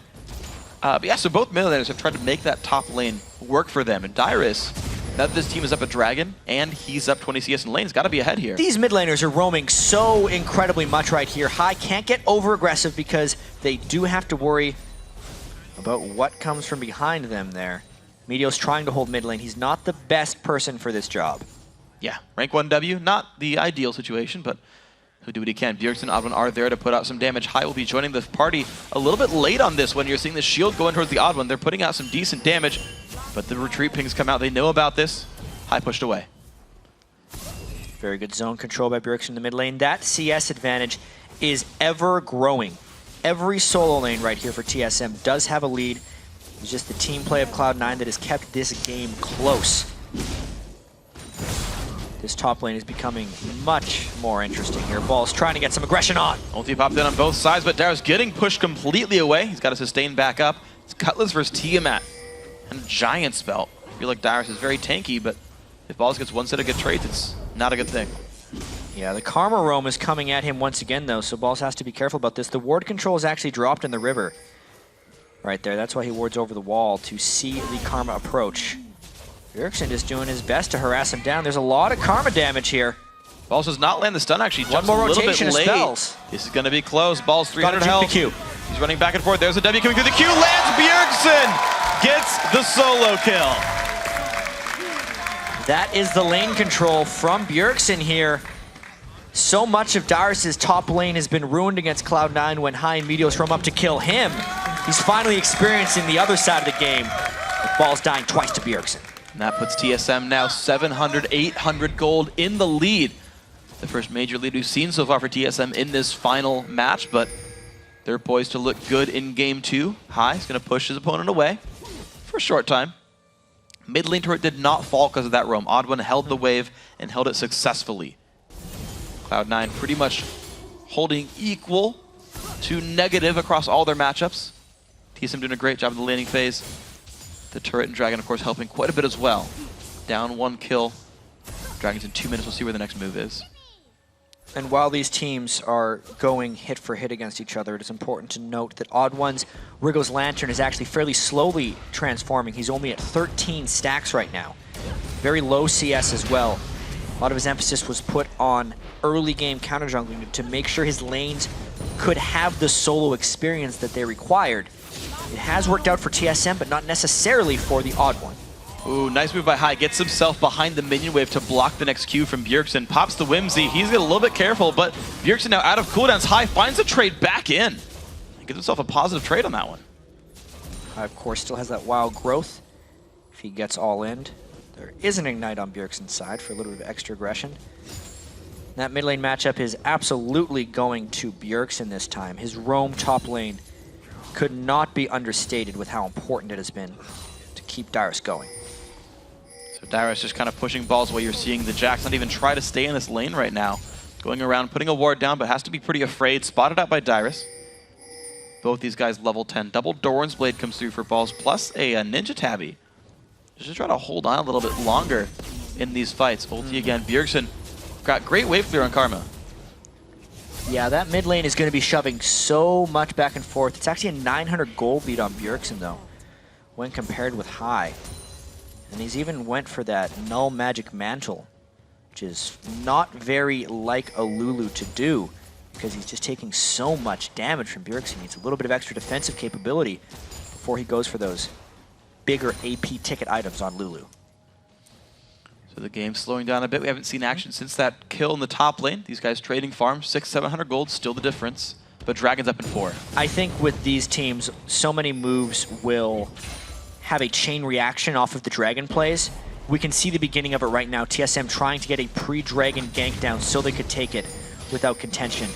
And Meteos hoping that that's going to be happening, is trying to gank the top lane. This would be a turret trade / kill trade. TSM goes, so does Cloud9. Okay, level lead for Dyrus. He goes in, but Meteos as well. Ball's trying to take this one down. The CC. The flash cocoon lands despite Dyrus' flash. Will the second rotation be enough? Down to 500 health. The turret dive now coming through. What does Dyrus have? Doesn't land anything. Balls picks up the kill, and he's got teleport, but TSM take the Dragon for it. Yep, an absolute trade of objectives right there. Almost worked out for TSM if Dyrus could have flashed a little bit sideways from that cocoon, but he flashed straight away, got hit anyway, and Cloud9 could chase down. But because they chased so far and Dyrus already had a lot of advantage in that lane, it's a kill for Dragon instead of a kill turret for Dragon. Yeah, that was so impressive there. Dyrus, despite going down, took one, I think, properly for the team with that one. And I also got to assume with how good C9 are, they knew Dragon was right then. They knew there was no counter gank. Odd1 was taking Dragon right then, but as you said, the minions not able to pull through for C9. That was good for TSM. Yes, that was Cloud9's attempt to outplay TSM's move, since TSM is much stronger in the mid-game Dragon fights. Knowing there's teleport on both the top laners, they didn't want a 5v5, and with TSM's advantage, they were able to come out slightly ahead because Dyrus played it well. Absolutely, he did, and he holds on to a 35 minion lead in the matchup. Sunfire Cape already done. So Sunfire Tiamat versus not even a completed Blade of the Ruined King. I gotta say, that is a significant lane matchup lead. High pushing back against Bjergsen, but Bjergsen doesn't even take damage for this. The shields are strong enough there. He's getting towards that death cap, whereas High is building magic resist. Even though the gold lead on the map, on the top scoreboard, doesn't look that big for TSM, they've spiked up a lot of items. Yes, it is a 1,000 gold advantage for both of TSM's solo laners. So the longer they can keep this isolated phase going, the better it is for them. But another gank from onto Dyrus right here. If they can land the cocoon, there it is. The flash jump there. Dyrus has no spells up, not even the ult, but he's got nowhere to go, and Balls gets the 3rd kill in a row onto Dyrus. Right now, Cloud9's strategy is just get Balls going. They continually gank for him. They want Jax to be a threat in the late game, and it is very tense at this moment. All the ganks have exposed them in other areas. You can see the rest of their lanes, especially the mid, are struggling a little bit, whereas Balls isn't even doing that great despite all of the gank assistance. Gonna try to catch back up. Double dagger comes through, but still no recipe. High's mid lane turret is about to go down. Bjergsen, one more shot. He will claim that. So Team Solo mid now has their second turret kill. The sights might be set on bottom. They get a blue buff steal. They're trying to kill him again. Wow, Dyrus, poor Dyrus pops the ulti, but the stun comes through, and it's another kill for Cloud9. They refuse to let Dyrus live. That was a straight up mistake. Cloud9 also pushing down bottom lane because they were getting flanked from behind. This could be a very dead duo for Cloud9 in the bot lane. Elimination's got to be careful. Lands a root onto Special, but there comes the nice solar flare. It's not going to be the Zenith Blade, and here comes High to keep him safe. Top lane outer turret goes down, and C9 get away.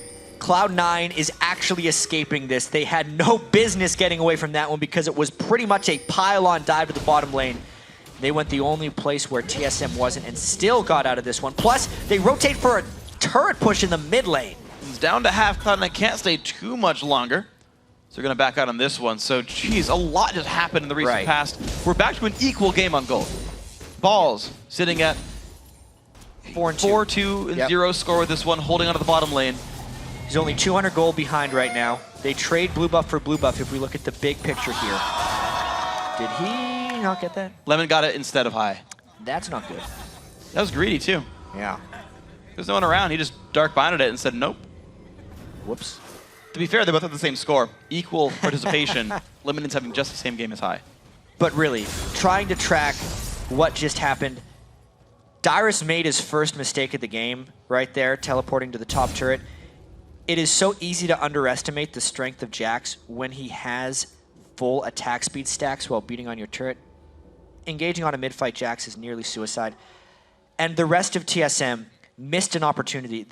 If that was played a little bit differently, or if Cloud9 had played a little bit worse during that, TSM would have a 3,000 or 4,000 gold advantage after all that happened. Dyrus wouldn't have died in the top lane. They would have killed Sneaky and Lemon Nation, and this would be a completely different game. But because Cloud9 is scraped by, they're kind of back into this game after having a pretty big disadvantage in the early game. And look how passive now TSM starting to play. Wild Turtle, no one was on that side of the map, but didn't have vision. He was last hitting with rockets. He's afraid of the minion wave just at equal footing with a turret like on screen. It's true. Oh no, the Gatling gun sound is stuck. Do not watch Corky again. It's been jammed. He's got to reload it properly. Bjergsen, Take better care of your gun. Bjergsen's death cap is incredibly critical here, though, because the advantage between High could actually be one of the big things that decides this game if they can force some mid-game teamfights in a minute around that next dragon, or with some nice turret pushing. Everyone on TSM trying to group up and take advantage of this. Wild Turtle shooting that turret down as fast as he possibly can. Taking a bunch of damage in this one. Minions are still there. It's going to be a good collapse. TSM does take the tier 2 turret down in the bottom lane, making that 4-2 and a 700 gold lead. I'm sorry. The rest of TSM is actually trying to rotate down to the mid lane right here as the turret is being pushed by High and Meteos. Oh dear, that is some big moves right here. Everyone on TSM trying to come in. High trying to escape this one. All right, the repel does get him away there. The cocoon's going to land on the odd one. It's going to be C9 still trying to run away. Thankfully, there's no outer turret blocking Meteos' path. He is still on the escape. Good whimsy by High. Has to flash the Glitter Lance Spines onto many. And that will be C9 getting away. Game sounds have been taken down a little bit just because of the Gatling gun as we fix that on the spectator end. But this is now a bottom lane push by Sneaky right here. They're starting to even out the turrets from TSM. If TSM loses control here, there is some big penalties for that overall in their chance for this win. And Dragons in 7 seconds. I want to know what, because the thing is, like, I feel like teams aren't even going to be team fighting for Dragon necessarily. I mean, maybe they do in this case, but every time Dragon's up, something else happens too. Well, with the Dragon up right now, it is very critical that TSM come to get this, but it's been an early start by Sneaky. He's getting a little bit low. This is a very critical fight. TSM is trying to make it in rage and will want to fight. Both top laners have their teleports there, but then the other side of the map, flash engage. Wow, yes, the odd one. He trades his life, but down goes Lemon Nation. Knock up from High. It's a 2 versus 3 in this battle to a certain extent. The fight's coming through. So 1 for 1. Sorry, I got that one wrong. There we go. The battle's still coming across. Wells to the back line, gets the heal, staying alive. Bjergsen, though, gets locked down, and he's going to fall. Sneaky cutting back away from Xpecial. High trying to help his team out, but Xpecial, the dash over the wall. Sneaky survives this one. Now Xpecial is on the run. The outplays in these fights, they're playing at such a high level right now, and TSM is just barely losing out these ones. Ball's actually teleported to the bot lane to try and continue this push after dueling Dyrus, and they clean up on the backside. Nicely done for that one. It's going to be another kill, making that a 3-for-1 overall, despite the great Dragon Steal from the Odd One. That's the thing that keeps TSM in this game as well, is those Dragon Steals from the Odd One. After losing the fight, it would have been devastating if they lost even more. So they sit on a 600 gold deficit right now. TSM had a lot of good looks in the early game here. Some good plays. Dyrus was winning his matchup, but now that Renekton is 1-4-0. Not the kind of score you'd want from someone you expect to win the lane. Yeah. But that was all of C9's attention. Everywhere else, it went great for TSM. High roamed up there. Almost all of Meteos' ganks were there. They spent multiple turret dives on it. They really care about the late game of Jax and making sure balls can do that. They picked Jax into the Renekton matchup, so that's kind of how they had to play this one. And it's just been a matter of how much can TSM take while Cloud9 puts so much attention towards that top lane. See what it ends up being. TSM want to control Baron right now, though. This is their area of the map that they want to hold. 800 gold deficit means basically nothing. As you talked about, Bjergsen having a death cap versus the Merc Treads of High is such a substantial advantage that we can see if TSM can turn a fight off that without Bjergsen getting caught this time around. Trinity Force also done here for Wild Turtle, so he's had a power spike. There's some extra MR on Expecial. He shouldn't be taking too much damage from High either. Yeah. It's actually a 2,000 gold difference between High and Bjergsen, so the gold is distributed much differently across these teams because the overall gold lead is advantage of Cloud9, but that means the other 4 members of Cloud9 are actually 4,000 gold ahead the 4 members of TSM. So it's kind of playing out the way you would expect. Bjergsen is trying to be the hard carry, the sole holder of their gold lead, whereas Cloud9 is more evenly spread out and High is in a more supportive role for his team. Speaking of being sort of supportive for the team as well, Lemonation, you talked about it last game, but him going for the 40% CDR build, same situation here. Ether was picked up, so soon he'll have the Twin Shadows once again. And those upgrades when he gets there to the massive Dark Bindings, of which he hits one right there onto Bjergsen. Yeah. Makes him take some damage for the ward sweeping. Bjergsen can't afford to get caught by those Dark Bindings in the open. It's okay in the Baron Pit like that, but it's a 3-second route, and he has no tenacity. Plus, there is no Mikhail's completed on X Special. There's no escape if he gets caught by a Dark Binding. Cloud9 would kill him. None at all. He's got to be a little bit more careful about this one. Does not even have Flash either, so Bjergsen has to be doubly cautious. Actually, very few summoners at all are up for TSM right now. If they get caught out, it will be killed. Wild Turtle, though, he wants Meteos. Repel is used. He doesn't have anywhere to go. Cocoon at the last second does land on a Wild Turtle.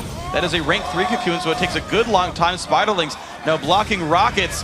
No damage taken by Meteos on the retreat. Good escape right there. Elimination, good Black Shield. Doesn't quite find Dyrus. TSM is going to want to control this one immediately, though. They saw High was in a side lane, and now the jungle threat for Cloud9 is down. They can do this Baron without taking much damage because of the shields from Karma. It is on Cloud9 to try and stop this one, though. No jungler coming in to try and defend this Baron. We'll see what they can do with this one. Wards come across. Baron down below 1/3 HP. It's still taking a bit of damage. TSM do not disengage, but the kill picked up on Special. Balls goes in for the fight. Baron's not low enough to kill, though. It's a kill into Wild Turtle. Dyrus and Odd One staying for this one. The knockup, Odd One pushed out of the pit.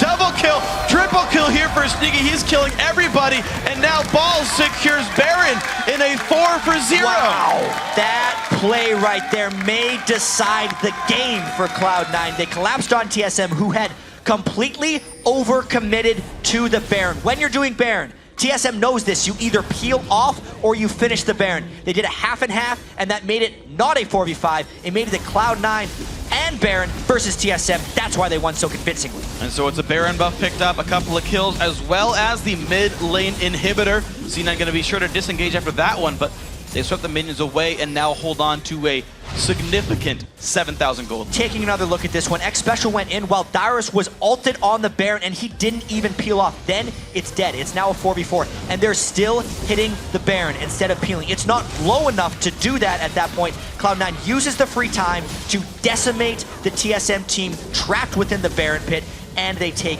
everything from TSM. What an amazing team fight there. Cloud9 got a heck of a lot for that one. They're looking awesome now in game 2. High just got his death cap off that fight. It's a 3rd completed item for Sneaky as well. Phantom Dancer, Last Whisper are now in the build. Twin Shadows are done. Everything now looking so much better for this Cloud9 lineup. A 6-0-3 Sneaky, gotta say, on Graves. He's having a gigantic impact here. And just because of all the miscellaneous assist and Baron gold that High picked up off of that, he could complete his death cap. So he is kind of crested back towards Bjergsen's level as far as power goes. Karma and Lulu, arguably Lulu actually has better late game scaling, and since we're now 30 minutes into the game, it's actually swinging back towards High. Balls though, wonder if he can take on 2 of them.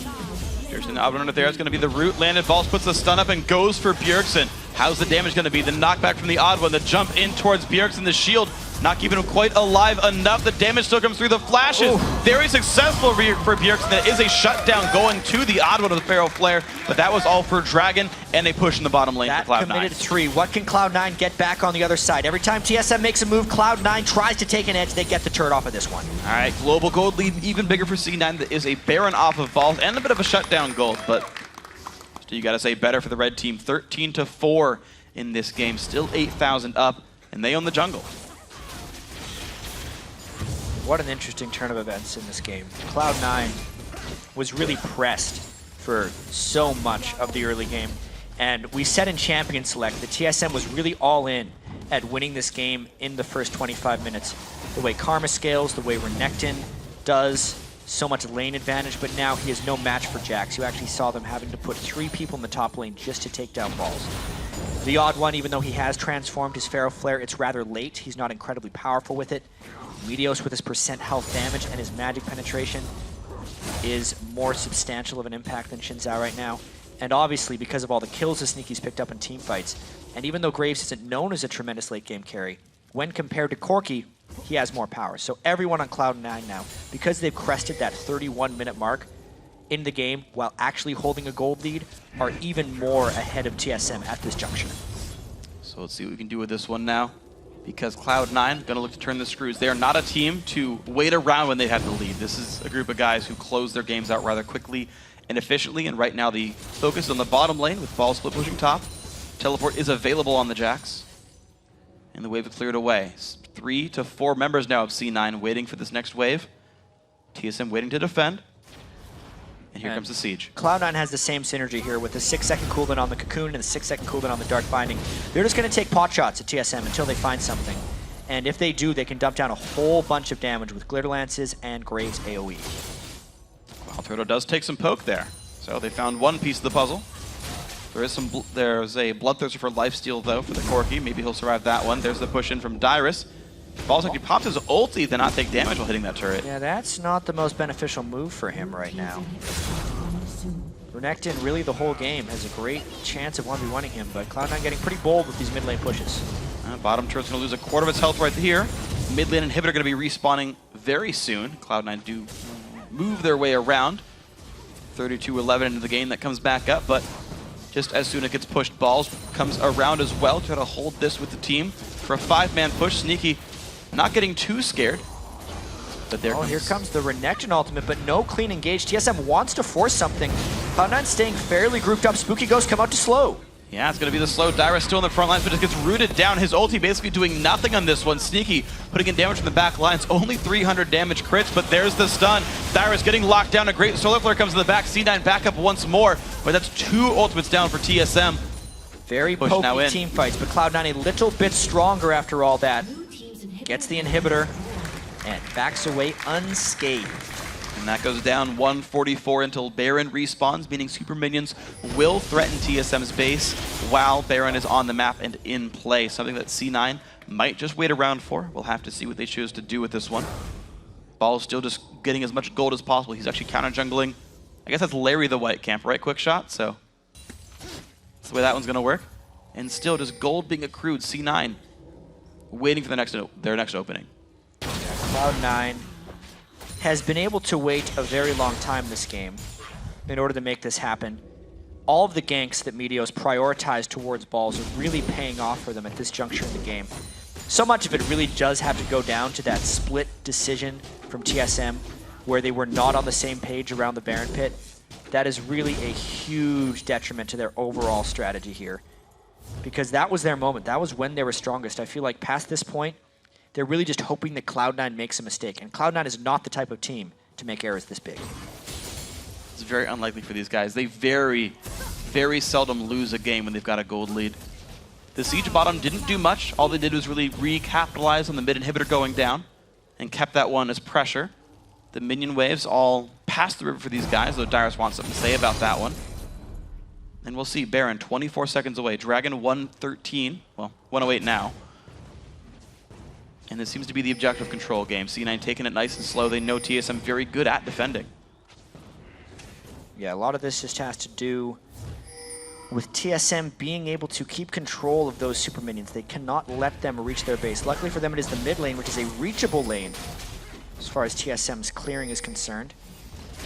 It's actually time that Cloud9 could find a fight if they get the right initiation. Kind of trying to cut TSM short there. Not quite found. Twin Shadows halfway back in the cooldown. The Ghosts did return, at least partially, to elimination. And there we go. Mid lane, not immediately threatening, but Cloud9. Ooh, they walked right by a ward. TSM actually, I think, sees the fact that they're right here. Yeah, they're going to know they're doing that Baron bait around the wall. There's no sweepers off cooldown yet for Cloud9. They try and fly in, but he gets smacked in the face by a Karma Q. Ball's still trying to find that initiation. There's still a wave towards the bottom. Balls could TP and immediately force pressure, but that would be a big risk of getting collapsed on and a giant cooldown gone. Then he wouldn't have any TP back either. That's not necessarily the best move, but coming around the side may just be their chance. There we go. Balls lays the stun on a Dyrus. Dyrus going to dash backwards from this one. Going to not get locked up by a Dark Bunny, but a great Solar Flare does fine. Odd with a gigantic opening with a 4-man ulti, but the elimination is going to be too much. Odd one about to fall. That's one kill picked up, and here comes the chase. Cloud9 get them out of their hair, and they run right back towards Baron. They kill the jungler in a very shield-filled fight. It was very difficult to take down each other's carry, but this could be another Baron. We've seen this situation before. Skara says he knows the feel of those game-losing Barons. Because we've seen this, it was actually TSM with 5 on the Baron versus a dead jungler. Will they peel? Will they stick off? Will they secure? They secure. Wow, very quickly picked up the teleport in for Dyrus, though. Binding does land onto him. He does not have spells available. The damage comes through. The stun as well. Sneaky, godlike now. 15-4. The overall score line, 10,000 gold, Cloud9. Cloud9 doing the Baron play right. Goodbye, says Sneaky right there to Wild Turtle. They get the Dragon afterwards. This is turning into a gargantuan gold. And it's going to be the Dragon easily falling with that one. Elimination, that Dark Binding was such a clutch shot right there. The ward set up for it, made it all happen. C9 now go to the bottom side. They don't even want to wait for TSM to respawn. They don't want to wait to cash in their gold. Baron buff in the 5v3 is enough for these guys. Yeah, knowing that Wild Turtle is down, a significant amount of TSM's damage threat is not able to defend right here. And they actually are keeping Karma back as well, meaning they can just power down this turret. And there's the damage coming in. Balls and Sneaky putting out so much on that one. Down it goes. 37 minutes in. It's going to be a second inhibitor as well. And High is going to move back and hold in with his team. 5 men strong in the mid lane. 10 seconds until Wild Turtle comes back up. It means the mid inhibitor will fall at the same time. There's 4 minutes of super minions now, and C9, they're not even done yet. They check, hey, is the red buff up? Can we take that first? May as well take some more because they're going to be waiting a little bit. They're all going to be going back to base before they try and do what I think would be a final push. They have really controlled this game once they reached their spike in power, understanding when your champions are strong and when the enemy champions are strong. I think Cloud9 is the best team in North America in understanding power spikes, and that's exactly how they've won this game. 13,000 gold. Better champions at this point in, higher levels as well. You've got basically a 2-level lead down the line for most of these champions on the map. So C9 now looking for the death blow. They've taken as much gold as they can. The recalls come through, and the final item purchases will be added. High adds a Morella Namicon as his 4th offensive item. Banshee's Veil comes out for Sneaky as well. That will protect him greatly if one of Bjergsen's Karma Qs finds its way through the tank line of Cloud9. Guardian Angel for Balls, going to keep him safe, and a Zonius for Elimination. Yeah, that means he can finally become an aggressive Morgana. He's went for the Alacrity boots 2 games in a row on Morg as well. And I really love that pickup on him. Yeah. The increased movement speed on Alacrity in the 4.5 patch, he's the first one to really take advantage of it. But it's just allowed him to move towards people much faster and mind game them with Dark Bindings. A lot of critical Dark Bindings deciding some fights here. So TSM as a group of 5 are shoving out mid lane to try to buy some time for themselves, but C9 already knocking now at the front door in the top lane. Tier 2 turret likely to fall rather quickly. Ball's never made it very far in this lane in the 1v1, but it was enough to get him into the late game. There's the turret. Number 8 on the map. TSM back in the defense here. But 2 dead inhibitors means Secret Minions are coming in fast and furious down the bottom lane. Smite comes in, keeping him safe for now. Locket of the Iron Solari actually was burned there just because of very nice inner flame by Bjergsen over the wall.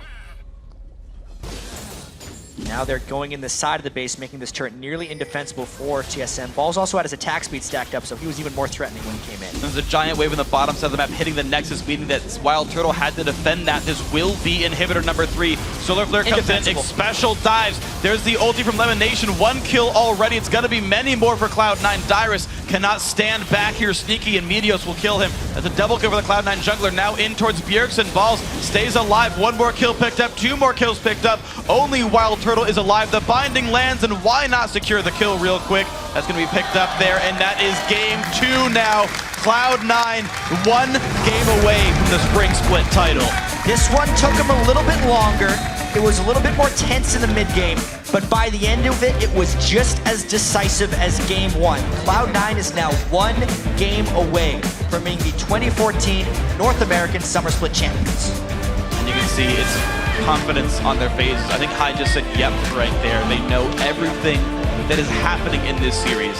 They know what mistakes they made, they fixed for them. They knew it was tough in the matchup, and they camped for it. The amount of attention spent top lane so that Balls could beat up on Dyrus. You saw how hard it was for that Renekton to have an impact in this game, because he was pushed down over and over again. And here is the most troubling thing for TSM, or maybe the most encouraging thing for Cloud9. They have now played TSM in standard lanes 2 games in a row. And they also gave Dyrus a very good matchup with Renekton versus Jax, and they've overcome that both times. Yeah. Those were kind of 2 of the best scenarios that TSM could hope for. Coming into the series, the scouting report on TSM is this is what they wanted. They wanted these early games to happen the way they did. And Cloud9 is beating them at it, which is just a very bad sign for TSM, considering they now have to win 3 games in a row. We've seen it. We've seen teams come back from an 0 to a best of 5, but that is a tall order. TSM, that's in front of them here. We'll see if they can do it. For more on Cloud9's win, let's send it back over to Quick Shot, Kobe, and St. Vicious. Thank you very much, Freak. With that win, Cloud9 is now 9-0 in playoff games and are only 1 game away from clinching the title of Spring Split champions. Both of these teams went into the game straight head-to-head matchups for the 2nd game in a row. And for the 2nd game in a row, TSM have not been able to match Cloud9's laning. Yeah, I mean, actually, no. The Renekton was a really good pick that game, and he was bullying really hard on the Jax. But Elise just kept going top. Meteos was babysitting him the whole time. He knew that he had to get Jax ahead. He needed to just like take care of him for a little bit, and he like grew him up like a little plant out of a seed. And he's like, oh, that's a really fed Jax, and he just ran everybody over. Before Meteos started making moves, though, Odd1 did have a good opening to this game, I want to say. They reacted to the failed invade from Cloud9 very well. He went red to red, stole away Meteos' buff, and he actually got the 3-buff start.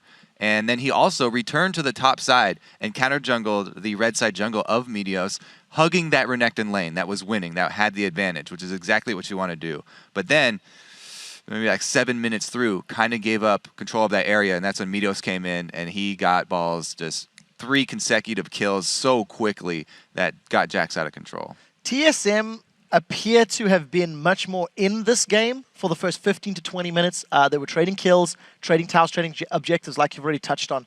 Unfortunately, it kind of went to hell at about 23 minutes in. It's the first replay I want to pull up onto your screens right now. It takes place around the Dragon Pit. Now, even though the Dragon was started off, let's just roll this clip immediately by Cloud9. TSM come in and it gets difficult. So both top laners have the ability to stop each other from teleporting. So that's why neither team is really worried about the numbers getting away from them. This video, though, is like a Graves highlight video. Odd1 uses his charge with his smite. He combos that damage to get Dragon, so he can't get on Graves after that. And Cloud9, again, I want to point out their ability to focus fire. Right there as well, Sneaky flashes away from the Phosphorus Bomb of Wild Turtle. They call for the re-engage, the team, and they immediately focus fire the bottom half, the back line of Cloud9 there, or TSM, and they're able to take out all the damage and then leave Xpecial for last. And it's a very, very cleanly fought Dragon fight right there, especially by Sneaky. Yeah, I think the fact that Odd1 uses charge to get on that Dragon was an incredibly critical point in that fight. Because he didn't have that to get on the Graves and just pop him up and get the CC on him real quick, he was just free to do whatever he wanted to do. Like, he escaped with, what, like 100 health? Probably less than that. Imagine if he used that charge on the Graves. Like, it could have been a completely different team fight. Also, when Xin is an all-in character, so when he goes in on Dragon, you know exactly where he's going to be, and they immediately just blow him up. Like, he didn't get to do anything after that. He did get the Dragon. You have to give him props, though. Yeah, did manage to steal that one away. The one thing I also want to highlight, at 23 minutes in, TSM were ahead in towers, were ahead in gold, then were behind in kills, but that was 23 minutes of TSM not being smashed like we've seen in Game 1. So a little bit more life. It was ruined, though, at 27 minutes. This is our next replay that I would like to call up onto your screens. And this was another team fight that Cloud9 just, really dominated. Let's roll this clip and Saint talk us through it. Yeah, they chunked out Elise, so they felt like this was a good play to try to set up for Baron and maybe get a turn off, but it looked like they weren't on the same page. If Special goes in, nobody was behind him, ends up getting just picked off, and Baron, of course, is making it rain right now, increasing the magic damage everybody takes, and Corky just instantly gets blown up because he's stuck in the pit. He has nowhere to go, and just get cleaned up off this. Yeah, Really I think it's another good example of the focus of Cloud9 in their teamfights. They have like a pinpoint accuracy with where they're putting their damage. Nobody's split in them, and they immediately take out the #1 targets, immediately go to #2. That's why you like listening to their the listens in on their voice comms. You can hear the focus that they do have. This game was the win by Cloud9 because they outplayed Team Solo Mid, or did Team Solo Mid gift the win to Cloud9 by making mistakes? What's your thoughts? I think TSM had a pretty good early game. They were making all the right plays. They were getting a lot of dragons. They were getting ahead in objective control, and they picked the right lanes, but they just looked like they got out team fighted. In both the scenarios we showed in the replay, just better. It looks like Cloud9 just better at team fighting. That's really what it comes down to. Yeah, and I have to say, the fight around Dragon that we saw, it wasn't like the rest of TSM had to fight that. If it was just Odd1 going in and sacrificing his life for Dragon Steal, that is worth it. Like, he got the Dragon Steal. If he was the only casualty for it, then it would have been a great win for them. The rest of the team stuck around. They got outplayed in that team fight around Dragon. I want to step back and think very quickly about the picks and bans. Elise, once again, allowed through. We discussed at the end of the previous game what's going to happen with that one. Maybe Odd1 will try get his hands onto Elise. Renekton first pick. And yes, it had a strong-ish laning phase against Balls and Jacks, but Meteos never gave Dyrus any chance to continue to snowball that lead because he was ganked and camped so excessively hard. Do you think there is any other strategy that they could have employed in picks and bans that could have maybe helped Team Solo Mid or hindered Cloud9 a little more? I mean, I think they did the right moves. They did get that advantage early on with the Dragons, and they did get the advantage early on with Renekton, but they didn't really use it to capitalize on anything because they eventually did get in that team fight, and just Cloud9 is an amazing team fighting team. From like a core strategy standpoint from the beginning of the game, it looked like TSM was doing all the right moves. It's just, just need to play a little bit better in the team fights. Final question. Both of you gentlemen locked in your predictions at the beginning of the day. It was 3-1 for Saint and 3-2 for Kobe. TSM, they're going to win 2 games now. Okay, so you're going for 2 games. Saint, are you sticking to your original prediction? I think it might be a 3-0. I think we can leave it at that. Guys, we do have to recall to base, but when we come back, we'll jump into Game 3 between Cloud9 and Team Solo Mid. The Championship Series continues in 3.5 minutes. You guys see how low it is? Someone ward. It's okay. They're going. Yeah. Especially. I'm coming over. Hit him. They're finishing. They're finishing. Go turtle. Kill turtle. Kill him. Yo, try to go on. Odd one. I got you, Lemon. No one hit Baron. Odd one. Finish him. You can Zone him out. Finish Baron. I'll zone him. Good shit, guys. Good shit. Yes. Good job. Let's go.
Welcome back to the North American Spring Championship Series. We're continuing our action with Game 3 in the battle for first place between Cloud9 and Team Solo Mid. And I want to kick this off talking about somebody who has snuck his way into the top of the scoreboard. Sneaky, of course.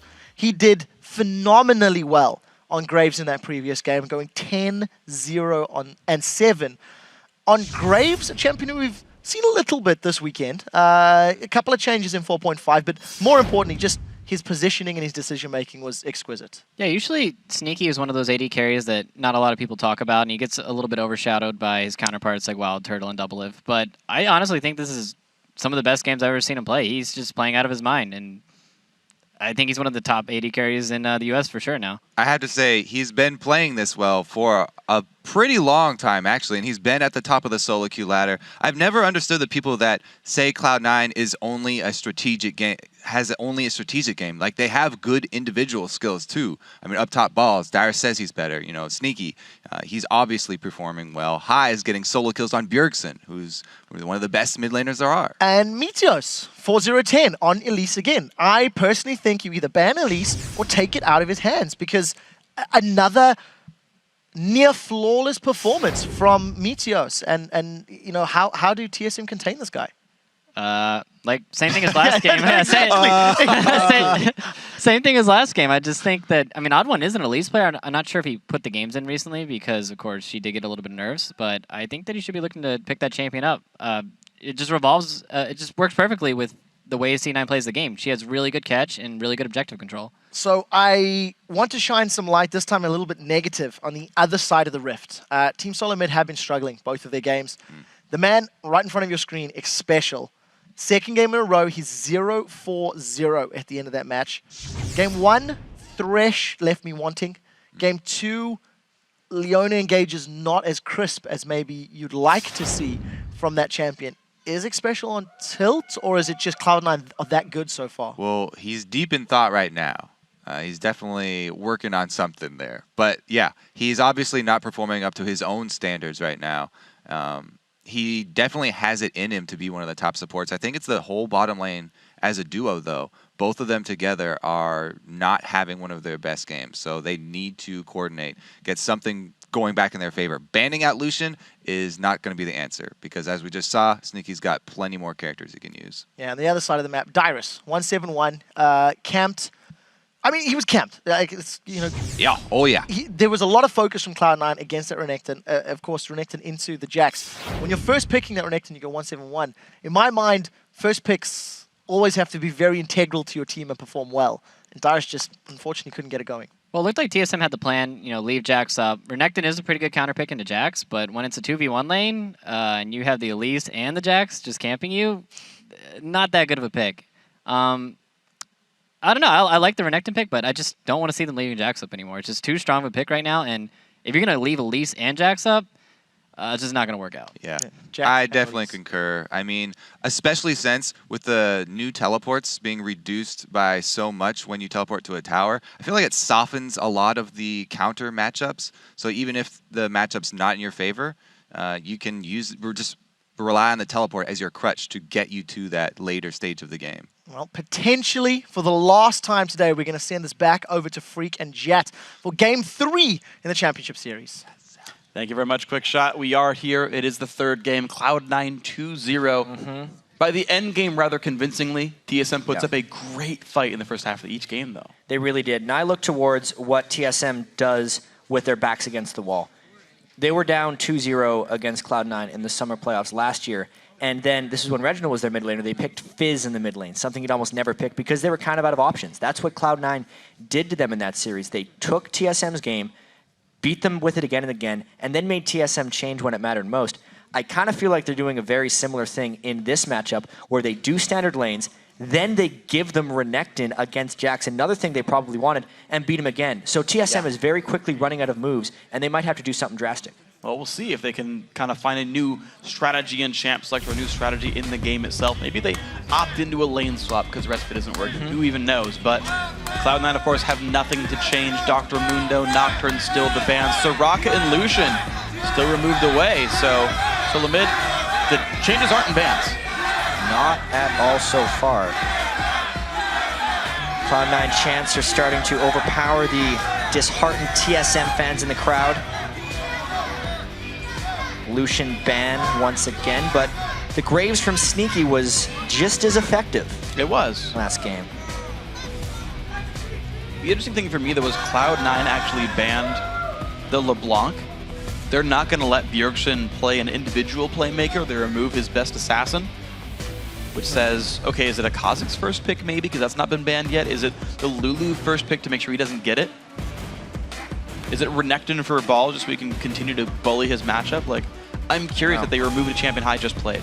This is going to be a very telling first pick. There's always the chance they could do something like an Elise, because Meteos has still just spammed Elise this entire time. 5th Elise game in a row in these playoffs. I'm surprised that they even had to first pick it though. Like, TSM didn't seem to show priority on removing that champion whatsoever, but just to be safe to say, yep, let's get Meteos on the most comfortable champion he's got. I think this actually shows that their ban phase is fairly well targeted, and they do not respect Darius' ability to play Jax right now. Yeah. I think that's basically what they're saying. And the comfort pick is what's first pick there. I actually don't think it was that big of a priority for them, so they picked Elise. Okay, comes through, it's going to be safe. Cloud9 can take their time with the rest of these champions. It seems like the rest of the pool isn't even that contested. Bjergsen had the option, and he went for Karma. Even with Lulu there, he said, no, this is what I'd rather go for, and I was happy to play it. The AD carries, right? Graves versus Corki, both times. Yeah. Walter was happy to just play Corki, then Corki again. Sneaky was like, it's fine, I've got backups. Support's also picking different things. They let Special have Thresh, wasn't a problem. Now it is going to get stolen away. Okay, so one final adaptation. Solo mid, back to the Renekton. If he doesn't get camped, he's likely to win lane. And Graves for Wild Turtle. So a nice move there, I feel like, for TSM. I do not think it's time for them to do incredibly drastic things and do something they've never played before. Even though they kind of did that once in the playoffs already, picking Karma against CLG. But they've pulled from that pool a little too many times here. Bjergsen's Karma in the last 2 games, while moderately effective, was not enough for them to carry the game. And they're not drastically switching up, but maybe even TSM going even farther back into their standard play might be what this calls for. Well, Cloud9 opting right into the same things time and again. The Jax top lane, he's fine to play it. The Morgana here for support, 3rd time in a row, and this one for elimination. C9 not forced to do almost anything different. And I feel like Cloud9 does the little things in Champ Select correct as well. Notice how in that last moment, they didn't hover over any champions, and then when they were ready to lock Jax Morgana, they picked them immediately and locked them, giving the smallest amount of time possible for TSM to respond to those picks. It's an underrated thing in Champ Select, not hovering and not showing your hand before the lock-in, because especially in the 3rd game of a best of 5, where they haven't been able to pre-plan how the series has gone, and they need to make decisions on the fly, that time can be critical. Well, we'll see what's going to be critical for this one. Team Solo Mid putting even more on Bjergsen's shoulders, saying pick Nidalee, play the poke, carry us out of this one with a damage character. Not, I mean, yes, she has a heal, but she's not the same kind of support character like a Karma would be. Rather, Karma's going to go to a special here on support. They still want the champion in the lineup, but they want Bjergsen on something more damaging. I feel like TSM needs to pick a very heavy disengaged jungler to go along with all of that. The Karma Nidalee is going to be a lot of shielding and heals already, which means Cloud9 either has to bring healing somehow, despite already picking a support, or just bring even more hard engage. Puts them in a bit of a difficult situation here for these last 2 picks. Now, Cloud9 still looking plenty calm. Hi, talking about the champions. Saying, yeah, this is what we're going to play for. Here's how we're going to play it. And we'll see the last 2 picks. Caitlyn for Sneaky and the Twisted Fate mid lane. So High also going to bring this out following Link's example. To be fair, TSM's only loss to CLG was the Twisted Fate mid lane. That's one way to close the distance on a Nidalee. They're not going to let TSM set up extended siege engagements, which actually puts a spin on this final pick for TSM. They actually need a strong team fighting jungler now, because they cannot help but get engaged on by a Twisted Fate. Gotta expect the Xin Sao once again. Yeah, he's good at it, but we've just seen him being out-jungled by Meteos time and again. Out-gold incomed, out-team-fought, out-ganked. Game 2, he did have a pretty decent start, however. Yeah, true. But Meteos was able to recover. The objective control was great for the odd one, but that was it. Yeah. That's the one thing he's done well for the team, which is the sort of standard for a Wriggles jungler. you're more about objectives, but it's going to be a different pickup here. The Evelyn comes through for the odd one, so he could do all kinds of fun things with his early game. Get into all kinds of situations, make plenty of moves. There's a lot on the odd one here, I think. I think so too, because a lot of what happened last game was Meteos camping Dyrus and just helping out balls. It was almost a 2v1 in the top lane, which means it's a 4v3 on the rest of the map. So Odd One has to step up, Turtle has to step up, Xpecial has to step up, and they have to take advantage if Meteos goes and helps out balls again. They can't go even with the rest of Cloud9 like they did last time. Okay, so who's going to step up? Who's going to play actively? I know when Saint talked about playing against bottom lanes, it was only the CLG bottom lane he cared about. That was scary because they actually played aggressively. He said TSM just plays to farm. And if that's the case in a 3v4, that's not good. You said they have to step up and make some plays.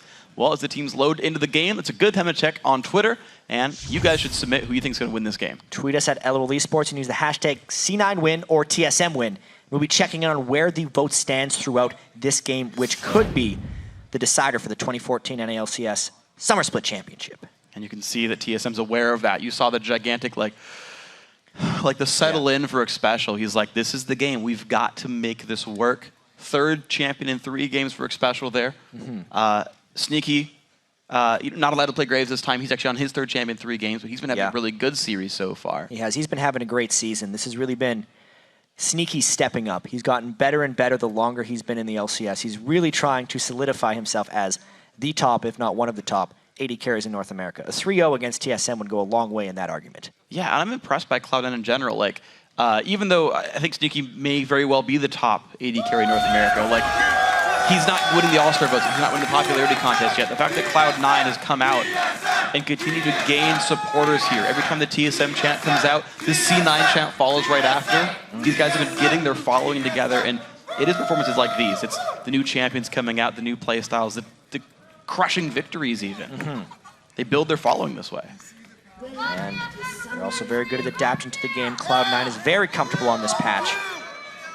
Seeing triple heal from them throughout. This time, they're on the blue side once again. They have been comfortable laning against TSM straight up this entire time, something that I did not expect coming into this series. Even more so, I didn't expect them to beat TSM twice in a row if they opted into those lanes. So Cloud9 is showing how they can play almost any style and still come out on top. It's incredibly impressive by these guys. Even with new champs coming in, they can opt into bad lane matchups, still persevere. Their mid and late game decision making just always so strong for these guys. The battle lines are drawn, and I do want to know where the movements end up being. We haven't seen any lane swaps at all in this final series. It's interesting how we usually see 5 warding totems on both sides, but in this game in particular, Lemon Nation has went for a sweeper. A lot of that just has to do with the odd one being a stealth jungler. That extra ward really wouldn't do them much. They're going to use that 1 warding totem to get some brush control in the laning phase. But outside of that, they're just going to try and deny TSM more vision, since they can't get vision on the odd one anyway. Cloud9. Absolutely, they're going to start in their own buff, though. Same for TSM there. The top lane is going to be helping the jungler's balls with the recall. Helps Meteos get some damage down, but then he's going to grab an extra couple of potions and peace out. Dyrus, the exact same move. They're going to get to the lanes, and they'll be safe. Teleports, of course, are used on the turrets. Even if you miss a couple of minions of XP, it's worth it overall. Yeah, they needed the insurance early on in the game. And this bottom lane is going to be incredibly interesting to watch. The level 1 power of Karma is immense, and it's going to be about whether TSM can push Cloud9 in early to try and get an edge on this one. Otherwise, Caitlyn would be able to outrange Graves and beat them up, unless Graves and Karma can shove them in faster to neutralize the lane matchup. You see, these guys are trying. They're throwing attacks back and forth, and C9 nor TSM really taking any time between their auto attacks. Level 2 does come first. Rock Turtle jumps in. There's the root in towards Sneaky. Good damage comes through the burst. The summoner heal forced out of Sneaky. TSM, they're showing aggressive. Cloud9 got trapped in a losing level 2 trade and did not hit level 2 in time. Therefore, they had to bail out at the last moment and had to burn that 1 summoner spell. They're now in a little bit of recovery mode. Health potion burned on their side, as well as the summoner spell. Xpecial is taking a big chunk of damage down on the bottom lane. He is out of potions. He might have to leave this lane before too long. High and Bjergsen battling. Level 3 on each, Wild Turtle doing his best to stay alive. You're seeing Sneaky also out of potions, doing his best to sustain. AD carries very rarely run lifesteal now. This could be a semi-permanent health loss. He'll slowly get his health back up in these. Caitlyn as well benefits off lifesteal even more so. Meteos through a ward. Gonna give them a little bit of breathing room in the lane, if nothing else. All right, so safety for now. Small gold lead overall TSM. Of course, that top lane will undoubtedly go Dyrus' way for quite some time until interference shows up. Yeah. They have to take the hits early on in that lane if they're opting into this matchup. It just shows the confidence they have in their bottom lane and their mid lane to kind of accept their fate here, knowing that Balls has to turtle against Renekton early. And so here's the push in. Balls. Got a last hit under turret. Jack to the Doran's Blade has pretty good AD, and there's no dive coming in. Dyrus kind of looks like he has an Evelyn there. Yeah. But Balls doesn't flinch. Balls, very good overall. Just game sense. One of these things. He's played so many times against Dyrus and consistently comes out on top. Good guesswork there by him. So there's the push in. The mid lane actually getting sieged out of it. Meteos helping with that one. High is going to recall after about 6 waves. See what he picks up for himself. He is going to be backing off. Bjergsen, of course, on Nidalee. Actually winning the minion score. Interestingly enough. Getting pushed into the turret, but last hitting so successfully. But he's not able to recall on this time. Something we've been touching on a bit more lately is mid laners' CS scores at 10 minutes into the game. In this series in particular, Bjergsen's actually averaging 82 CS at 10 minutes, whereas High is averaging 66. That, of course, has been 2 Karma games where he's supposed to win that lane. But as far as starting NALCS mid laners, High's at the bottom of the pack from that because he wins the game in other ways. He roams around a lot. He buys more wards than anyone else in the mid lane, site wards. And he just accepts those lane CS discrepancies because he makes up for it in other ways. Yeah, he gives first blood to Balls in the top lane. Like, that's worth 20 CS to me, like 100% of the time. Exactly. On Balls, I'm like, yes, please, High, keep doing that one. Nice spell shield, black shield rather. Keep Sneaky safe. You know, there's an anecdote about elimination. On his Morgana, he runs gold per 10 seals. So he's got to be playing very passively early on in the game. Yeah. If that's the case. They got pushed in a little bit. That's one of the reasons they may just farm that lane, as you were saying earlier. Deep Pink Ward does not get spotted by the odd one. That's actually a very critical Pink Ward miss, because that'll give a lot of scouting information to High later on. So they know he's on the top side of the map, and it's going to let C9's bottom lane play a bit more aggressively for the next 20 seconds until they see him once again. The odd one is looking towards the mid lane right here. Didn't pass any wards, but he's going back up towards his jungle. Might not have re-stealthed in time, actually. He did pop the W to get around the map. High missing a silly CS, but that's okay. It's only 1. Threat comes in. To touch back on the warding game between High and Meteos, it was a trend in the regular season as well in the playoff games. As far as site wards purchased by mid laners, High purchased 264, whereas Bjergsen purchased 88 in his 22 games. So more than double per game for High.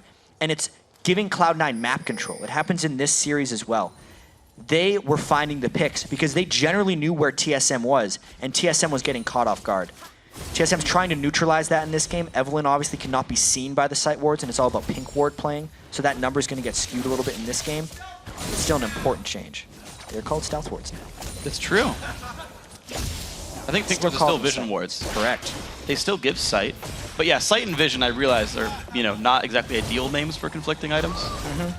It's like an Infinity Edge or a Forever Edge. Green wards. Green, yeah, that's what I did. Green wards and pink wards, guys. Those are the real names. It's like that yellow summoner spell, Flash. A little bit harder to say, though. Still just farming out these lanes as well. High, Oh, aggressively High. going for some CS. Yeah, it's taking a lot of damage for this one. Got to pop the summoner, heal Bjergsen. Javelin, ooh, MVP minion keeps High in a safe place. Yeah, he was trying to shove out the lane a little bit, and Bjergsen aggressed him at just the right moment. So a little bit of a mistake there by High, trying to red card all those CS. He knew he was going back shop anyway, just didn't want to burn his heal. Well, he did, though. It's going to be Bjergsen able to stay in the lane, but that's the second recall now for High. First time he went double Thorin's Ring plus Boots, now he's grabbing a Fiendish Codex. Last time we saw this Twisted Fate, it was Link, and it was a Morellonomicon rush. I want to see what this ends up building into. Yeah, Special taking some very serious damage. You see Lemonation very rarely gets counterattacked in these. Playing completely safe. Armor marks, by the way. So he's reasonably durable, but... So this game is playing out fairly similar to games 1 and 2. However, if we were actually tracking the early games, Cloud9's better off in this game 3 than they were in game 2. Balls is actually stuck with Dyrus even more, so he's only down 12 CS. And the bottom lane is doing fairly well pushing for Cloud9. Oh, High and Bjergsen again in the battle, but blue buff, Nidalee. Such good sustain there. I don't think High's harass will do much. Good dodge, keeps him safe. Cycling around the cards, gonna make sure to last hit what he can. Meteos making the flank here. If Bjergsen waits around, no, good javelin. Does not get dodged, but the cocoon's gonna land. It's only 1 second stun though. Bjergsen backs out. Another javelin hits Meteos. He's on a 300, he's gotta leave. 2 for 2 on Bjergsen. He makes that gank a big folly right there, and it means he can fully aggress onto High, starting to get a lot of that mid lane pressure. How is the rest of TSM gonna capitalize on that? Because Bjergsen goes! Wow, forces a flash away. Bjergsen starting to really press his advantage here in this lane, forcing High back a 3rd time now in 9 minutes. Heal was already burned, now he gets the flash. Bjergsen still has a heal for himself. He's forcing a lot of pressure just on his own, making it much more difficult for Meteos to help out in the top lane, which means it's now Dyrus who needs to become the victor. And it's a 21 minion lead for Dyrus here. He's actually doing a great job. He's pushing balls around. Yeah. Watch that fight again.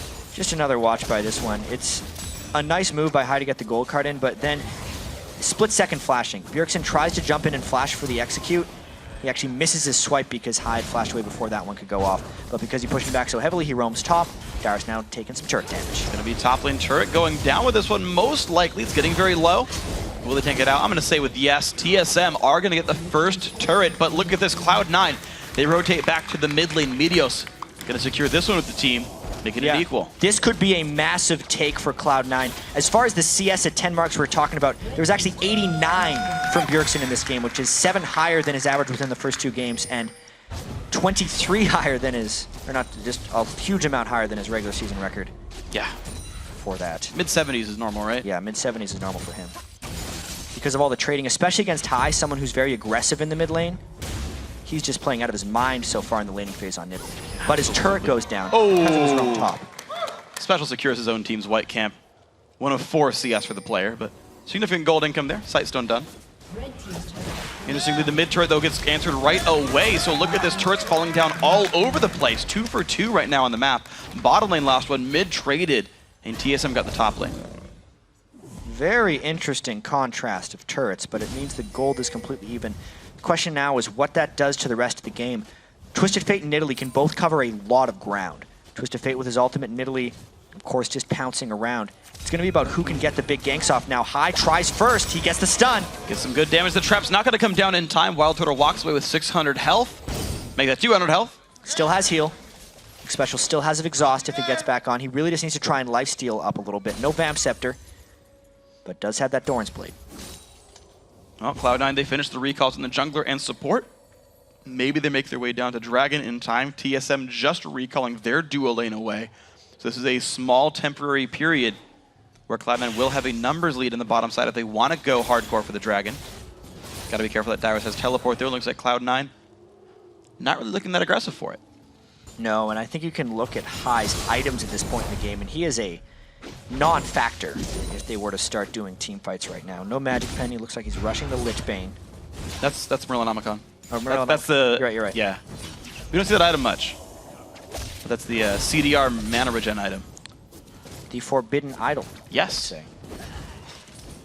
New item in the 4.5 patch. Again, comes in from behind. Prometheus gets a stun. A lot of backup. Decent damage, but the teleport from Dyrus will force Meteos back. He doesn't cancel it, though. So Dyrus shows up to clear some waves, and now he's on the correct side of the map for Dragon. Right, and Balls has no teleport down in the other lane. This is all about TSM forcing the Dragon. They should go immediately because Balls has no way of coming back for this one, and he's going to try and push up that top lane. TSM would love to be able to get the Dragon and prevent that turret from falling. Balls has it in 35 seconds. That's the teleport timer for him, but TSM going to kill that way too fast. No contest there. The smite comes through, and the odd one claims the Dragon. So, no champion kills, but many turrets have fallen. The Dragon as well, and it means TSM are up 300 gold.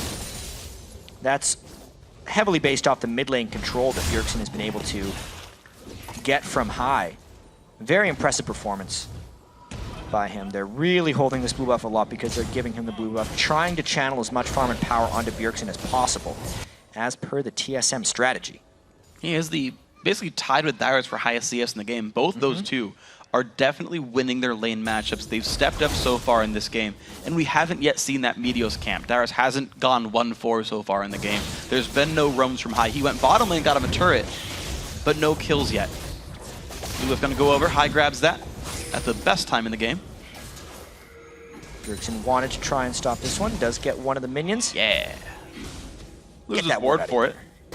10 gold goes over the way of Meteos. It's worth more than that little monster right there, so, you know, worth it. Heavy amount of sweepers coming out very early from Cloud9, trying to deny that TSM vision, as well as not needing the warding totems because the Evelynn. Ooh, the sidestep from Elimination, but Bjergsen's coming down. Javelin will hit him. Half HP, empowered Q, flash by Elimination. Bjergsen, though, not going to chase down. Yeah, but he might continue this one. They know they have isolated the AD carry, which meant Sneaky had to bail out. So they don't overcommit for that one at all. Wild Turtle, though, stuck clearing away this bottom lane. Interestingly for him, he went Berserker's Grease to the completed Bloodthirster of Sneaky. So there's a bit of an item disparity here with the BT stacks, meaning something for the next few minutes of this game, until Wild Turtle can buy and then get 30 CS. Getting the Bloodthirster first is so critical because of the stacking mechanisms on this one, but TSM's going to try and shut that one down. They have a lot of map pressure bottom, even with the Twisted Fate. He was very fortunate to know where everyone is with that Twisted Fate ultimate. Otherwise, that would have been into a 4-man gank. Surprise, the odd one. Great timing by High on that Twisted Fate ultimate.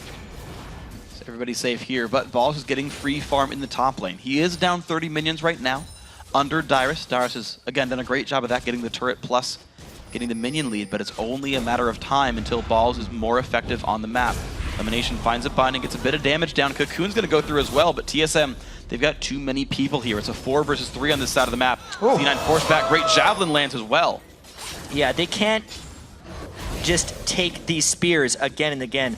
They need to make moves elsewhere on the map, which is exactly what Cloud9 is trying to do. High pushing strongly up that mid lane, trying to punish the time that Bjergsen has spent down here spearing them. And Dyrus makes his way back to the top lane, but no one is stopping High in the mid lane. Actually just moves back around, though. He's not even trying to hit the turret because Bjergsen's showing up. He wants to kill him. Well, gold card locked, dodges the Javelin. Dodges the trap as well. Bjergsen not done with this yet, though. Good dodges again, High gets out. Really smart play there by High. Doing sidesteps while he's looking to lock in his gold cards. And not taking a single point of damage from Bjergsen. That's definitely some excellent play right there. Some nice wave clears. I would have died there. A lot of people would have. Yeah. So Elimination going to help get his team control both teams. Look at this. Double green wards. Got the name right. There in the blue side jungle of TSM. Pink ward removed away. Cloud9 getting rid of some more vision, but you got to be careful. That golem's going to respawn in about a minute and a half. And Cloud9, they've got better vision on that area. Yeah, and the gold remaining close. This is definitely the closest of 3 games we've played thus far. TSM wanted to set up some nice sieges with Bjergsen later, but Balls is actually farming up pretty well. He does have that Blade of the Ruined King this time, before Dyrus has built his Sunfire Cape without the help of Meteos' ganks in the top lane, so that is a positive. The negatives, however, is that High has been pushed around a fair bit by Bjergsen in the mid lane. And TSM hold on to a 400 gold lead for all their effort there. Now keep in mind, Twisted Fate's passive is to get basically free gold by last hitting. Right, that's one of the reasons the gold appears much closer. It's about because of 500 gold worth. That goes to show you how strong Bjergsen is right now. He even has a blue elixir. Look how he's trying to take advantage of this spike in power right now with the Athenes and the Sorcerer's Shoes. He's going to consume that blue elixir, so he has it for the Dragon, which is coming up in a minute and 20. Well, you're seeing that C9 are afraid to fight this, right? Renekton's still more powerful than the Jax. Bjergsen's obviously outperforming High right now in the fights. The AD carries fairly equal out of themselves. You see Dyrus pushing Balls back. Jax has to be careful in this one. High, by the way, at 560 gold from the passive, so it'd be an even bigger lead. More damage comes through. Full retreat now from Balls. You've got to track Dyrus' Tiamat. He's very good at using that in trades. This is why Renekton's built Tiamat, is because it cancels the long wind-up after his W. So he'll hit him, use his W, and then Tiamat, and then he can just keep swinging at full speed without getting animation locked in any of his moves. Dyrus is very good at that combo. Yeah. You Q right after. You get a whole bunch of burst down where they're stunned. It's all kinds of difficult to deal with. Sneaky putting some damage down, knows the range of Dyrus, and there's no follow-up for a flash stun, so he's safe. Lemon needs a trap real quick, gets revealed but doesn't care. Dragon's now in 24 seconds. TSM actually get the movement to the bottom lane. That's very successful for them, and they get this 1,000 gold lead now for Team Solo Mid. The mid lane Twisted Fate has not done anything yet with High. Yeah. He's gotten one teleport off that forced a couple summoners out of Wild Turtle. That was it. TSM has definitely taken map control amongst all of this, and because I feel like the fear of spears and the pink ward battle that TSM has been winning in this Dragon Pit, this could actually be an uncontested Dragon without losing anything, a first for TSM in this series. And it's going to be going down rather quickly. Sneaky will try for the Q. Little early. Good smite there by the Oddman. Claims it. But C9, I mean, I guess they're just waiting on balls then. Like they're really... They're taking what advantage they can, but there aren't any. In the top lane. This is their counterplay. They're trying to go hard on a Dyrus inside the turret. All right, he's been stunned up. There's a leap strike by as well, but he's taking good damage back on towards balls. Goes towards the left. Another gold card comes through the flash away. He keeps him safe. Yeah, you're right, but Dyrus has nowhere to go, and High finds the first blood finally. They committed 3 though, and TSM had never backed after the Dragon. They can get a lot with his attack speed from Italy and the Graves. All right, tier 2 turret gonna be going down for this one. Can they get more? The recalls from Lemonation and High will try to keep them safe. Bjergsen actually going to recall for himself, so no more of a push because C9 actually pushed mid with this one. Again, the out-rotation. These guys are just trading objectives for objectives. That's something Cloud9 has done so much. TSM went for the Dragon. It was uncontested. It felt like they weren't going to lose anything, but then they end up losing Dyrus and 2 turrets. Wow, exceptional play. So an extra outer turret and an extra champion kill was the trade for C9. They're going to back out of this one. The gold back to equal, actually. That's how you know it was a good trade. Stun. Yes! Wild Turtle does get stunned up by a rank 4 Cocoon. He summoner heals. He dashes away. The flash is there if he needs it. He doesn't, though. Bjergsen heals when he gets away. Still a nice play there by Cloud9 invading the jungle. The gold has been equalized in this game. Still only 1 kill, but that's just because these teams are playing patient and very tactically. Played a lot of lanes against each other. And not letting each other get into kill range the majority of the time. Yeah, always successful retreats as well. And the thing is also, is despite all this and all the threats and everything else, the minion kills still rather high. Yeah. Everyone's sitting around 170, 180 at the 2-minute mark, 20-minute mark, yeah. And that was really good as well. High left one of the small ones up and positioned himself right on the other side of it. That was really good. I gotta say that's intentional as well. Yeah. Played against a lot of Nidalee in his day. High, a very smart player, first and foremost.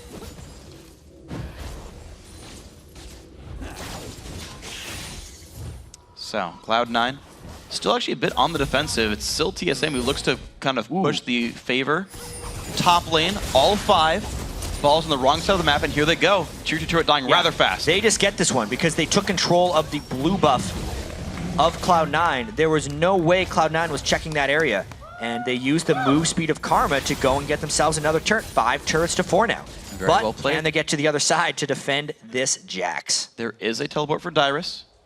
Ball's going to start the damage. Dyrus will walk his way to the lane, and I don't think this will die too very quickly, but Ball's now level 13. He's actually still minus a level to Dyrus. That is something that's been held well for TSM, but here comes Sneaky. Here comes the rest of C9 a little bit. They're just ignoring Dyrus right now. This turret going down rather fast. Sneaky putting some damage through, and there Dyrus it goes. Be careful. The TP in from Twisted Fate. Dyrus, actually, he's going to stun him up nice and late, and there goes the kill. Balls claims it. That is the 2nd game in a row that Dyrus has died underestimating the attack speed and the power of a Jax on a turret. He should have abandoned that turret when he realized he did not have the help, and he forgot the Twisted Fate could come in from anywhere to finish him off. So that's now 2 kills, the only 2 kills. Ganks on Dyrus. I mean, he tried to go really hard on a Sneaky right here, but you can see, because they had a focus on the turret, they were able to stun him as soon as he came through. High with the gold card locked. Twisted Fate buffs actually helped there. He now can hold it for 6 seconds, making it a little bit easier and forgiving to come in there with the stuns after TPs. High locks it perfectly, gets the stun, and picks up the 2nd kill of the game for Cloud9. Absolutely beautiful play on this one. So High now gets to be a split pusher if he wants to. I mean, the main one is balls, but High goes around the map. He's got great cooldown reduction. Right, early Morella and Namakan wearing a blue buff as well. This is one of the first TF builds I see that actually has CDR on it. Yeah, well, this is very similar to the Link build that he played against TSM because it's incredibly strong against the triple heal, 2 summoner heals, and the Nidalee that come in from TSM. As long as he gets on the right targets, he prevents those guys from being able to save them. So now TSM playing for the first time in this game catch up. They're down 700 gold. They're starting to lose a bit of control. The kills from C9 are very effective. Sheen now done. Phage started for balls. He's starting to get himself back to the part where he can actually 1v1 Dyrus, and as levels come in, that'll keep getting better for the man. Blue buff's not being stolen away yet, though. Looks like that will be Bjergsen's. Again, a lot is on him. 210 minions. He's still got the good individual marks, but TSM just can't find any kills yet. What a fascinating game this is. Cloud9 with no sustain, having to deal with this blue buff Nidalee, who has had lane control the entire time. They're trying to outsmart their way to this victory because TSM has a very strong Bjergsen in the mid lane, doing everything he can, really. Great farm on all of the lanes for TSM, yet still 900 gold down and even in turrets. We've had 10 turret kills in this game and only 2 player kills. It is all about how they move around the map, cut each other off from turret defenses, and eventually catch each other for kills. There's no big team fights as of yet. Now keep in mind, that is pre-death cap Bjergsen. He's about 200 to 150 gold away from death cap combined. He's sitting at 700 gold on his inventory, so 640 gold right now, just 200 gold exactly. So that's going to be the thing. That's the TSM. Now, unfortunately for them, Dragon's in 15 seconds. He will not have death cap for the Dragon fight unless it gets delayed here. Of course, C9 can't know that, but there is that chance that they get in the fight that they want before Bjergsen really spikes up. Hai already has Zhonya's, so it's a better lineup for C9 right now. I think Balls also might be the point where he can be okay fighting Dyrus one-on-one. Good binding on Bjergsen, heals himself. Does have the blue buff. TSM already starting this one up. Elimination is around. Could be a collapse. This is one of those times where Cloud9 tries to take another advantage. They're just trying to come right into the Dragon Pit here. TFL comes out. Where's the fight? He's going to go right in on top of the Dragon. There comes Balls and Dyrus into the back line. Going to all collapse back down towards Dyrus. Elimination gets out, gets the stun as well. Dyrus still locked up. He will fall. The escape comes in. Now the odd one forced to run away, but he's going to go down. Double kill for Sneaky. And here comes the chase. Wild Turtle is going to get well away from this fight. Another 2-0 Cloud9. What a clean engage there by the Cloud9 team. They had a very big risk of getting just surrounded by the TSM team, but they didn't let the spears poke them down. They get 2 more kills and the Dragon. What a big move in the overall game there for Cloud9. And you gotta wonder how many other teams would have said, oh, they got there first, it's low, and just not even gone for it. They dove in. The Black Shield Twisted Fate ulti guaranteed no one would stop him or stun him on the way into the Dragon Pit to force away the members. They focused down. Everyone turned back onto Dyrus. Balls turned around to make sure they hit people down. I mean, C9, we talk about their team fighting, but there's a great example right there. Forcing their way in, making it work. It means 26 minutes into the game, they're starting to assume control a little bit. Understanding the power spikes in the game here, knowing that they had a lot of items completed right before that. There was a Blade of the Ruined King, they had the Phantom Dancer and Bloodthirster completed onto Sneaky. The Zhonya's on high, so even when he could teleport in, he had impunity. Couldn't get immediately struck down. Just a very well-played game so far from both teams, but a little bit more so for Cloud9. Yeah, and that's resulted in a 3,500 gold lead for these guys. Looking at the 3-0, looking at keeping their perfect playoff record alive. Their second straight North American Championship, the trip to All-Stars Paris. In Game 3, that could be it for Cloud9. TSM, they need the giant comeback. They've got to find some way back in. Honestly, like, the rotations have been good from TSM. They've found good turret pushes, but they've not found picks. We've yet to see Bjergsen kill someone by himself with javelins. This is somewhat reminiscent of Game 1, where TSM just isn't able to find kills and Cloud9 is able to sneak a few here and there. Not enough finishing power on the TSM team, and now Cloud9 is playing with a lot of confidence. And you're seeing them start to control the map. Balls is well past, like, well, not anymore, but he was like past the death of that second turret up there, shoving the lane in, knowing he was safe. The rest of the team had eyes on TSM's lineup. Cloud9 takes some time to back off for now. 3 completed items now for Hai. He's got Void Staff done. 3 completed items for Sneaky as well. You're seeing kind of down the line these slight advantages for each of the members. It's really crazy to think as well how much Cloud9 has historically dominated TSM and how it is continuing here in the finals despite how great TSM has looked throughout the season. They're 12-1 against TSM Lifetime. If they win this one, it will be 13-1. In this series alone, I know we always talk about the KDAs of Meteos and Hai and how little they die, But Meteos and High haven't died this series, not a single time, which is incredible when they're laning up against the MVP of the NALCS in Bjergsen. If they could keep that streak up, they're definitely going to lock down the title in this game. Meteos eats a trap, doesn't even care. It wasn't even a cupcake. It's a crappy trap. Still eats it. Meteos doesn't care. Spiders, omnivores. Moves his way over to the bottom side of the map. Ball's already setting up the minion wave for this one. Level 14s and 15s for most of these guys. Blue buff now going to be under control. C9 definitely the confident ones in this one. And TSM's not getting in positions where Bjergsen can go to work with his spears. Cloud9's not necessarily trying to set up turret sieges, and they're not putting themselves in positions to be sieged. That's what TSM needs to have now that he finally has that death cap. You know, we talked about, oh, hold on, this, okay, he's all right. You know, we talked about C9 being confident. Lemonation just swept that ward with no coverage at all. I feel like C9 are almost getting slightly overconfident. They didn't see any of TSM. They may well be. They sat there hitting it. They may well be, but they also have a very good read on TSM, knowing that this is the third game of the series. Lemonation is getting rather bold with his plays right here, though. TF in one lane, Jax in the other. They could theoretically collapse for a 5v5, but the collapse wouldn't be immediate. There's a teleport, there's a Twisted Fate off, and they're trying for a catch! They're going to get their damage on special. Cocoon's going to land as well. Jax also in. Kill picked up 5-0. Well, there's our answer why Lemonation was playing so aggressive, because they were waiting to pounce. He was hoping to catch a Dark Binding. They didn't even need it until after the stun. Sneaky in the mid lane, pushing up with the rest of Cloud9. Absolutely great play, and now Bjergsen's on the wrong side of this. He's on the back side, looking for javelins in toward the squishies. Balls also eats the bushwhack. They're going to move in now towards the middle inhibitor turret. Cloud9 has to be very careful here not to take any spears from Nidalee while they're sieging this, especially the squishies in the back, because Bjergsen is behind them. There's one. Well, High, very low on health, puts the poke down. Wild Turtle dropped dangerously low. Another javelin onto Sneaky. That's a big one. Balls will be taking this one out. High. Great sidestep. That would have killed him. But even better positioning from Bjergsen, knowing if he came in from the back, he would be able to defend that inhibitor turret. If he was in the front, the minions would have blocked it, the tanks could have blocked it, but he got it to squishies. One onto High, one onto Sneaky, repelling that push. So blue elixir Bjergsen, no blue buff. Oh, there's the onto stun. Dyrus, gold card. It's going to be everything, but there's the Mikhail's special, keeps him alive.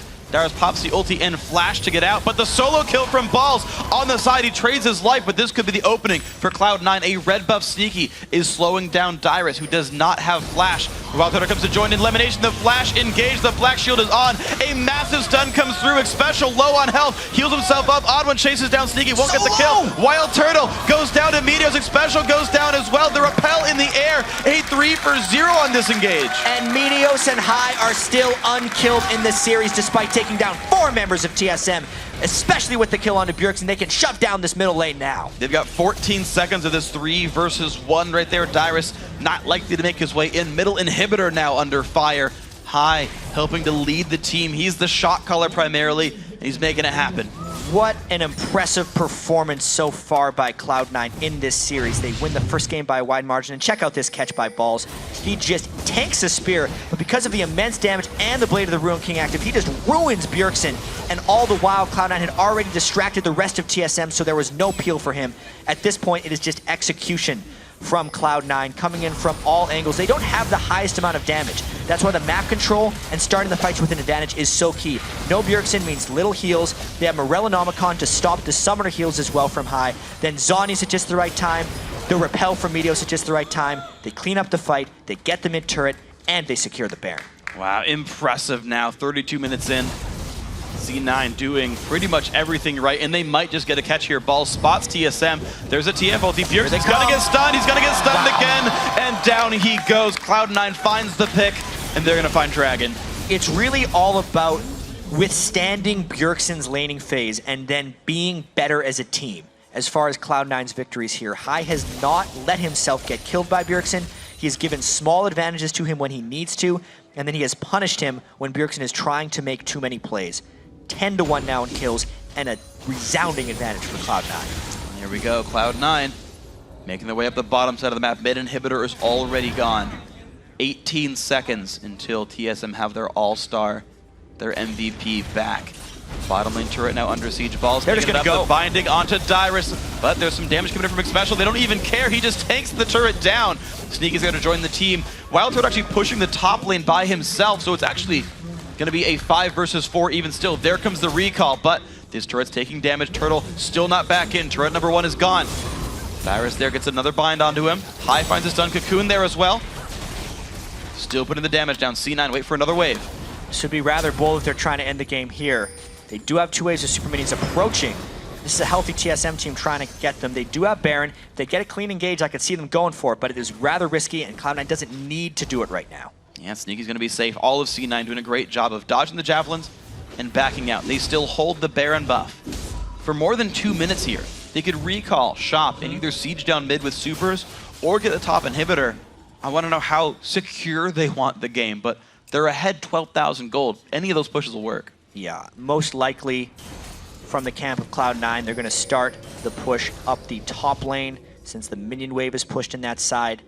And if they catch TSM looking and trying to defend one of the other turrets, they would initiate immediately.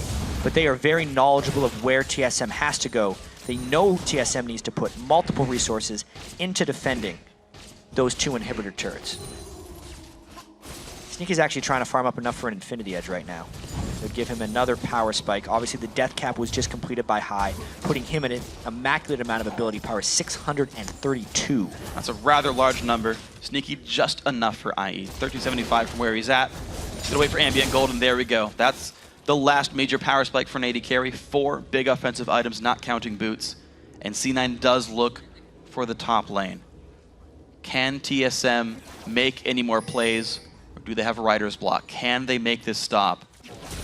Cloud9 will end the game on this push. Well, whatever it is, there's some type of block for TSM against Cloud9 because they just can't seem to beat these guys. Ever since they've made it into the LCS, Cloud9 just can't seem to lose in the playoffs. Still undefeated, well on their way to their 2nd straight split championship here in North America. Pushing down the top turret with 2 downed inhibitors and a Baron buff. There goes tier 2. Baron buff, 45 more seconds.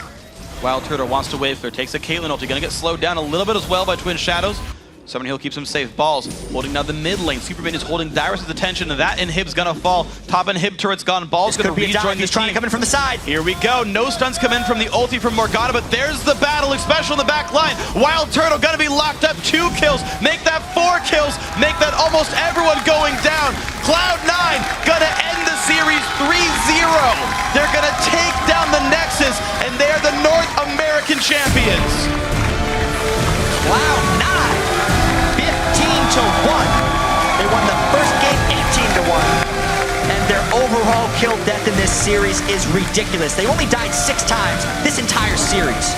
6 deaths total in a best of 5 against Team Solo Mid.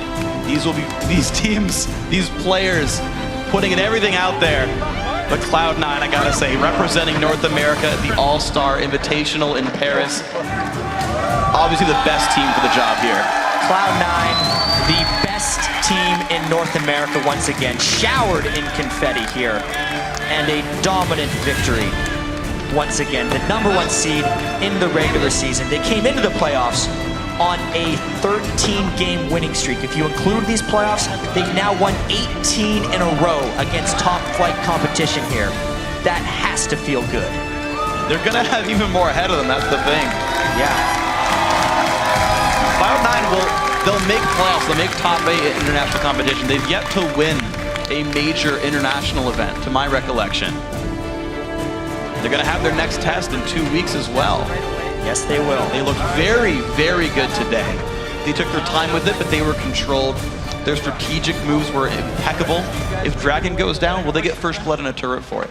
If mid lane goes down, they get mid and top for it. Yeah, every time TSM had a play, and TSM, to their credit, actually did have a lot of good plays. Yes. But Cloud9 was just so well prepared for everything. They would always go one step ahead. Exactly. Forward in that game. The fact that they died 6 times in a 3-game series to TSM, Bjergsen killed everyone this year. He could not kill High a single time. Yeah. Absolutely ridiculous. High and Meteos unkilled the entire set. Supreme play by Cloud9. A wonderful team there. We're going to send it down now to Kobe, who's down on the stage. Thank you very much, Freak. I'm here with Hai after their victorious series. Hai, we saw the package leading into this series. What's more important to you guys, going to Paris or Korean barbecue? Korean barbecue is pretty good, man. But Paris, I can go on a date with people over there. Like maybe Reckles if he wants to go on one with me. No? Talk about the game, though. The Twisted Fate pick seems like it's great in this meta. You can cover long distances. You have great wave clear. Were you able to accomplish the goals that you wanted to with that pick? So early game, I wanted to be able to port more to maybe like top or bottom, but TSM played very well, keeping me in track. Bjergsen was always pushing at me, keeping whereabouts of me, and letting his team know if I could port. So I didn't get any good ganks off, but the thing with TF is, if he gets to free farm his lane, he scales the best out of like all the mids almost, just because of his passive. I had like 1,500 gold off of that thing, and just like, come on, that's just so much money. I don't have to win lane, I can just sit there and I'll win lane automatically, so. All right, well, you showed up very, very strong today. Looking forward at Paris, which of these international teams are you most excited to face? 100% SKT, dude. We played the Europeans, we played the Chinese, we have not played the Koreans. I'm ready to play versus Faker, get my butt kicked, you know, learn a thing or two, but I really want to play them. All right, well, congratulations, Hai, once more time. And we are going to send it back up to the guys at the desk. Thank you very much, Kobe. So, an incredible series and a lot of incredible players there for that one. It's been a week full of high-stakes games and huge plays, but there was one player who stood out from the rest of the pack. Our MVP this week, Cloud9's Hai. Yeah, Hai's focus and roaming game were critical components in getting Cloud9 out to an early lead in these games. He had great plays on the Blanc, Lulu, and Twisted Fate, and he really helped carry his team, and he is now riding an 18-game winning streak with them. He had 0 deaths in the finals, got 2 first bloods, and assisted in the other one. Even if Hai doesn't have the best CS at 10 minutes, he wins in other ways. He makes the calls for his team, he always knows where to go, and he makes the plays when it counts. He had a 34.5 KDA in the playoffs. Like, what the heck? That's ludicrously good. Hai absolutely stepped up. And it's so funny. I know Kobe brought it up, but the fact that, oh, you know, Cloud9's got the best team play, but not the best players. Hai was phenomenal. Depends how you value who the best player is at that time, because there's so many intangibles that don't just stand out in conventional stats, like the way Hai controls vision in the mid lane and the calls he makes for the team. Yeah. Very impressive. Absolutely impressive. So, for more now on the Spring Split Champions, let's throw it down across the studio to Quickshot. Thank you very much, guys. I am happy to be joined by all of Cloud9. This is no longer the analyst desk. This is Cloud9's desk.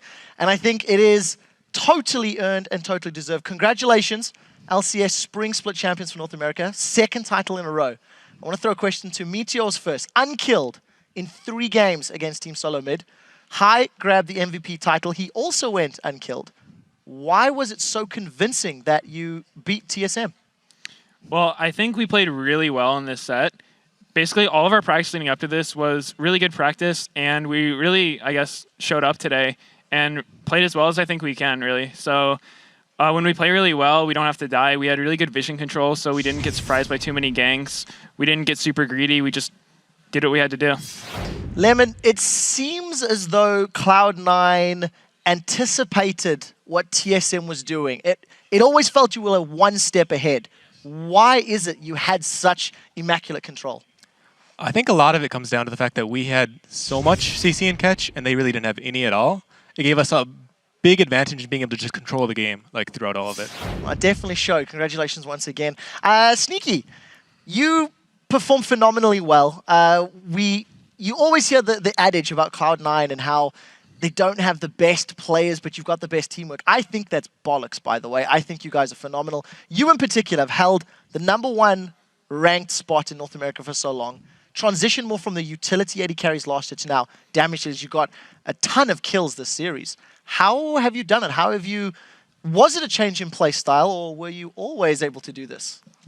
It was a lot in change of champions played, because before I was playing Sivir, Ashe, and just really supporty champions, but now I'm playing carry champions. Like Lucian is the biggest one. He's really good at carrying. And then Corki, Graves, they all have insane kits for carrying. And I guess just playing a lot of solo queue and getting #1 spot, and actually my Smurf is like number 25 now or something. I'm really getting up there, and it's just, all the practice leading up to it has made me a bit better player. I want to say that I know Sneaky could always carry like this. Just in the past split, we really wanted him on kind of a more CC-oriented type carry. But this split, Lucian and champs like that have just been much stronger. Well, it's good play. I want to know, how do you keep #1 on the solo queue? What's your trick? And how do you have a second Smurf in 25? What's Sneaky's secret to solo queue? Well, obviously playing the AD carry role is a lot of the big key because I can actually get the big items and one-shot most people with like Draven and stuff. But I actually have to battle Chris a lot for the #1 spot because he plays the game and wins with a lot of points, and I have to get it back myself. Well, it definitely works in your favor. Balls, you are widely regarded as the best top laner in North America.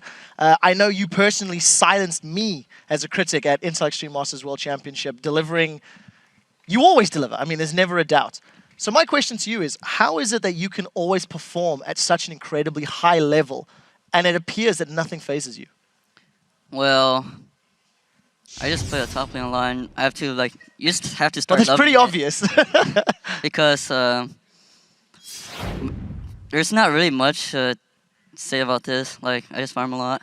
You just play the game? PvE. Yeah, I just try to survive. Like, Jax versus Renekton, I think that was the hardest lane of the game.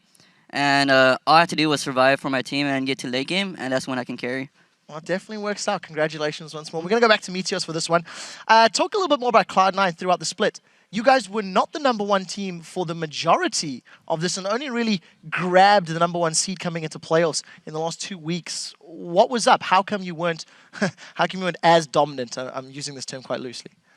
Well, in the beginning of the split, we dropped more games than we normally do because the game changed a lot from our style last year, which was pretty much farming a lot, trying to scale into late game, not going for a ton of early aggressive plays. And then this season we had to change a lot more, especially for me. I had to play like Lee Sin, stuff like that, and go for the early plays. And sometimes when you go for early plays, they can either backfire and you get really behind if they don't work, and the early game champions just aren't as good at scaling into the game. So we lost a few games just because we got outscaled and we couldn't make the plays that we had to. So a lot of it was just trying to adapt to the game as it's changing. So it's always possible. Every time there's a new change, we might not adapt correctly, but we do our best, and we brought it together pretty well towards the end. I like the discussion about adapting, because I've got a question for Lemon. Just a few more before we start to wrap this up. How is it that Cloud9 is such a moldable team? When I look at North America and Europe, no team stands out to me as a team that changes or adapts as quickly or as effectively as Cloud9. So how do you manage to interpret patches and adjust each of your team's individual play styles to match it?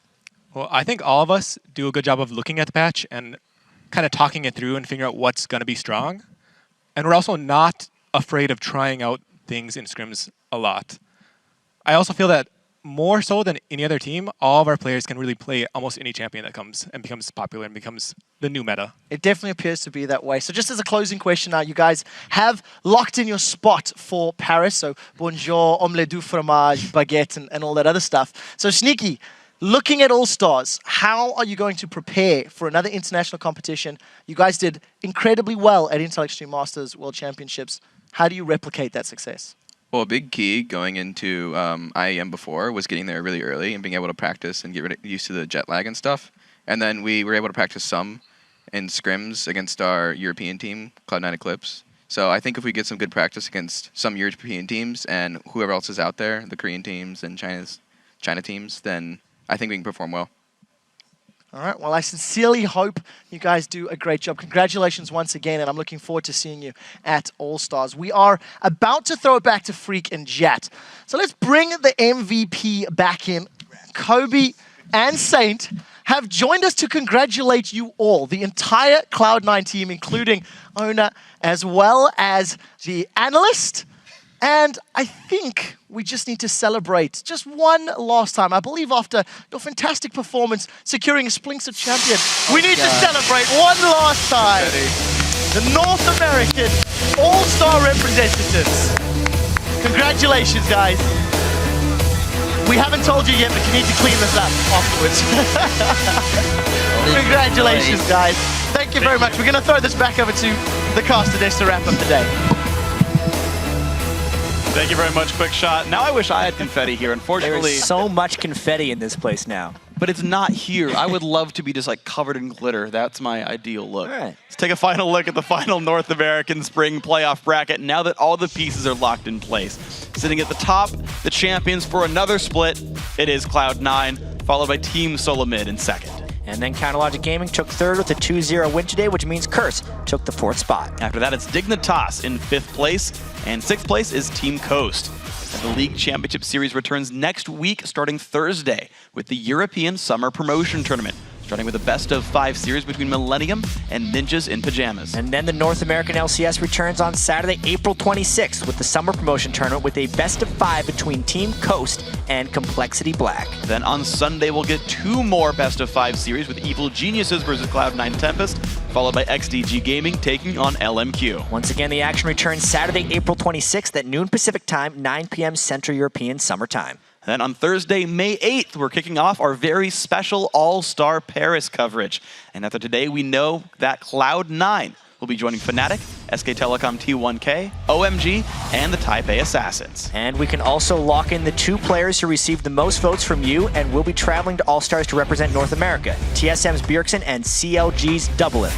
They will become members of the 2 All-Star Challenge squads, along with Diamond and Froggen from the European LCS, Team WE's Cao Mei and Wei Xiao from China. The Saigon Jokers send QTV and Archie from Southeast Asia, and of course, CJ Entis Frost sends Mad Life and Shy to Rain from Korea. And that's going to be all kinds of fun to watch this. So for more information on the Paris All-Star event, head over to lolesports.com. But now for myself, Jat, Quickshot, Kobe, St. Vicious, and the entire broadcast crew, thanks for watching, and we'll see you next week.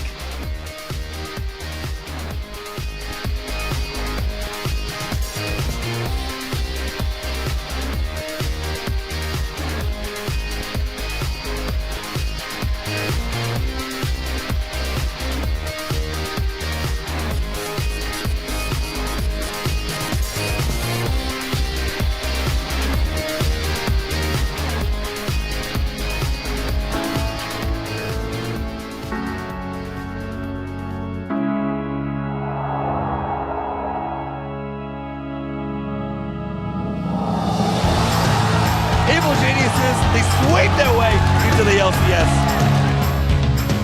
And Hotshot GG. Well played. St. Vicious's return comes in victory. But he finds solace there on the back. Oh my God! Quadra kill coming in for Bjergsen! CLG have reached some threshold for the potential that they held. Still goes the kills. The second, he's not gonna get it. Oh my God, he does get it. Coast breaks the win streak of Team Solomid. I'm gonna have to get your autograph before the league. Meteos trying to close the game by himself. Cloud9 is going to be more than happy to keep sole possession of first place. If you're not winning, it doesn't matter. And we need to win. There's nothing that emotionally affects me in esports more than whether CLG wins or loses. Counter Logic Gaming make it 2-0. First, come back for game 3, and they're into the semifinals. It's CLG versus TSM. It's a classic. Bjergsen leads one more hit. That's the pentakill!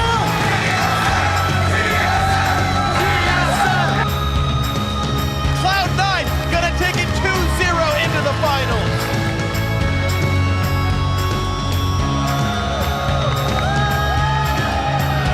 That is a quadra kill. Let's go, get the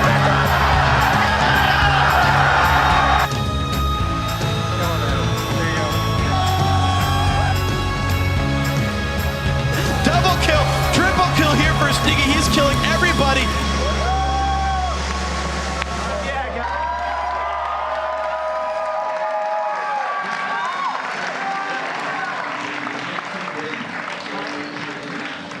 Side